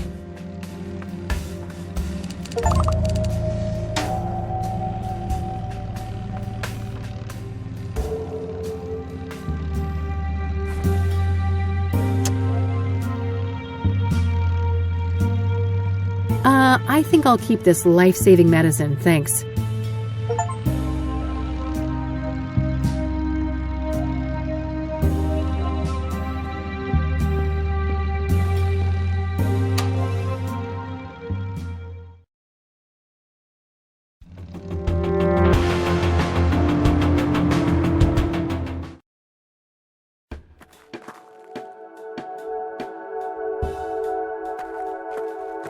Hey there. Are you JK? I don't know what you're talking about. I tried that. I shouldn't bother her again unless I have a reason to think she's the person I'm looking for.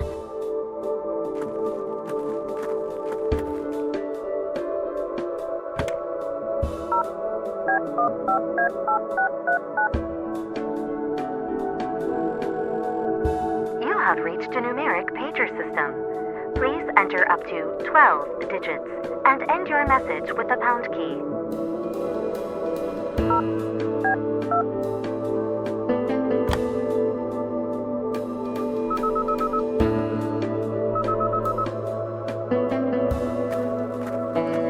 Let's cut the charade.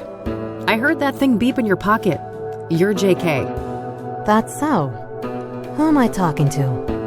I'm Kathy. Lucas couldn't be here. He sent me on his behalf. No, he didn't. We both know he's dead. All right. I guess you caught me. Why'd you even come if you knew I wasn't him? Wouldn't you? Part of me wanted to believe the poor bastard faked his own death. I wish. I was there when he died. A suspect, killed him and I nearly caught her. She? It wasn't Andrea Hall, was it? No, at least, I don't think so. This woman used the name Faith Cyrene. Who is Andrea Hall? A senior at KCU. Lucas asked me to trace a motorcycle for him and... And what? No. Damn it. I've already said too much. We shouldn't be discussing this. Look, the damage is done. You already gave me a name. If I wanted to rat you out to the chief or whatever, I could. Oh, honey. I'm not trying to protect myself.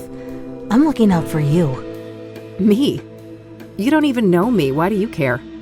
Because Lucas did. He stood up for me when no one else would. I owe that man a great deal. If anything, he'd want me to solve the case and destroy that harpy for what she did to him. No, I don't think so. He loved you like a daughter. You know that, right? Fuck off. Don't tell me that. Don't you think I feel bad enough already? That's what grief is supposed to feel like, hon. You're in a bad way, and I won't help you get yourself killed. Now go on. Get out of here. This lady can go to hell. She doesn't know Lucas. She doesn't know shit.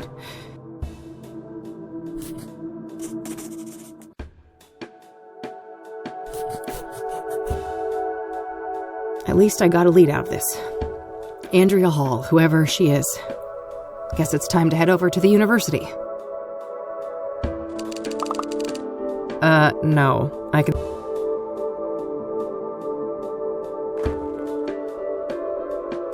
Pollution galore.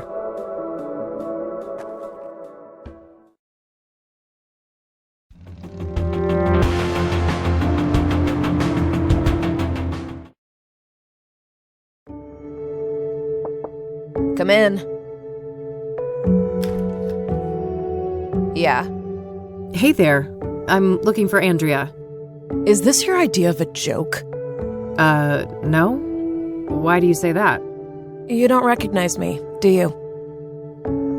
Oh, wait. You came to my office a couple weeks ago, didn't you? Uh-huh. I needed your help with my missing roommate. You can probably guess her name. Oh. Small world, eh? Better late than never. I still can't pay your greedy PI fees, though, so you might as well fuck off again. Sorry about that, but I'm running a business. Another case led me here. I'm not looking to get paid. I just need a few moments of your time, if that's okay. Figures. Well, fine. Come in, then. Thanks. What's your name again? Rebecca Dawson. All right. I'm Kathy, but I guess you know that. I do. Let's talk.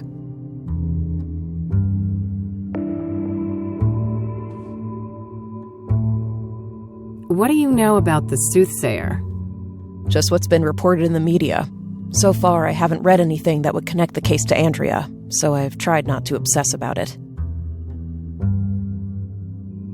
What do you know about Deborah Sinclair? No more than what's in the papers. That goes for the other victims, too.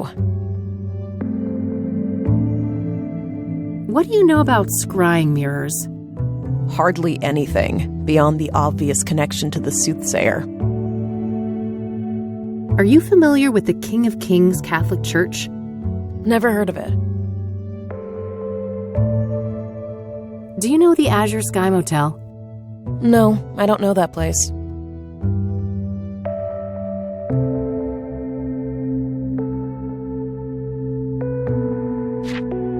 Have you ever heard of a drug called Pyre? No, I'm not a drug user.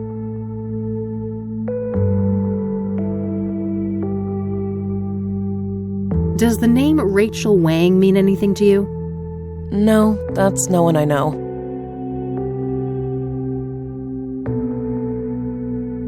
Do you know who Tabitha Caldwell is? No, I don't know her.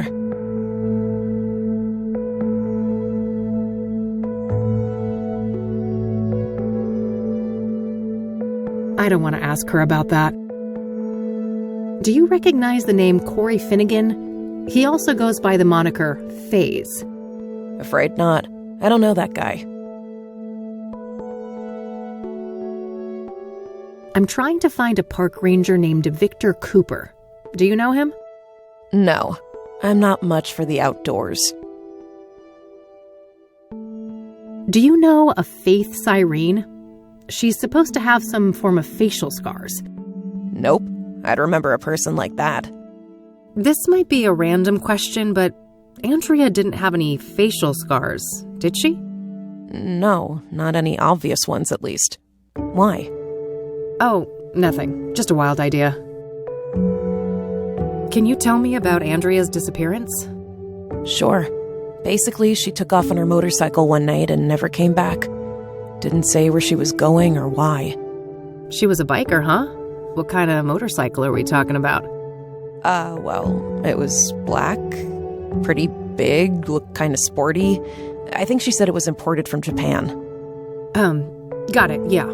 I happened to see one just like it a few days ago. Please, continue. Yeah, so, at first, I wasn't worried about Andrea. Suddenly leaving for a day or two wasn't unusual for her.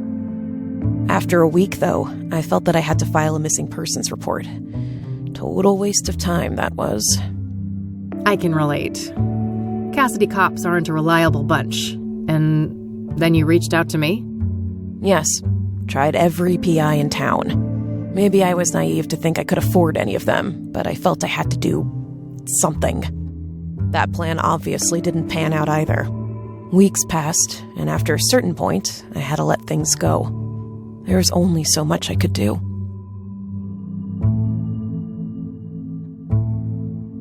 How long has Andrea been missing? About a month, I think. Wait, so she disappeared around the end of April? Sounds about right. Why?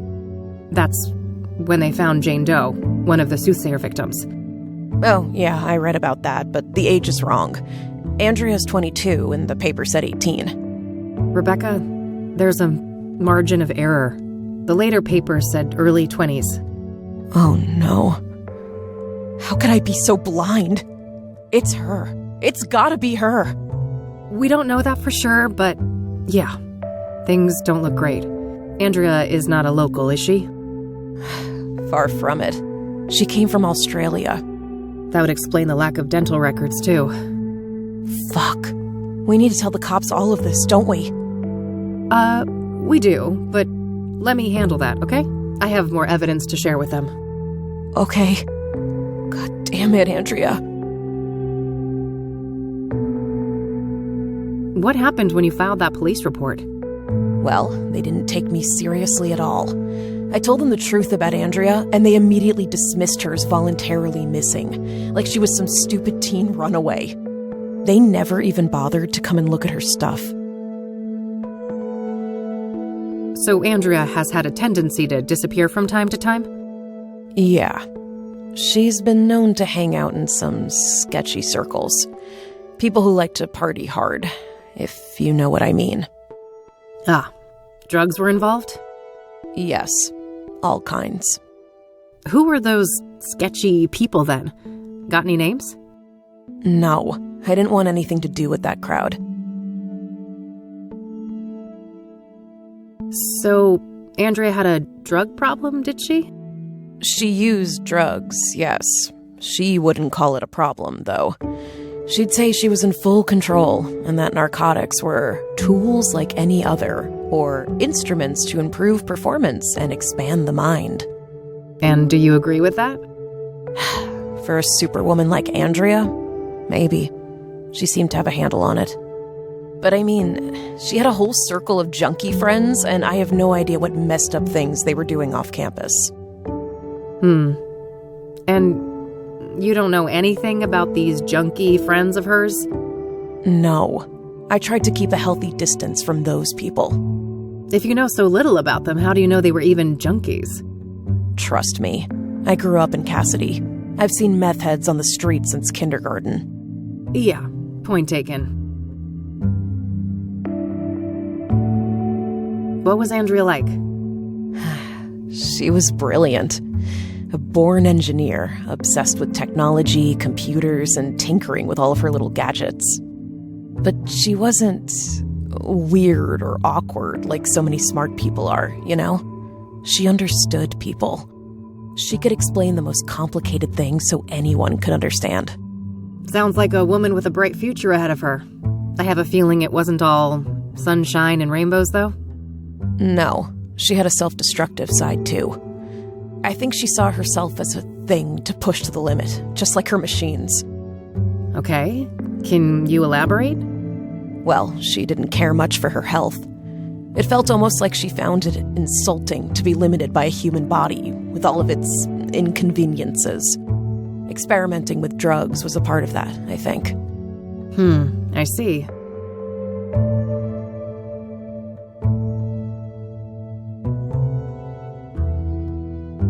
I know this is difficult, but we need to talk about the possibility of Jane Doe being Andrea. Such a horrible way to go. I wish I had anything useful to say about it. So nothing you know about the murder connects in any way to Andrea or her habits? I don't think so. Sure, she went to Constance Hill from time to time, but so does every other college kid, right?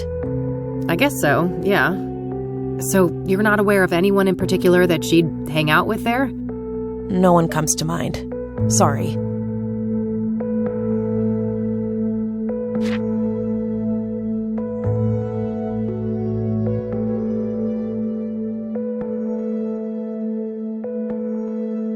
I should go examine the computer before I start asking about it.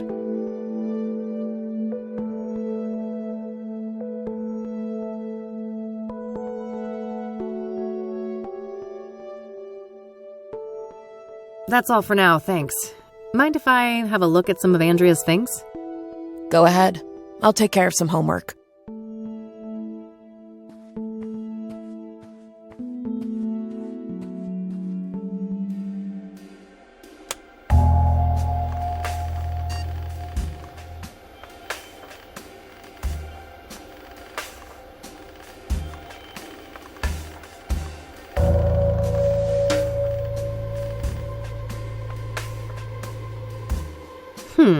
This looks like some serious encryption.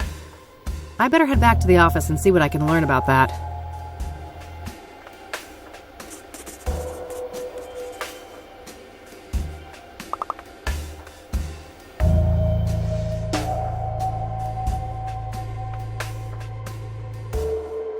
Looks like Andrea was taking something apart here. A hard drive, I think. I hear magnets like these are quite strong for their size. Might come in handy. Got it. What a mess.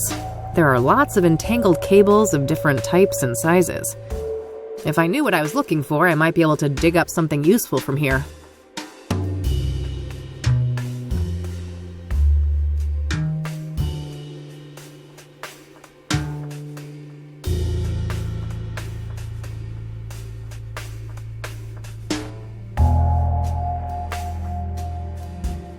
Huh.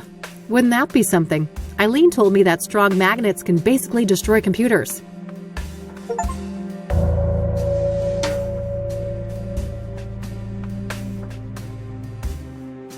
Various gadgets, gizmos, and doohickeys. Yes, I've been known to take science classes.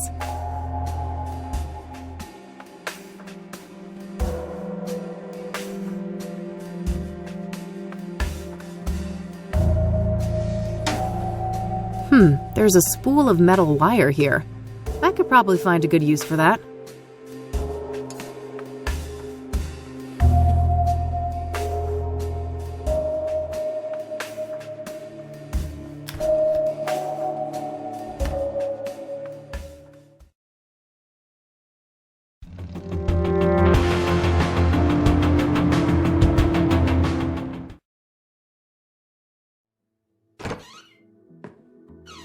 Hey! Hey, E.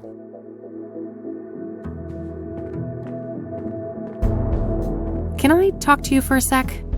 Sure. What's up? What's your take on the Soothsayer? They're sick, whoever they are. I don't want to understand them. I just want to stop them from hurting any more people. So, Deborah Sinclair, how do you think she ended up crossing paths with the Soothsayer? I don't know, but the cabin had no signs of a break-in, right? She probably trusted her killer. Most likely, yeah. What do you think about Jane Doe, the burned woman? Oh, what an agonizing death. It makes me wonder if the Soothsayer had some kind of personal vendetta against her. It's possible. The other murders were relatively quick and clean in comparison, weren't they? Yeah, quite a risk too, right? Doing it in a public place and everything? Good point. Seems like an escalation. But then again, most serial killers grow bolder with each kill, don't they? I guess so. In any case, learning Jane Doe's real identity should be key. Agreed. What's your theory on the deacon? Reverend Winters said that he set up Faith Cyrene with an apartment, right? Well, she probably got close to him just like Eric and then had him killed. The question is how? It clearly looked like suicide by hanging. Yeah, that's a tough one. I can't imagine how that could happen to a devout Christian like the deacon. What do you think happened to Eric Holloway? From what we learned from Rachel, Faith Cyrene had her claws in him, didn't she? Yeah. Eric was murdered on a roof too, just like Lucas. Everything points to Faith as the culprit. Any thoughts on the first victim, Rose Taylor? Not sure, but that affair that she had with an Angstrom patient sounds suspicious, right? Yeah, it wouldn't be surprising if this lover of hers was involved in her death. What's your take on Rachel Wang, Eric's neighbor? From what I know about her, she seems like a really troubled person. I hope she can get the help she needs. How do you think Tabitha Caldwell fits into the case? Hard to say, but everything we have on her is circumstantial, right? So she could easily be innocent in all of this. I guess so, yeah. What are your thoughts on the Engstrom patient that Rose had a relationship with? Well, I'd say it's an odd coincidence if it has nothing to do with her murder. Agreed. Let's hope we can get to the bottom of who this mystery patient is soon. What's your opinion on that Faze guy? Well, drug addicts aren't the most reliable witnesses, are they? We should probably take some of the things he told you with a grain of salt. Yeah, that might be for the best. What do you think about Victor Cooper? Well, from what you told me, he sounds like a dangerous person. We have to be careful if we decide to go after him. What are your thoughts on Faith Cyrene? Well, she must be a ruthless woman, butchering Lucas like that. I'm guessing it wasn't her first kill. She knew several of the murder victims. And even if she didn't take them out personally, she's gotta be a major accessory. Probably, yeah. I wonder who's in charge, though. Is Faith Cyrene calling the shots, or is it the ranger guy? Good question. It could even be someone else entirely. I don't think we know enough to say for sure. So, I found out that Lucas's investigation led to a college student called Andrea Hall. Interesting. What's her link to the case? Well, apparently Lucas was tracing a motorcycle tied to Andrea. Here's the kicker, though. The description of the bike sounded identical to the one that Faith Cyrene escaped on. Huh. That's a clear connection between this student and Faith, then. Keep me posted. Do you know anything about hard drive encryption? A little, I suppose. What are the specifics? Basically, the whole computer is encrypted and it prompts a password when I boot it up. Is there any way to bypass that? Oh, that's tough. Maybe the computer book I bought for the office last year could be useful? Oh, right. Remind me, where did we put that? It's on the shelf behind you, Kathy. All right, that's all. Okie dokie. Ah, here's the book Eileen mentioned. Excellent. There are a few pages about the type of encryption I saw at KCU.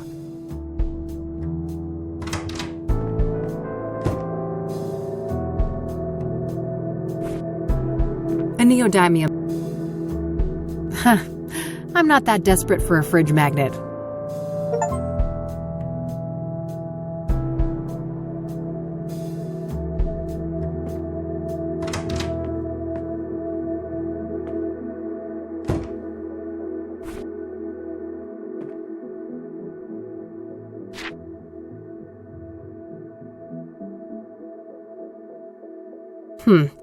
Looks like I need to get my hands on a second computer. It's too soon for that part. I should focus on the earlier steps. It's too soon for that part. I should focus on the earlier steps. It's too soon.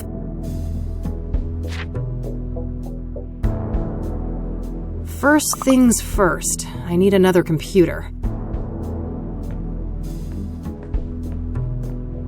Can I talk to you for a sec? Sure. What's up? Hey, are you using your laptop right now? Yeah, but I'm almost done. Do you need it for something? Yep, it's for a thing at KCU. Won't take long, I think. Sure. Go ahead. Just bring it back in one piece, will you? It wasn't cheap. Why? Have I ever... Yes! 4 times!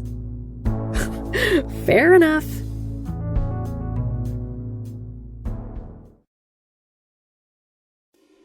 All right, there we go. I've got the laptop set up. time to deal with the next steps in the book.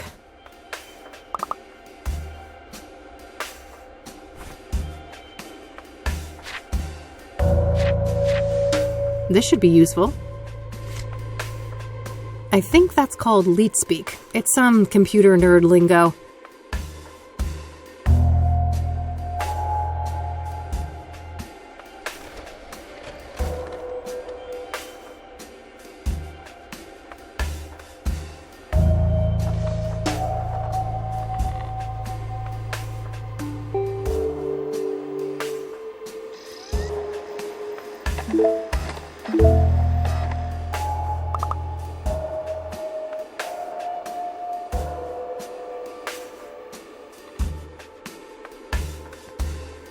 Ah, here's that type of cable that was mentioned in the computer book.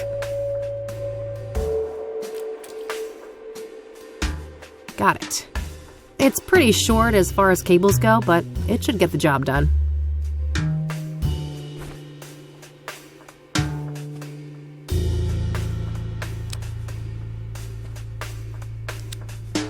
All right, all hooked up.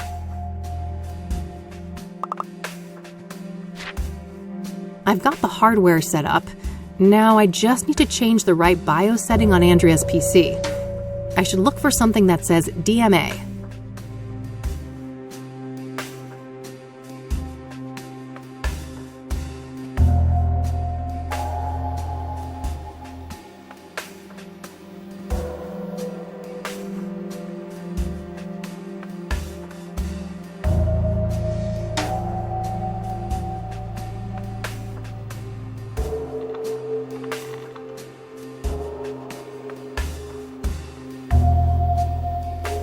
I shouldn't waste time guessing. With this type of encryption, she's not likely to use a simple password.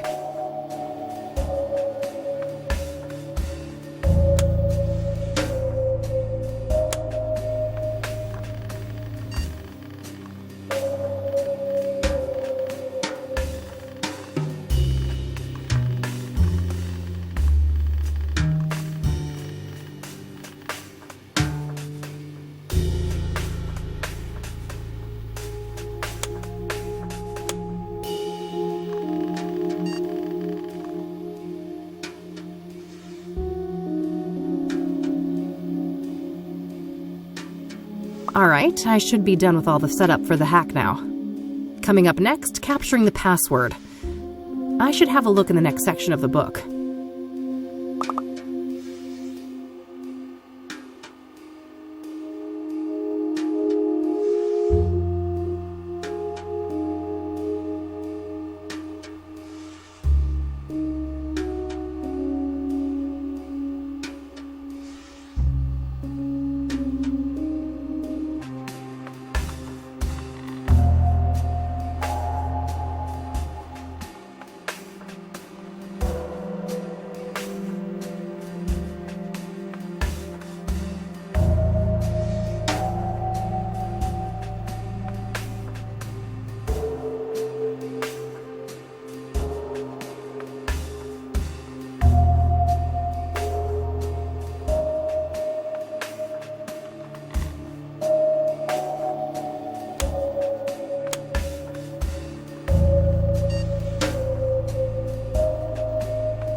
Damn. The decryption isn't an automated process.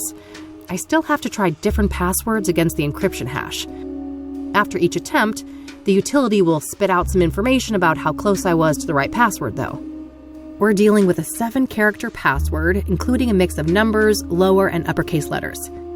I should have a look around the room. Maybe I can find some 7-letter words to put me on the right track.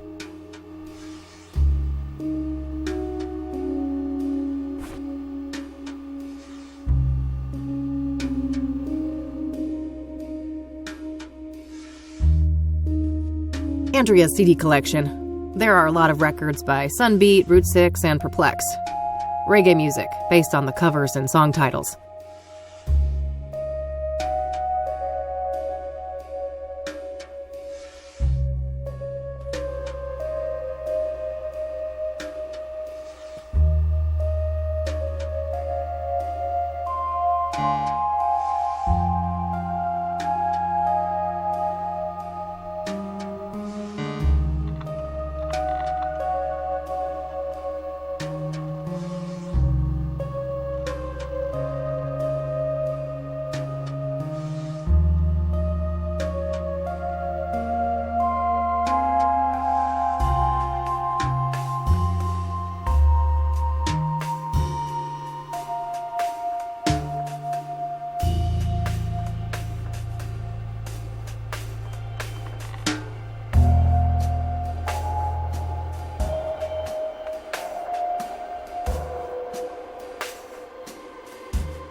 Yes!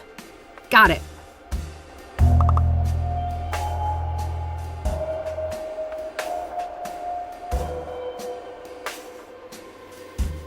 Moment of truth.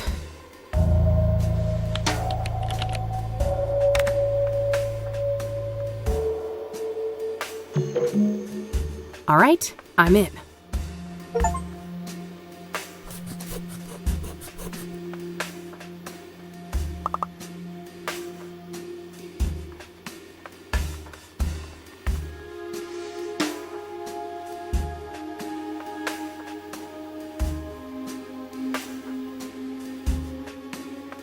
The old mines, huh?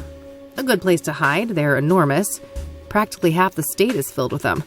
I'll need more specifics to track down a site like that.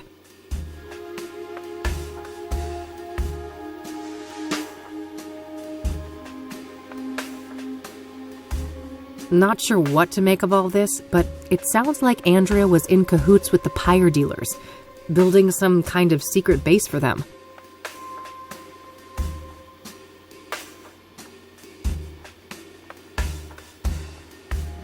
Well, that removes any shred of doubt. Andrea Hall was Jane Doe.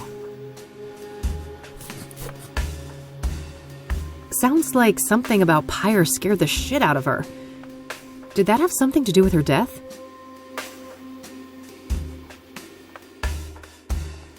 Hey, Rebecca? Yeah? I'm done here. Gonna head out. Thanks for the help. No problem. Did you learn anything? I did, but it's not looking good. Andrea was involved with some bad people. I think it's more than likely that she's Jane Doe. I'm sorry. God damn it.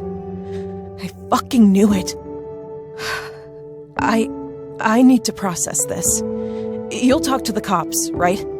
I can't deal with them right now. Of course. Take care of yourself, Rebecca. You too.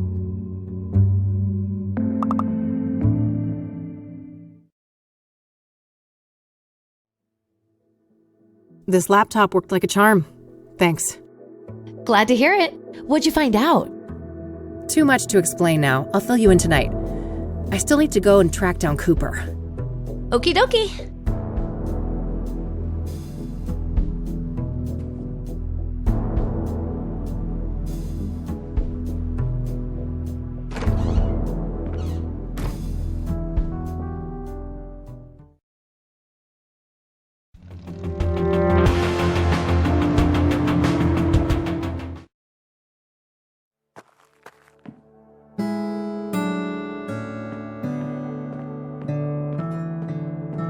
Hello again. I'm back.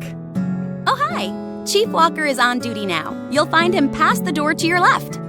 Ah, great. I think I'll have a chat with him then. Sure. You have a nice day now. Thanks. You too.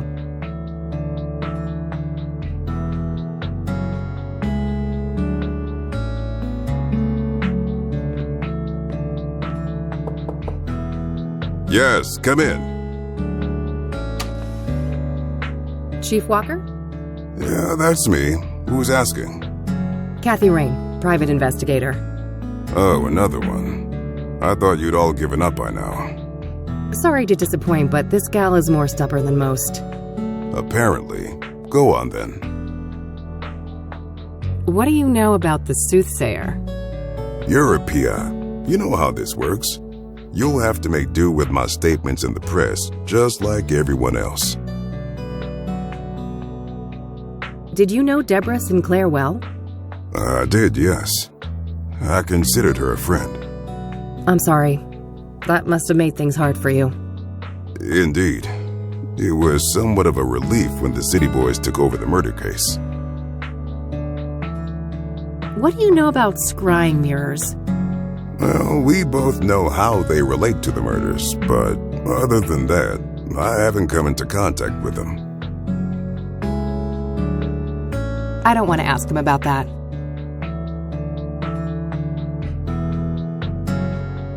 I don't want to ask him about that. Are you familiar with Pyre? I have no idea what you're talking about. Never mind. Guess you guys never got that far.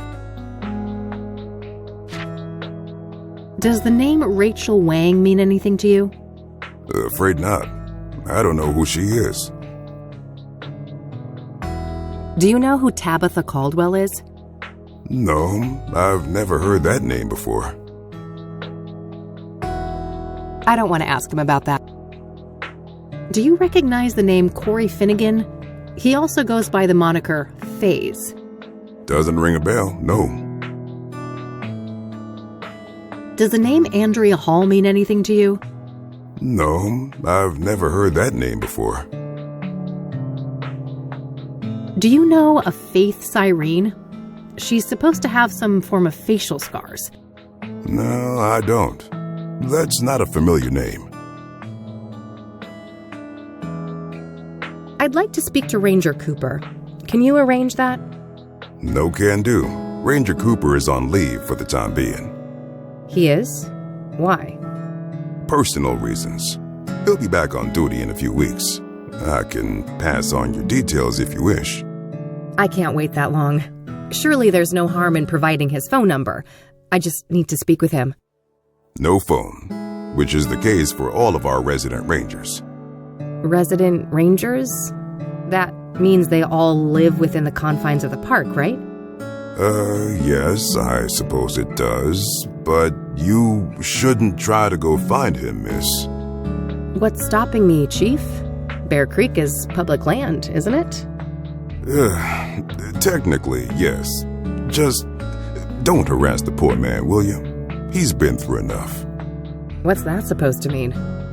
Never mind. I'm getting too old for this shit.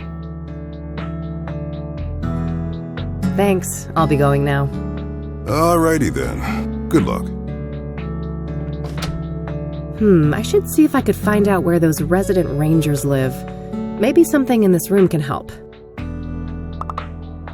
Looks like a map of the immediate surroundings here in Bear Creek. Various points of interest are marked out. Ah, there's the ranger accommodations. It's not that far of a trek from the nearest parking spot, so I should be able to cover the rest of the distance on foot. I better not risk it without a gun, though. Lucas's revolver should be somewhere near the crash site.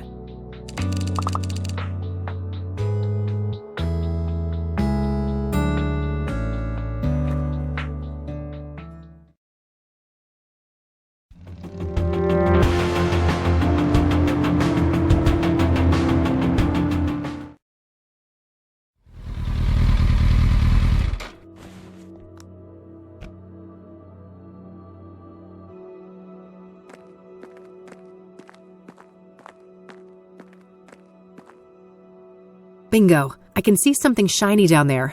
How to get it up, though?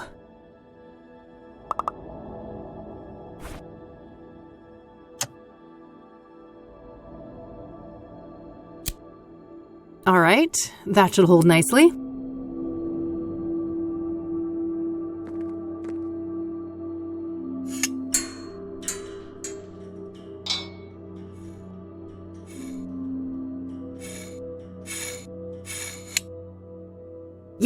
Got it. This thing is nearly out of bullets, though. I should keep an eye out for more.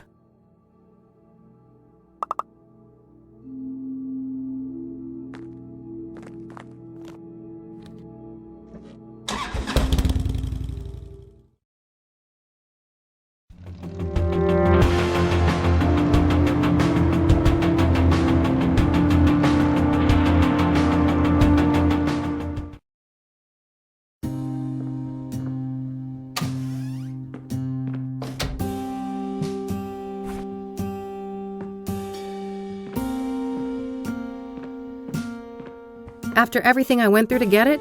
No way.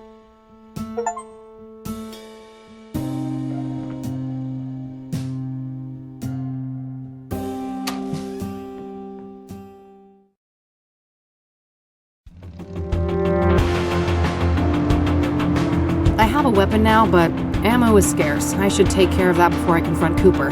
Longhorn PI should be a good place to look.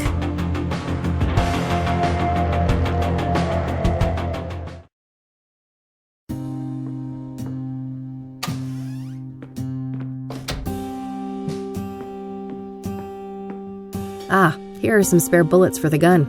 I better take some. Alright, that should be plenty. I've reloaded the gun too.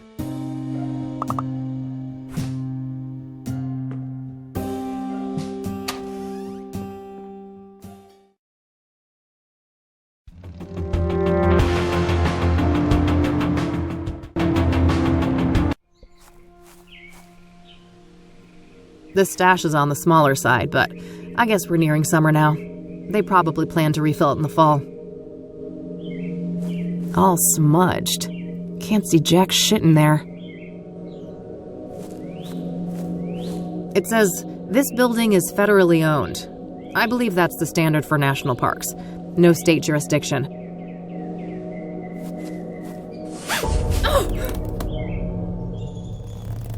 Well, fuck. Oh, my head. This is not good. Need my pills. No!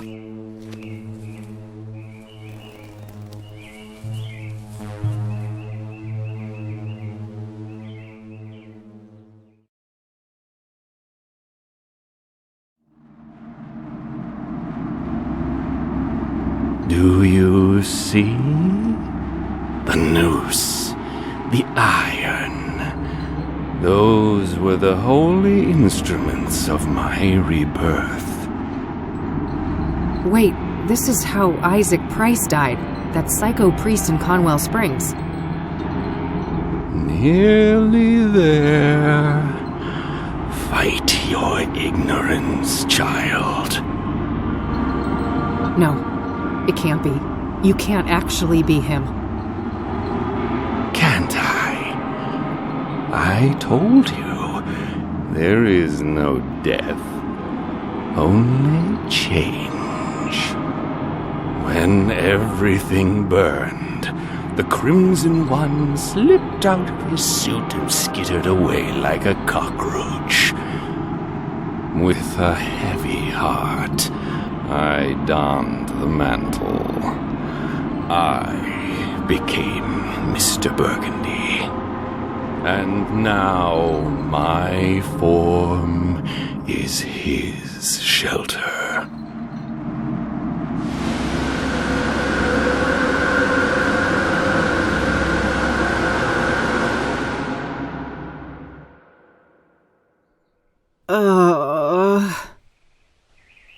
Easy.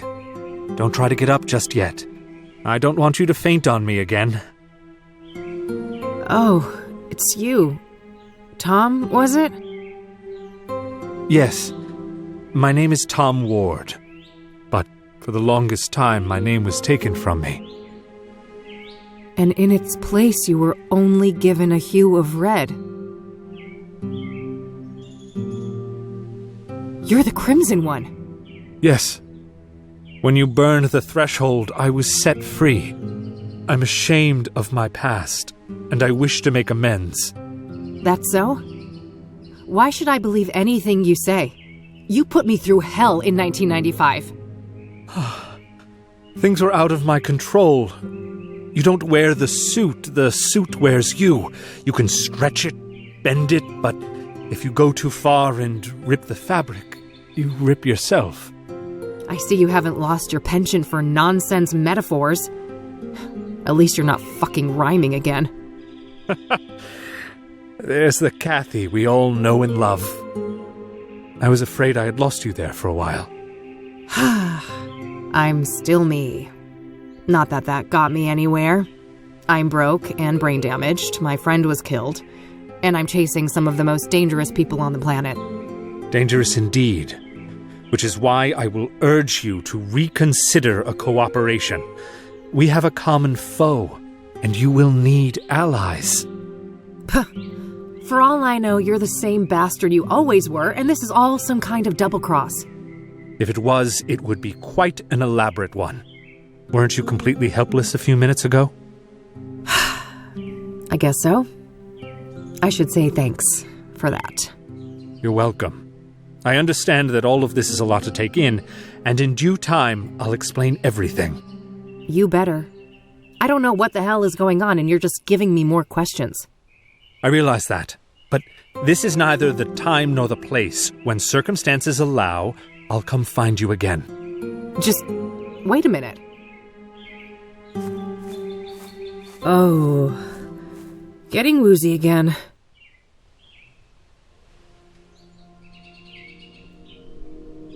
All right, I think I'm okay now.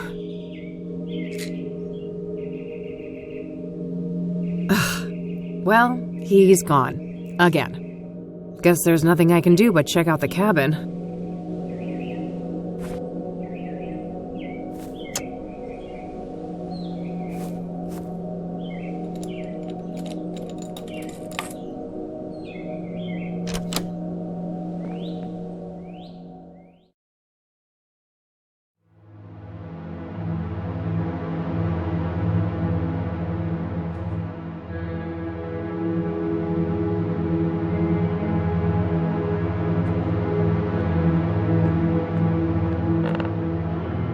Huh?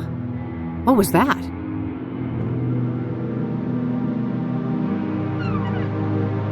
A secret compartment.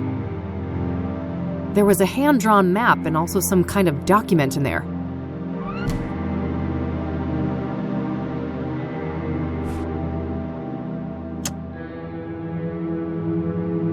Looks like Cooper has drawn a map here.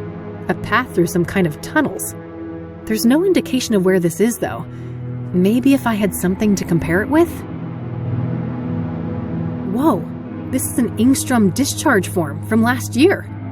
The name on here is Victor Kopernik, though, not Victor Cooper. Cooper, Kopernik? They're quite similar. Maybe he changed his name after they let him out? The timeline fits perfectly with Rose's affair, too. This guy has got to be her secret lover.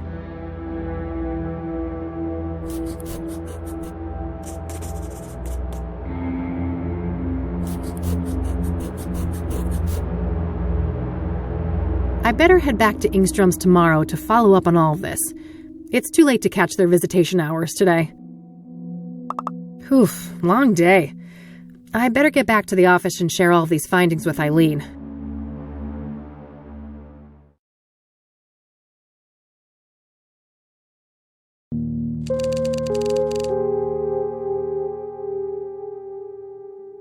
Kopernik, huh? I wonder why he changed his name. He was discharged from a mental institution. Maybe he just wanted to throw a wrench in background checks? Yeah, I suppose that could be it. What about this Tom guy then? Do you think we can trust him? I don't know. I think so, but it's complicated. It has to do with everything we went through in 1995. Oh, you know we never really talked about that. Over the years, I've started to remember things. Fragments. It wasn't just some nutty priest, was it? No, it was something much more sinister than that.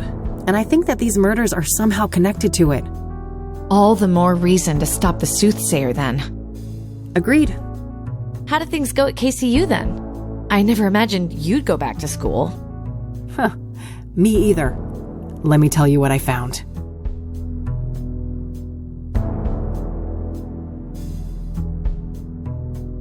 Poor Andrea. What a horrible way to go. Indeed. Can't say I envy her. We shouldn't forget that she wasn't all that innocent, though. She was helping the pyre dealers and showing no remorse about it. On the contrary, she seemed excited as hell about it. Until she wasn't, right? In the last note from her, it said she was scared out of her mind. Yes. Something about pyre freaked her out, and from the look of things, that's what got her killed. Well, at least we know now they have a secret hideout in the mines. Yeah. Narrowing down that location will be the final piece of the puzzle. Anyway, how have things been progressing here? Any luck with the phone? Easy peasy. Cracked and ready. I had a peek in the contacts, and guess who I found in there? Who? Tabitha Caldwell, that florist lady. Damn. So Faith Cyrene knew her. Tabitha's involved then. She's gotta be. Yeah. At least her name was in Faith's contact list. Whatever that implies. The implication is fishy as hell. Let's leave it at that. Anything else? Not that I could find, but you know this case better than me. Any ideas? Well, there's this one thing. Rachel Wang mentioned this upsetting phone call. Oh, right. Outside Eric's apartment, wasn't it? You even had the date and time. Yeah. Here's the transcript. January 14th, 4:15 p.m. Okay. So? Got it. Lasted a couple of minutes, apparently. The number is not in the contact list. 555-059-325. Oh, fuck. What? I know that number. That's the Ingstrom Psychiatric Hospital. Oh. Well, that's easy. Probably just this Copernic guy, right? He was a known patient and in cahoots with Faith. No, that's impossible.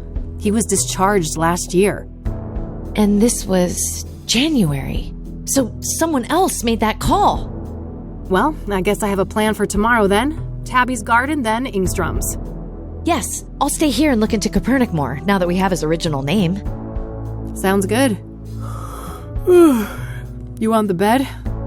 Nah, couch is fine. Sleep tight.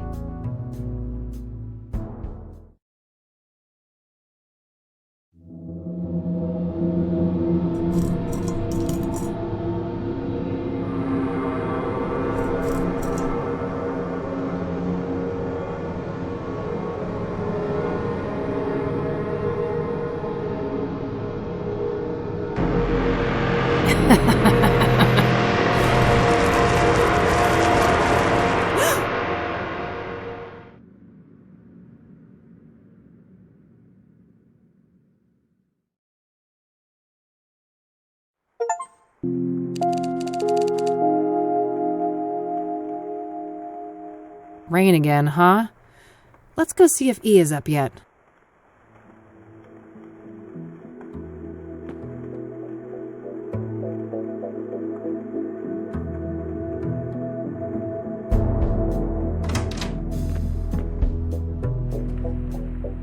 Morning, E. Hey, sleep well? Nope, but that's par for the course. You know that. Yeah, I suppose I do. So what's on the agenda for today? Tabitha Caldwell, first of all. She knows more than she's letting on, or she wouldn't be in the contacts of that cell phone. Right. Just don't underestimate her. She could be dangerous. And then there's Ingstrom's, right? Yeah. Somebody called Faith Cyrene from that place and made her throw a tantrum all up in Eric's face. Yup. That was an odd one. Anyway, if you need some help, remember I'm only a phone call away. Plenty of minutes left on that cell phone, so you can reach me from almost anywhere. Ah, that's convenient. Pocket phones, huh? What's next, robot cats? Oh, I would never. You're the best girl. You two are just adorable. Oh, quiet you. What's E gonna entertain herself with then? Victor Copernic, I think. Yeah, sure that guy's a fucking hoot. Oh, you know what I mean, silly. Research. And maybe I can dig up what he tried to hide with that name change. Not a bad plan. Let's get to it and touch base tonight. Okie dokie.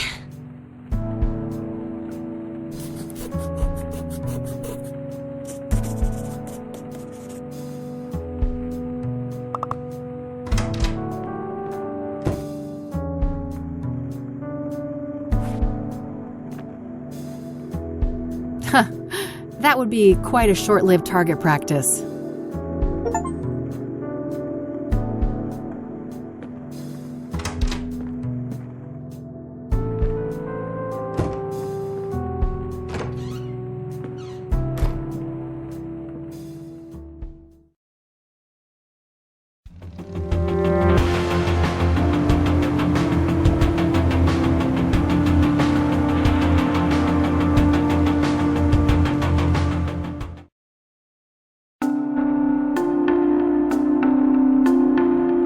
Closed on a regular workday, huh? Let's pick this door open.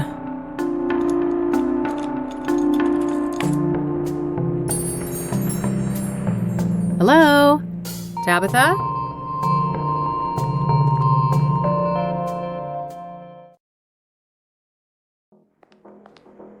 Oh, fuck.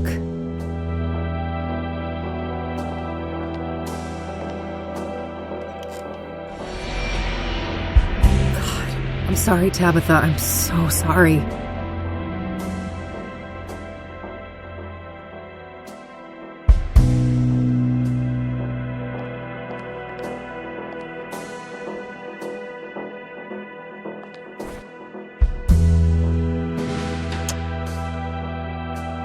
Somebody's seen too many Frankenstein movies.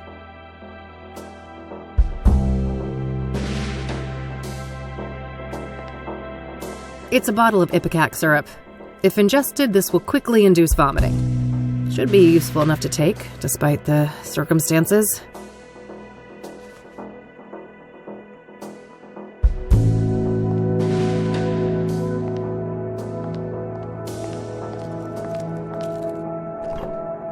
Oh, damn. These are red side flowers. She's been growing them. Something tells me I just found the key ingredient of pyre. The question is, was Tabitha an unwitting participant or a full-on co-conspirator? Looks like Tabitha's address book might contain some clues. I think I found everything in here. I gotta get the hell out of this place before someone sees me. I'll wipe everything I touched and then call the cops from a payphone.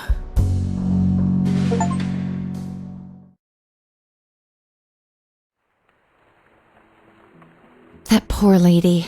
It seems everyone who has something to do with Faith Cyrene ends up dead. Yes. I wish I'd pushed Tabitha harder the first time we met. Maybe she'd still be alive. It's not your fault, Kathy. At least you found some clues in there. Yeah, I'll follow up on those now and see what I can find. All right, I'll stick with the research. Be careful. And call me if you need me. I will.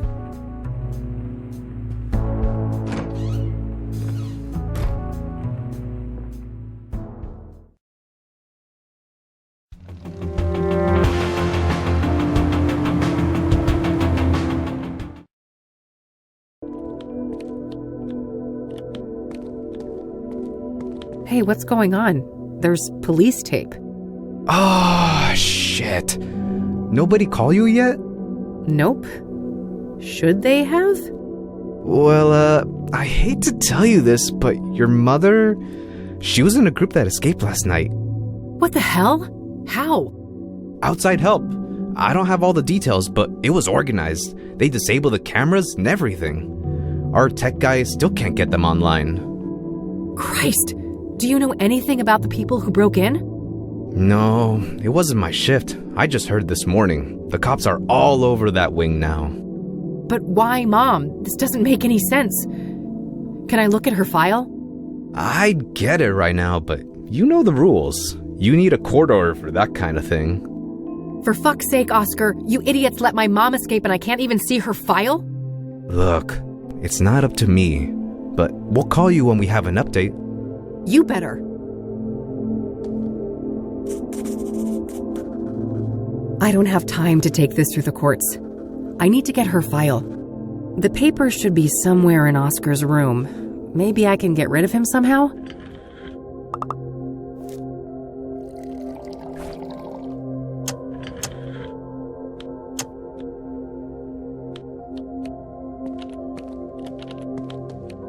Hey, that's employees only.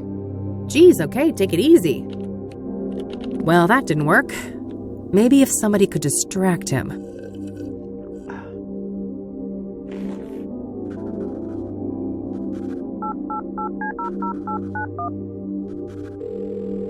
Rain Investigations, Eileen speaking. Hey, it's me. Hey, how are things going out there? Well, not great, and I could use your help. I'm at Ingstrom's. Say no more. I'll be there in a jiff. Great. Thanks, E.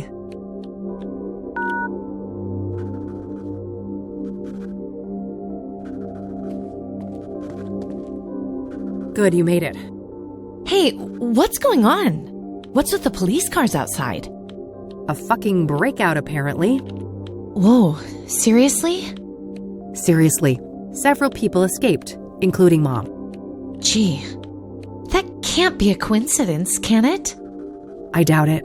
If we can get access to the patient files, maybe we can find some clues. Sounds like a plan. How can I help?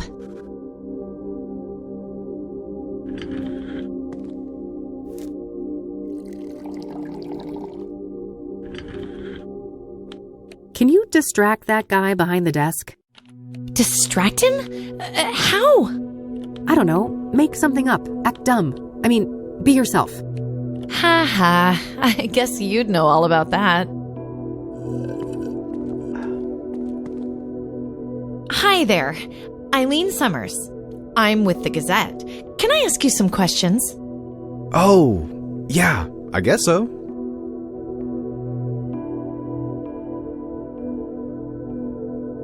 And you said they disabled the cameras? Like that one on the ceiling? Yeah, exactly. Our computer nerd boss here on site. Don't print that. Our head of IT, that is, he's still working on it. Perfect. That's all the questions I had. Thanks, Oscar. Anytime. So, when will this print? I gotta tell my mom. Le va a encantar. Very soon. Gotta go. Bye.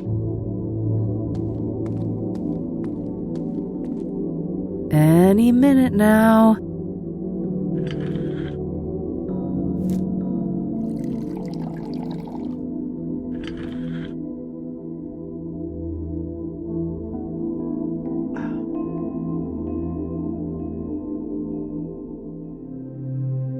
Ay Dios, that lunchbox must have gotten bad. Clear the way! I'm about to hurl!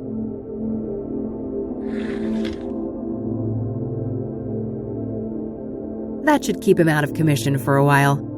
Poor Oscar. He'll be okay, right?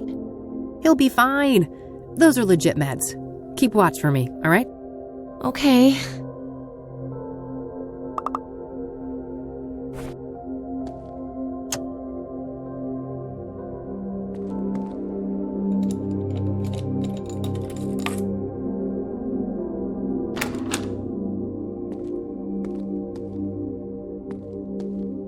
All right, where do we have Sharon Evans in here?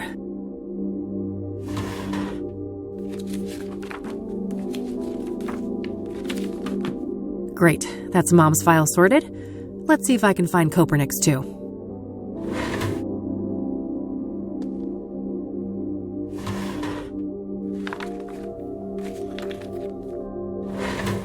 Perfect, got that too.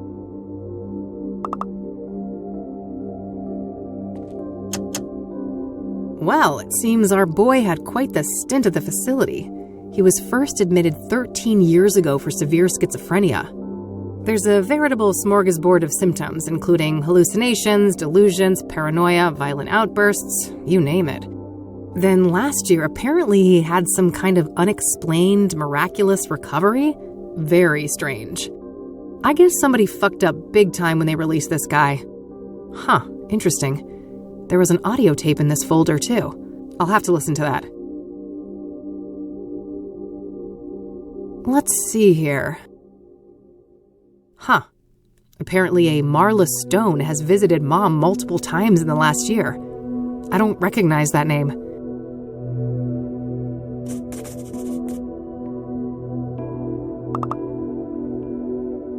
It says Session 12. I found this along with Cooper's file at Ingstrom's. I should be able to listen to this at my office. My radio doubles as a tape player.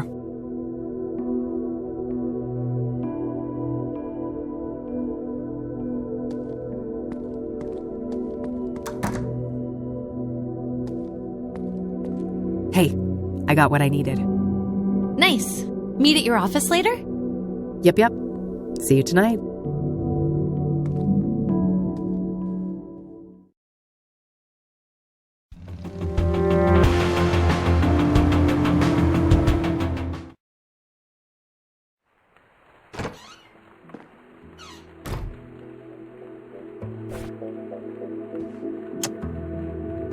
I'll cross-reference the address book with my notebook. Whoa, Marla Stone is a hit. Huh. Faith's cell phone number is listed under that name. Does that mean Marla Stone and Faith Cyrene are the same person? If they are, Mom could be the mystery caller from Engstrom's that Rachel overheard. It looks like the address for Marla Stone isn't the Onyx Row apartment, though. It's some P.O. box at the library, number 14. I better go check that out.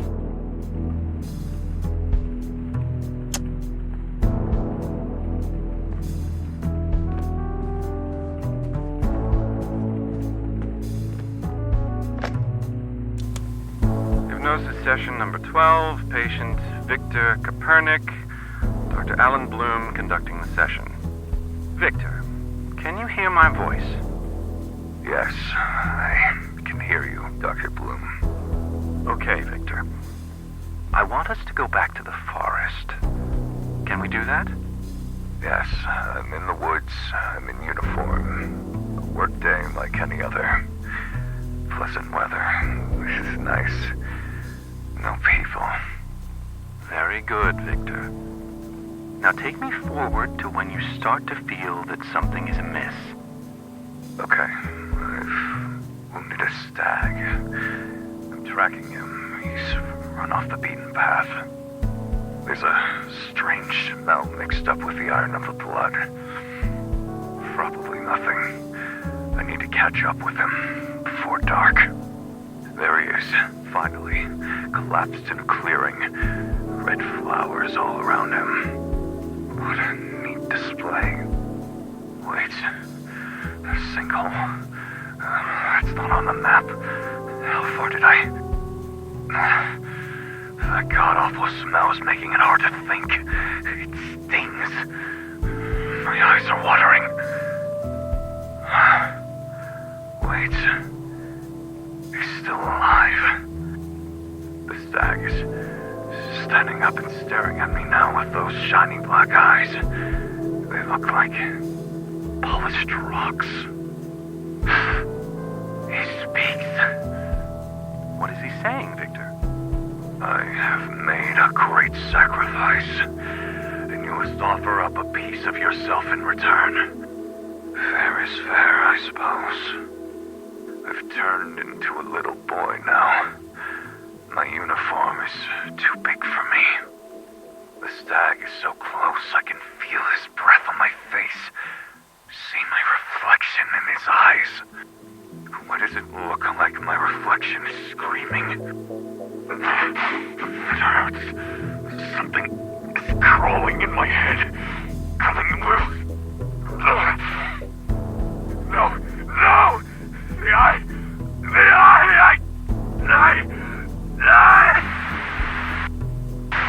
Addendum, Dr. Alan Bloom speaking. The hypnosis session was terminated following a traumatic breakdown. The patient had to be sedated and restrained.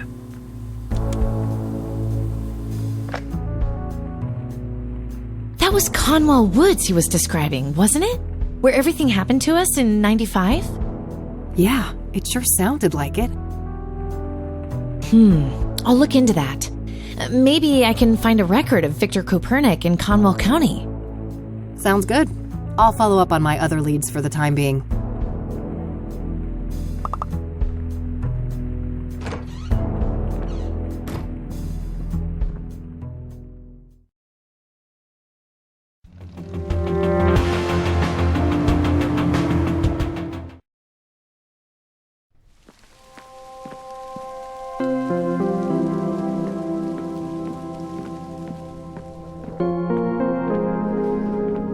Here's number 14, Marla Stone's box. Ugh, it's locked tight.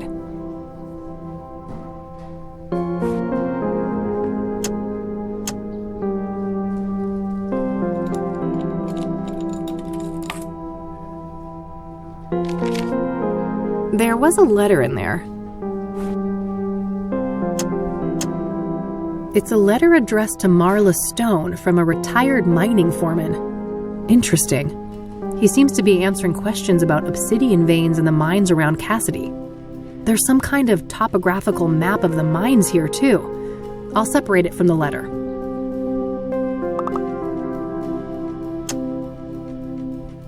Good idea.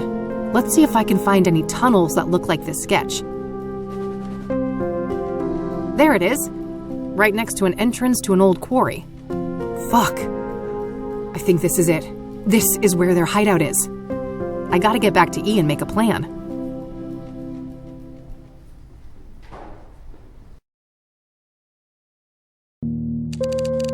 I can't believe it. We actually know where these awful people are now. Yes, we have to confront them tonight. If they've got Mom, God knows what they'll do to her. Just the two of us? I know it's the right thing to do, but maybe we should try to get more help? Some backup would be great, but, I mean, who could we trust with something like this? Hold that thought. I'll get it.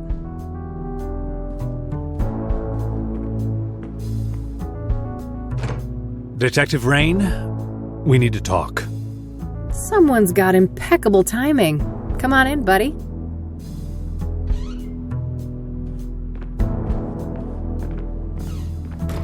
Oh, hello there. How do you do? I'm Tom Ward. Eileen Summers. Kathy told me about you. Thanks for looking out for her yesterday. Don't thank me yet. I overheard something about the two of you needing backup. Not so fast, Tom. You have a lot of questions to answer. Very well. We have some time. First of all, how did you become the Crimson One? That's a long and painful story. Just give me the broad strokes then. Well, let's just say I suffered a great personal tragedy. I had nothing to lose and nothing to live for. And I was in the wrong place at the wrong time. Conwell Woods. In that moment of weakness, the old god seized me and wrapped me in that red velvet prison. And there I remained, until your blaze offered an escape. An escape? How? It's difficult to explain, but the fire weakened the old god enough for me to break free from his influence. So what? You're back to your former self now? As far as I can tell, yes. It's as if that horrific night in Conwell Woods never happened. Tell me about your former master, then. The one the church revered as the old god. He is the great I, the evoker behind the curtain, the master of the malleable. The malleable? That's the realm you entered in 1995. The shifting depths powered by the red flowers. So what happened when I burned them all? You cut off the old god from our world and cauterized the threshold to the malleable. He was weakened in the process, allowing me to slip out of the suit and escape. What is the old god exactly? I wish I knew. He isn't human, I know that much. He doesn't have a name. In fact, the concept of names is completely foreign to his kind. And he's bound to this malleable place? It seems so, but I can't say for certain. It is possible that he is the malleable incarnate. What does he want then? He should be called evil, for he did heinous things. But I believe he is simply a curious, reckless, powerful entity with no grasp of human morality. A child playing with ants, if you will.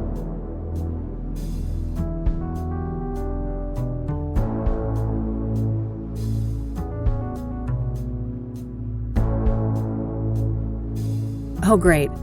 We're at the whims of a supernatural entity behaving like a 4-year-old with an empathy disorder. You may be sarcastic, but that simile might be closer to the truth than you think. In any case, for many years the old god used me as the Crimson One to bring people into his sphere of influence so he could see what makes them tick. So that's why people started disappearing and going crazy? Yes. Then things took a turn for the worse when the church entered the picture. When Price the Elder, Father Bill, found the threshold in the sinkhole, and the malleable began to be used for their fanatical practices. So Father Bill was corrupted by the old god? If anything, they corrupted each other. I watched as the old god assumed a role of divine authority, aligned with Father Bill's zealous ideas of penance and contrition. So where does the Soothsayer come in? You think the killings are related to the old god? Yes. I believe that whoever is committing these murders is trying to restore the threshold to the malleable. How would they even do that? Through ritualistic killings. Obsidian is a material with mystical properties and intimately linked to the old god's power. Wait, isn't that supposed to be the red flowers? One does not exclude the other, and when combined, both of these elements have an even greater potency. That makes sense. I found indications that the bad guys have been cultivating red scythes. Probably to make pyre with, right? Oh, yes. That's been my working theory for some time now. As for what motivates these villains, I cannot say. Concerning Cooper, I might have a clue. I just found proof that before he changed his name, he used to work as a ranger in Conwell County. That's when he was admitted to Engstrom's. There you have it. He must have come into contact with the threshold in Conwell Woods, and the old god sank his claws into him. Makes sense. What about Cyrene, then? Is that the scarred woman? I've come across descriptions of her, but never a surname. That's her. She calls herself Faith Cyrene. I wish I could provide some insight, but I've learned very little of her. All right. I also wonder why the heck these people may have broken Mom out. Both Cooper and Sharon were at Engstrom's at the same time. They must have had some contact there. I guess so. Regardless, if she's with these people, Mom is in serious fucking trouble. Agreed. I'd go as far as to say mortal peril. Another thing, Tom. You mentioned a planetary conjunction? Ah, yes. When Saturn and Venus meet, the planes align and the malleable draws close. So that's when you think the bad guys will try to reestablish this threshold? That's what I fear, yes. At that moment, the conditions will be ideal. When does this event occur exactly? Oh, Meadow mentioned that before. It should be about 6 hours from now, give or take. All right, shit. Guess we're on the clock. Indeed. So how about it, Detective Rain? Shall we work together? What do you say, Kathy? 3 is a good number, isn't it?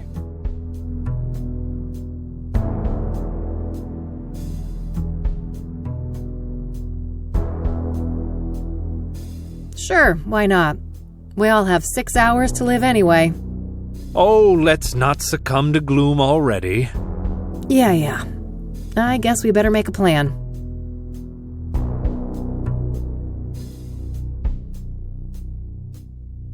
In case we lose contact, these radios should come in handy. Good. Only one gun between the 3 of us, though? I guess I better not miss. At least we've got the element of surprise in our favor. I wouldn't be so sure. Andrea's notes mentioned a wireless surveillance system. Underground, those signals would likely be sent on a narrow low-band frequency. Okay, can we disrupt that somehow? I think so. I should be able to modify one of those radios to briefly jam the video feed. Perfect. You got a car, Tom? I do.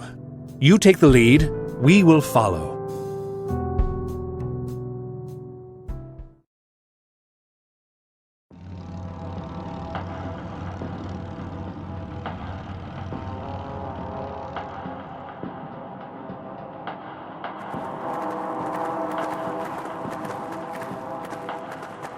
All right. This should be it. Better move carefully.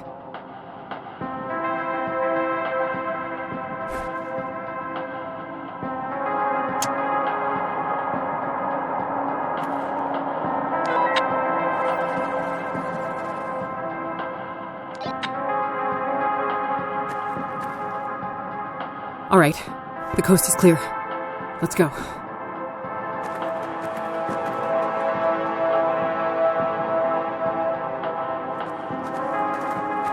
A surveillance room. Jackpot. Looks empty. Let's check it out. You two go ahead. I'll scout the rest of this tunnel. Good idea. I'll be with you in a sec.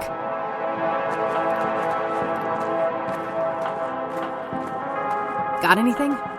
No Cooper, no Sharon. I've got somebody that could be Faith Cyrene, though. Show me. Right here. Yeah, I think that's her. Any idea how to get to that room? Nope. There's no map or layout anywhere. I'll bring Tom and look for her. You stay here and keep an eye on the monitors. Okay, call me on the radio if you need me. Will do. Oh, and... Yeah?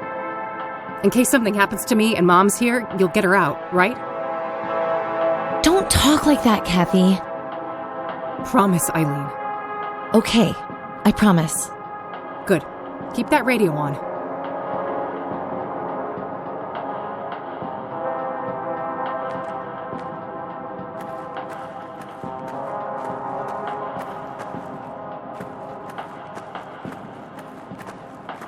Looks like it splits off here. Yes. I'll take this path. You go straight. Any sign of trouble will connect on the radio. Fine. Take this at least. Your famous electric weapon. What an honor. Don't read too much into it, you weirdo. I'll try. Be careful.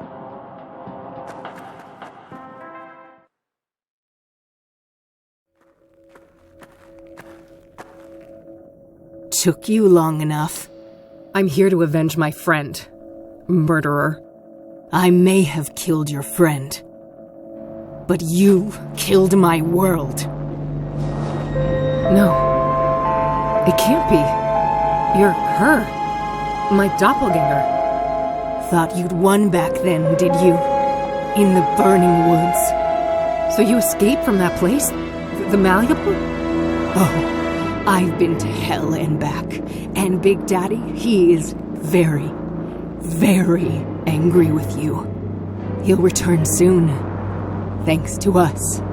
And when he arrives, he will tear you from limb to limb.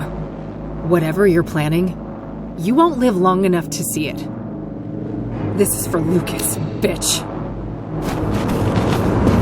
Don't you dare harm my child, Vixen! No, Mom, you've got it all wrong. Victor, get your useless hide over here. It's not what you think, Mom. She's fooling you. Enough lies.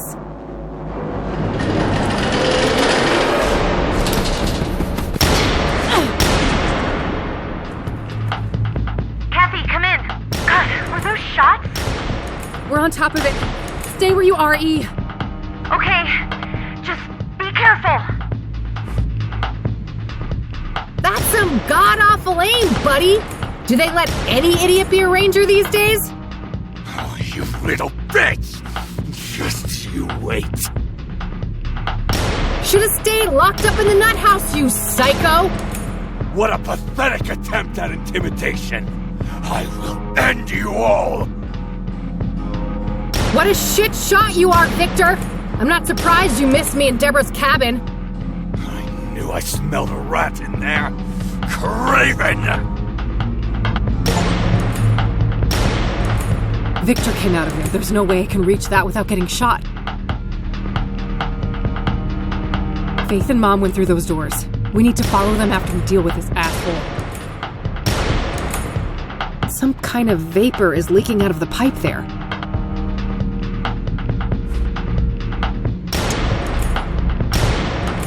Not right now. He's shooting in this direction. Hey, Tom, come in. Over. I hear you. Over. Do you see that leaky pipe next to the elevator?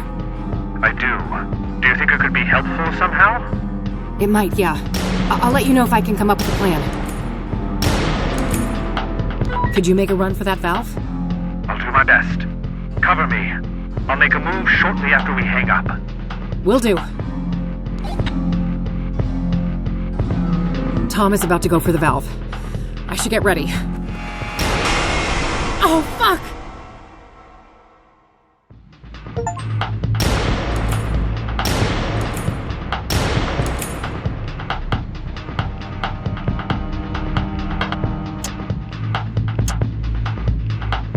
Hey, Tom, come in. Over. I hear you. Over. Could you make a run for that? I'll do my best. Cover me. I'll make a move shortly after we hang up. Will do.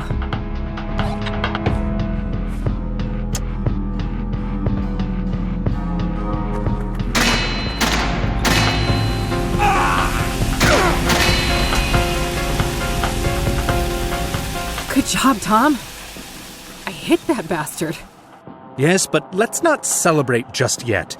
We've got the advantage, but we better not dawdle.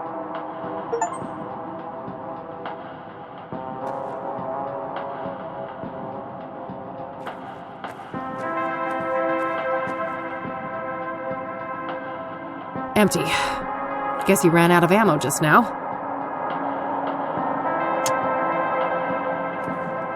That won't work. The rifle uses a different caliber. Locked electronically.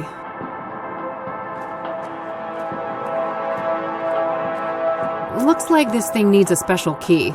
Guess we're not going that way.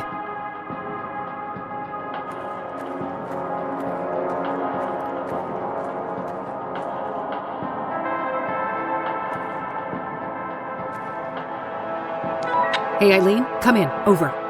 I'm here. I saw you on the monitor. Great job. Over. Yeah, thanks. It got a bit hairy there, but we've sent him packing. Let's talk. Hey, you have a view of the keypad in here from that camera on the ceiling, right? Yeah? Why? Well, can you rewind the footage and check what code they used? Oh, great idea. Give me a minute. I found the right spot, but I can only see the first 3 digits. 599. All right, I can work with that. That's all for now. Over and out.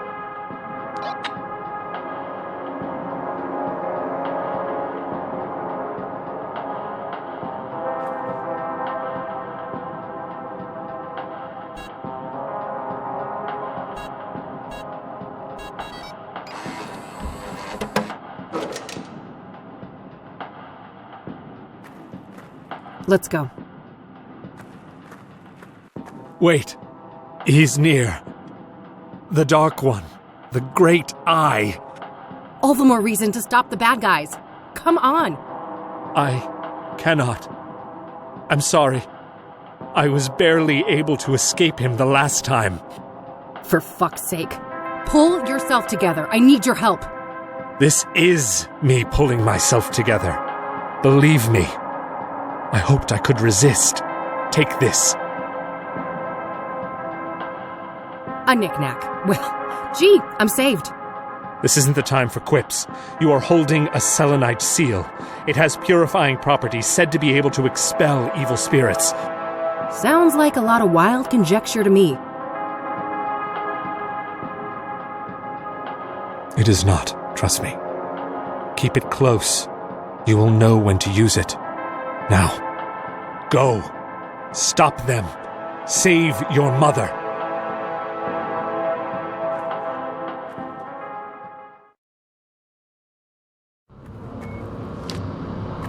damn it, she's here! Move aside, Mom. She's the fake one. She's the imposter. She's the fake one? She stopped at nothing to get me out of that torture chamber. That's what a real daughter does.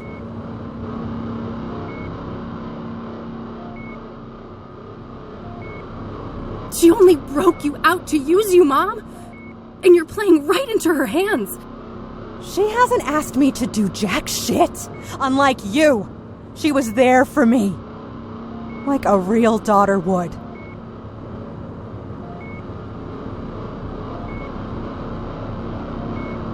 She's just saying what you want to hear. Does that truly sound like the daughter you know?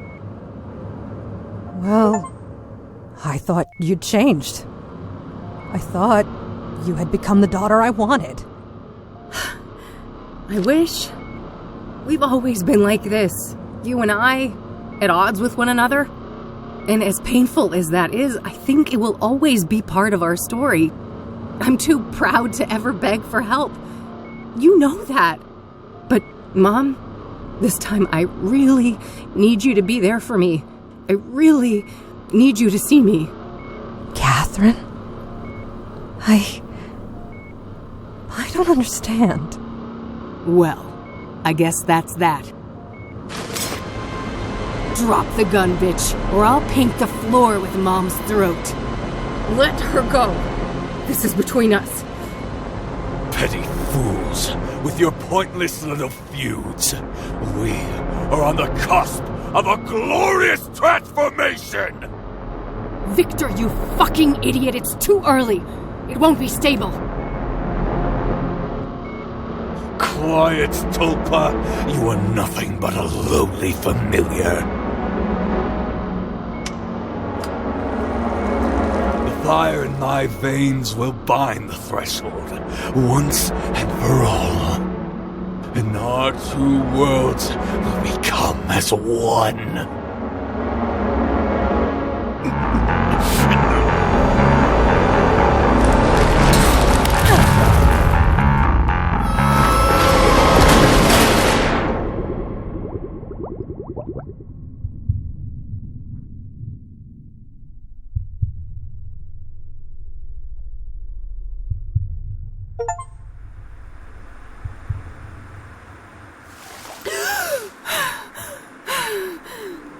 No, not again. I've beat this place before. I can do it again. It's a box with 3 locks requiring 3 keys. The bathtub is drained. There's no way back from where I came. More moving machinery. Everything shifting, everything malleable. Looks like an altar. Is the box a gift? Or some kind of trap? Various things, all decrepit and ruined.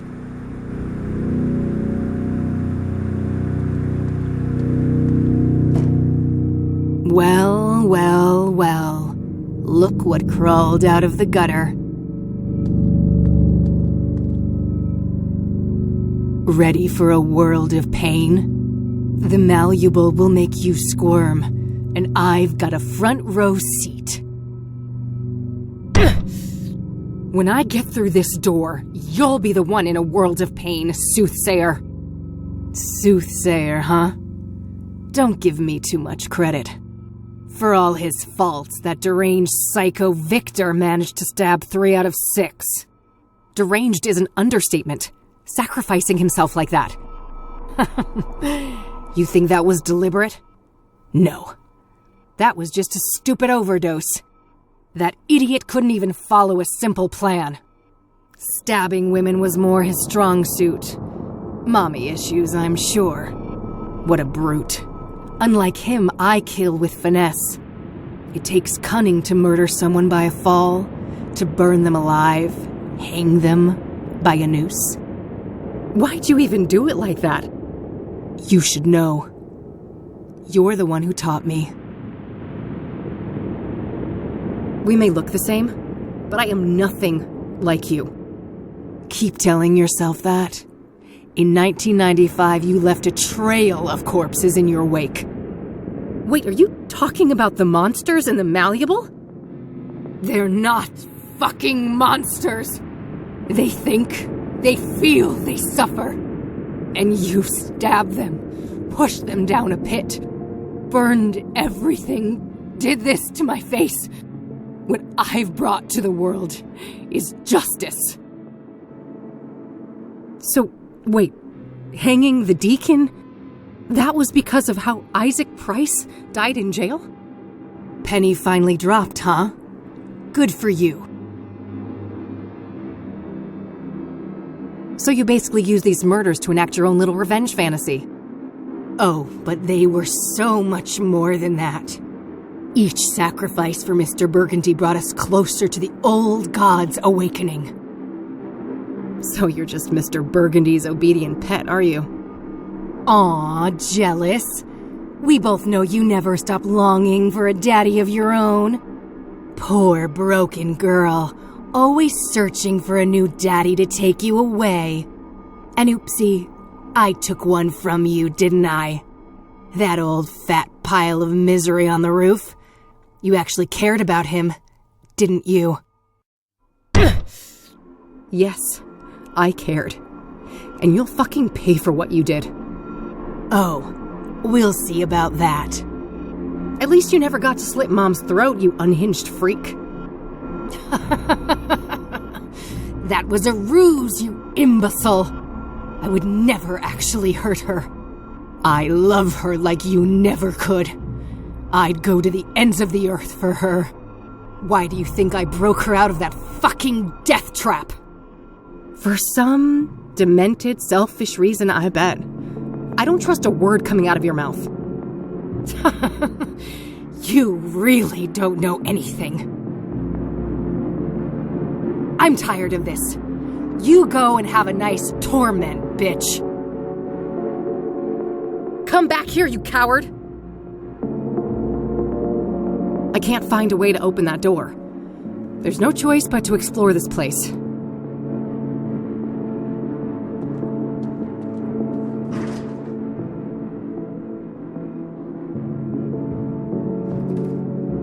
There were no buttons in the elevator, but it took me here.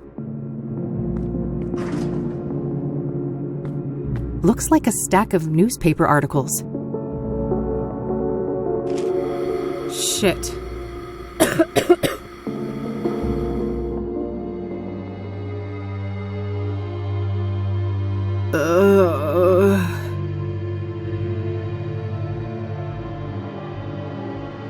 Huh? What's this around my neck? Yeah, it tightens when I try to remove it.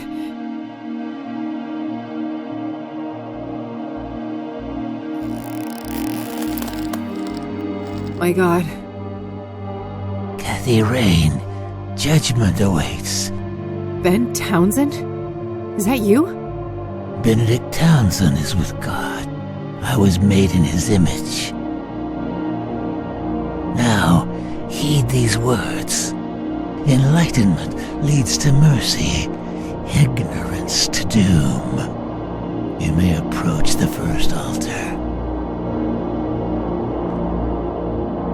State the sacrificial pattern.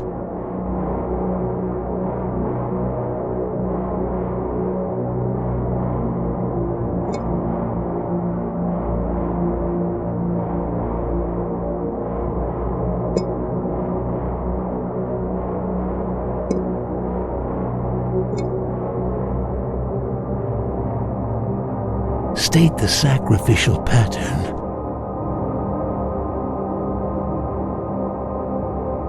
You have passed.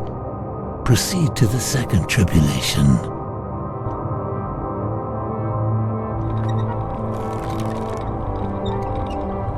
Order the vocations of the sacrificed souls.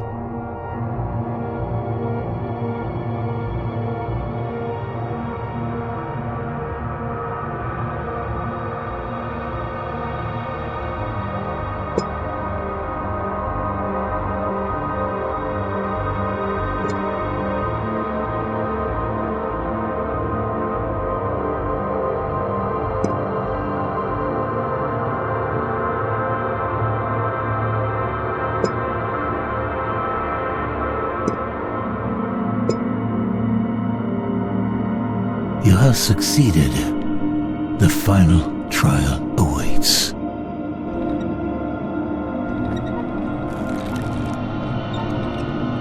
State the sequence of the sacraments in the ritual.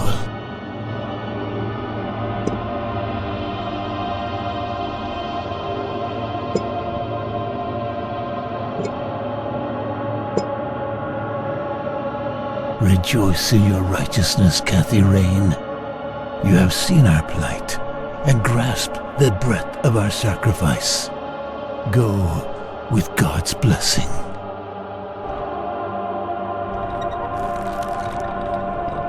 Looks like I can release the ropes here.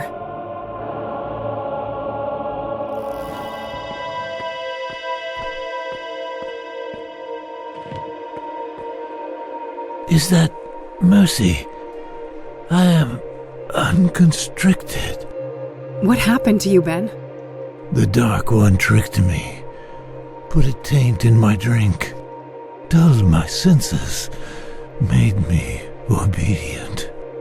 I failed to see the devil in her eyes until the noose was chafing on my skin.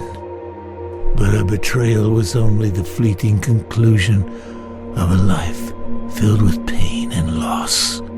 A childhood forever tainted by abuse, neglect, and utter abandonment. Alas, the sorrow in this heart granted no respite until its final mournful beat. That's horrible. I'm so sorry. You are blameless, Minda, but be aware that the malleable is far from done with you. The only way to emerge victorious is by defeating the true enemy, the one who assumed and grasped beyond his station. Who are you talking about? Sadly, I'm not allowed to say. This wretched shell cannot defy its creator, as certain boundaries are out of my reach. But take this before I depart for the void.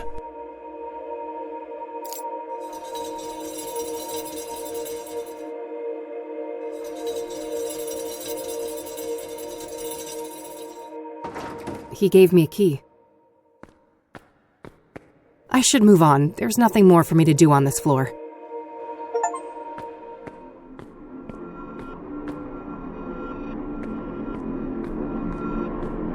A candelabra filled to the brim with burning wax candles.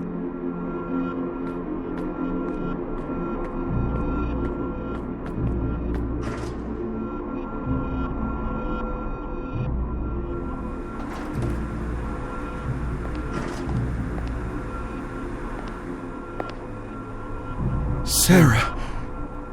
No, I'm not... Eric? Sarah! I'll get you out!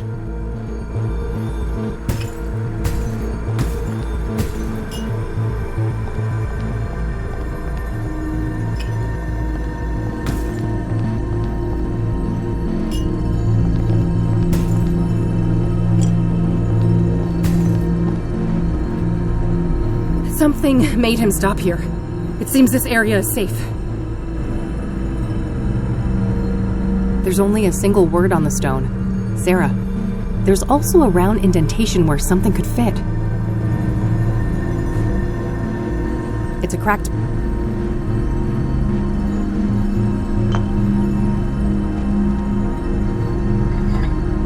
The shards fused together, repairing the urn. What's that familiar, warm light? Bring the vessel, please.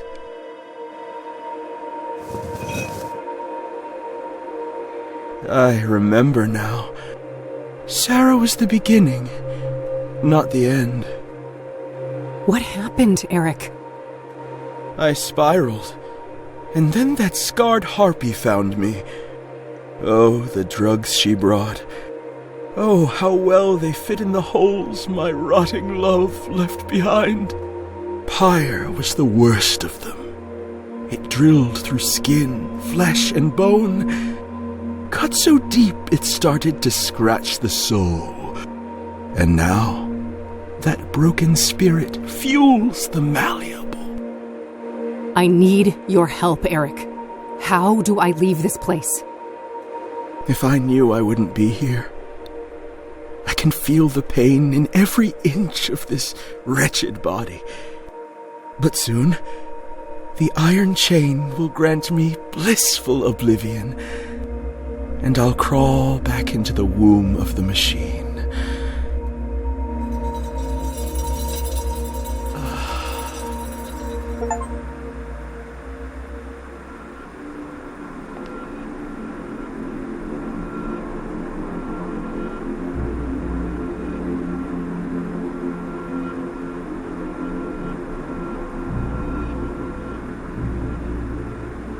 The urn is...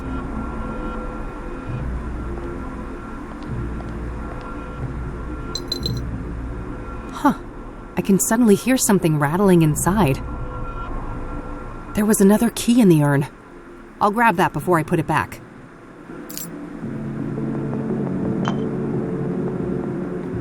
I guess it's time to move on? I think I'm done on this floor.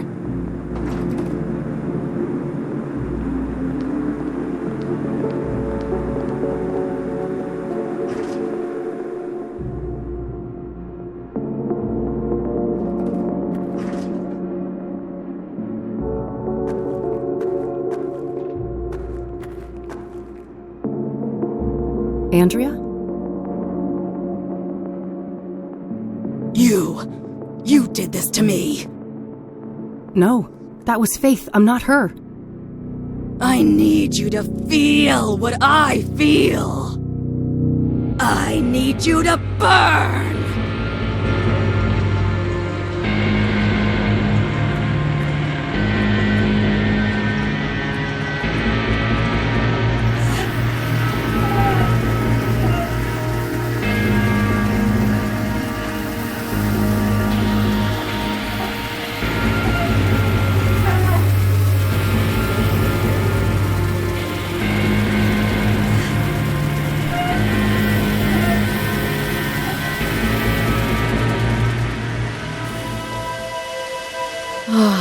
The pain subsides.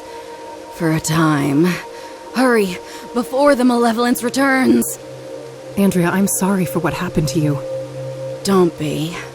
The burned girl is dead and at peace. So you're not her? No. I am a tulpa. A thought form. What does that mean? That I am a sentient construct based on Andrea Hall. An animated piece of the malleable. Why were you created then? Because of my significance to you. Or rather, your twin. The one who calls herself Faith Cyrene. So Faith's presence here created you? Yes. I was the victim of her greatest betrayal. And the fiery Punisher is my role to play. You seem more coherent than the other constructs I've encountered in the malleable. I was made in the burned girl's image, and she had the most brilliant mind. She just had one fatal flaw. And what was that? Love. That old cliche. She was in love with Faith Cyrene? Tragic, isn't it? Even now, knowing all the suffering, I can feel a deep longing to be close to her, even if it would mean to be consumed by her flames again and again and again. That's horrible. None of you had to die. If I hadn't unleashed Faith all those years ago, none of this would have happened. Those are dangerous thoughts in the malleable. Strength of spirit is the only commodity here, and doubt means death. Help me then. What am I really up against and how do I fight it? All I can say is, Mr. Burgundy and Faith Cyrene are both deluded, ascribing their own selfish motivations to the old god. They fail to see that they cannot understand the unfathomable, and that will be their undoing. What does that even mean? How can I leave this place? I'm sorry, but I cannot say, and I must leave soon. This existence is unbearable for me. Please, not yet. I have so many questions. I'm not sure I can do this alone. I have faith in you, Kathy Rain. Trust in your own truth, and I know that you will live to see another dawn.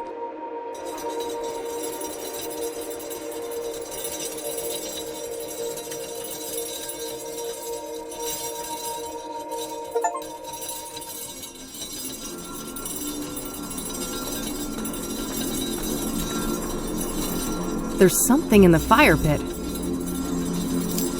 There was another key inside.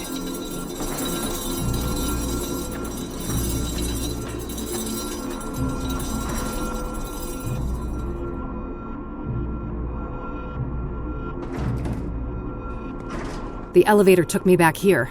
I guess I'm done on the other floors.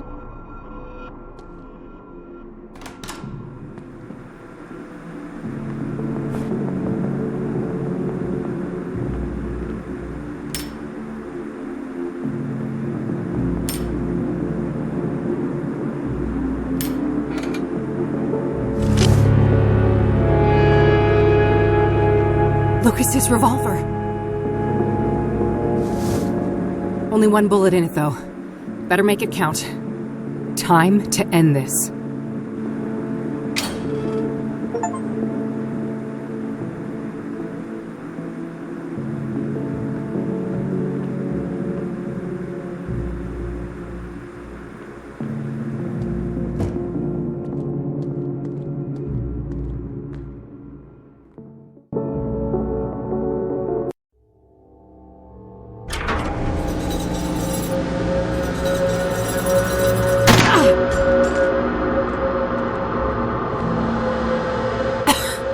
Wasn't supposed to go like this.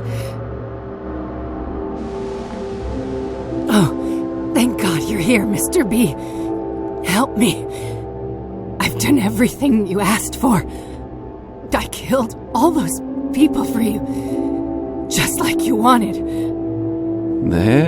There, little thrall. It will soon be over.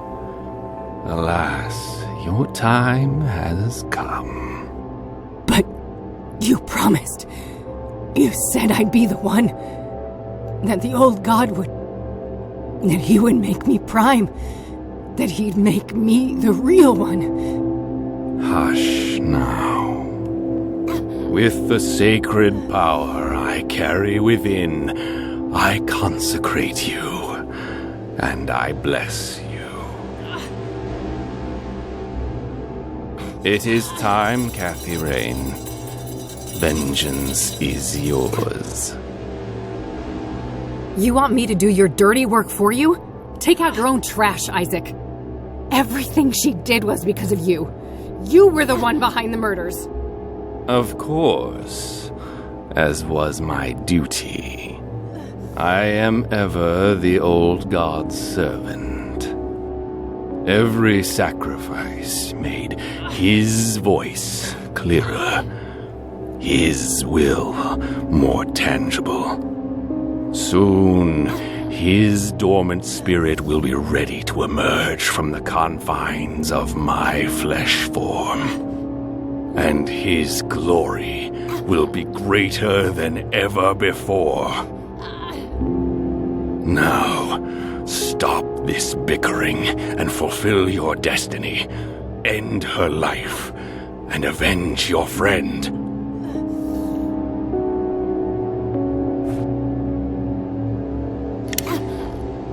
I loaded the bullet in the empty chamber. No, I'm not going to do what you want. You feed on the misery of others. I know who the true enemy is. You fool. Nothing from the malleable can harm me. Oh, I don't doubt that. It just so happens I brought a little present with me. That insolent betrayer slipped you something, didn't he? Goodbye, Isaac.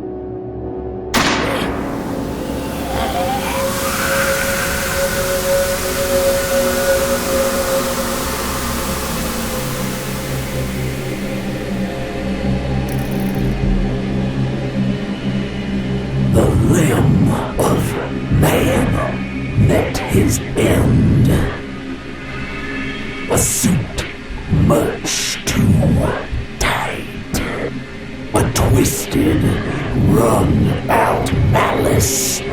run amok.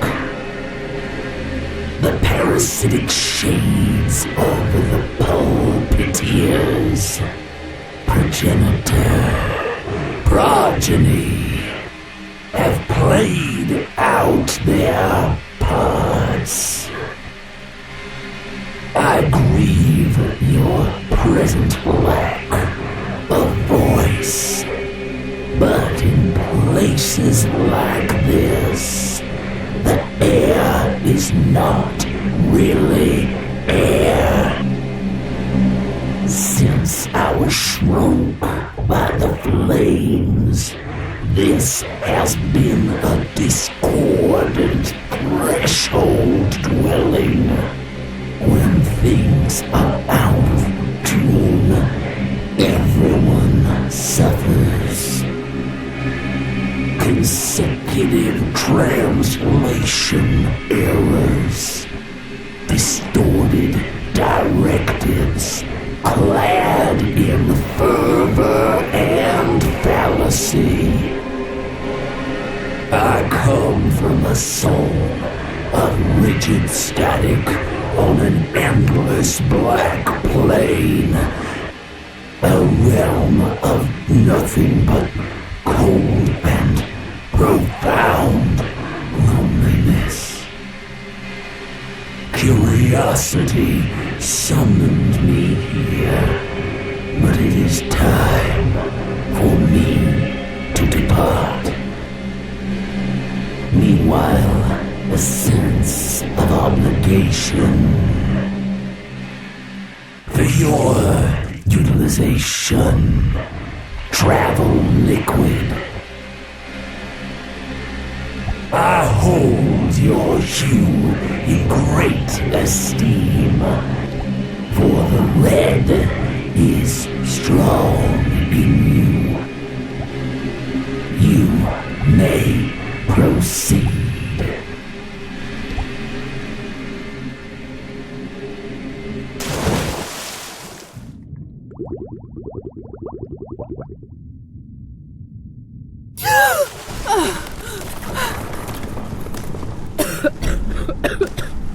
Fuck. I can't believe I'm still breathing. I gotta hurry. This whole place is about to come down.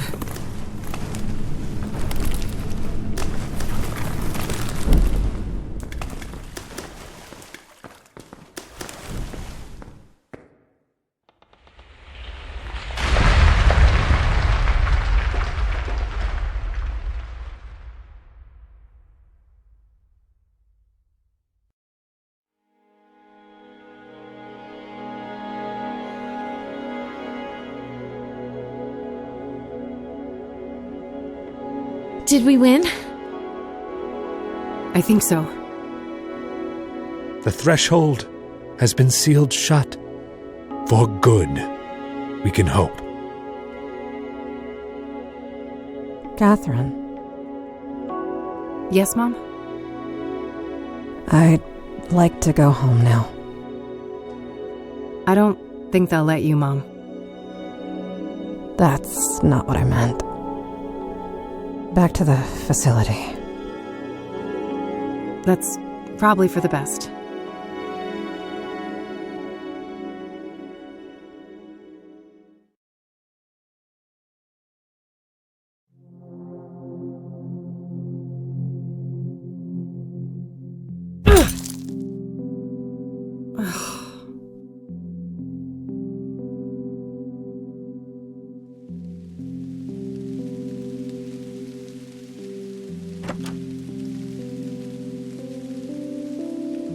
Hey.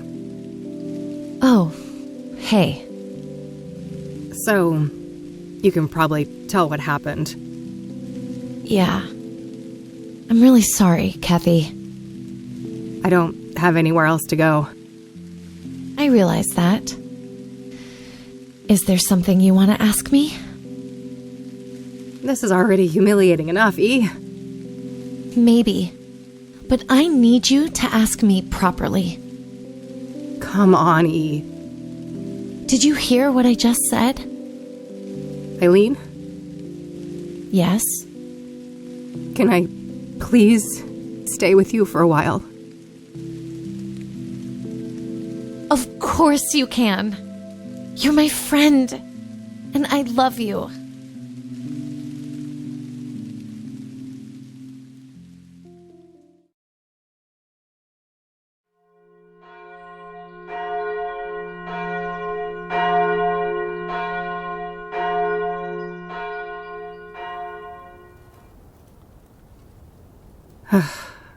So, you really died for nothing, huh? All that evidence buried under tons of rubble. And the reward goes bye-bye. But hey, look on the bright side. At least the cops didn't pin your murder on me. Fan-fucking-tastic, eh? Miss Rain? Let me guess. The debt collector?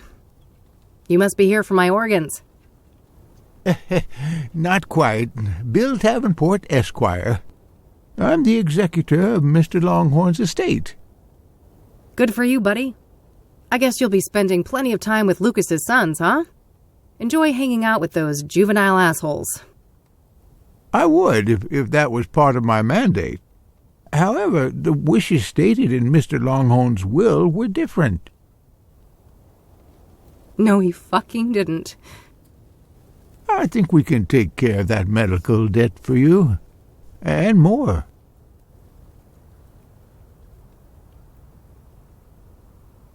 Thank you, Lucas.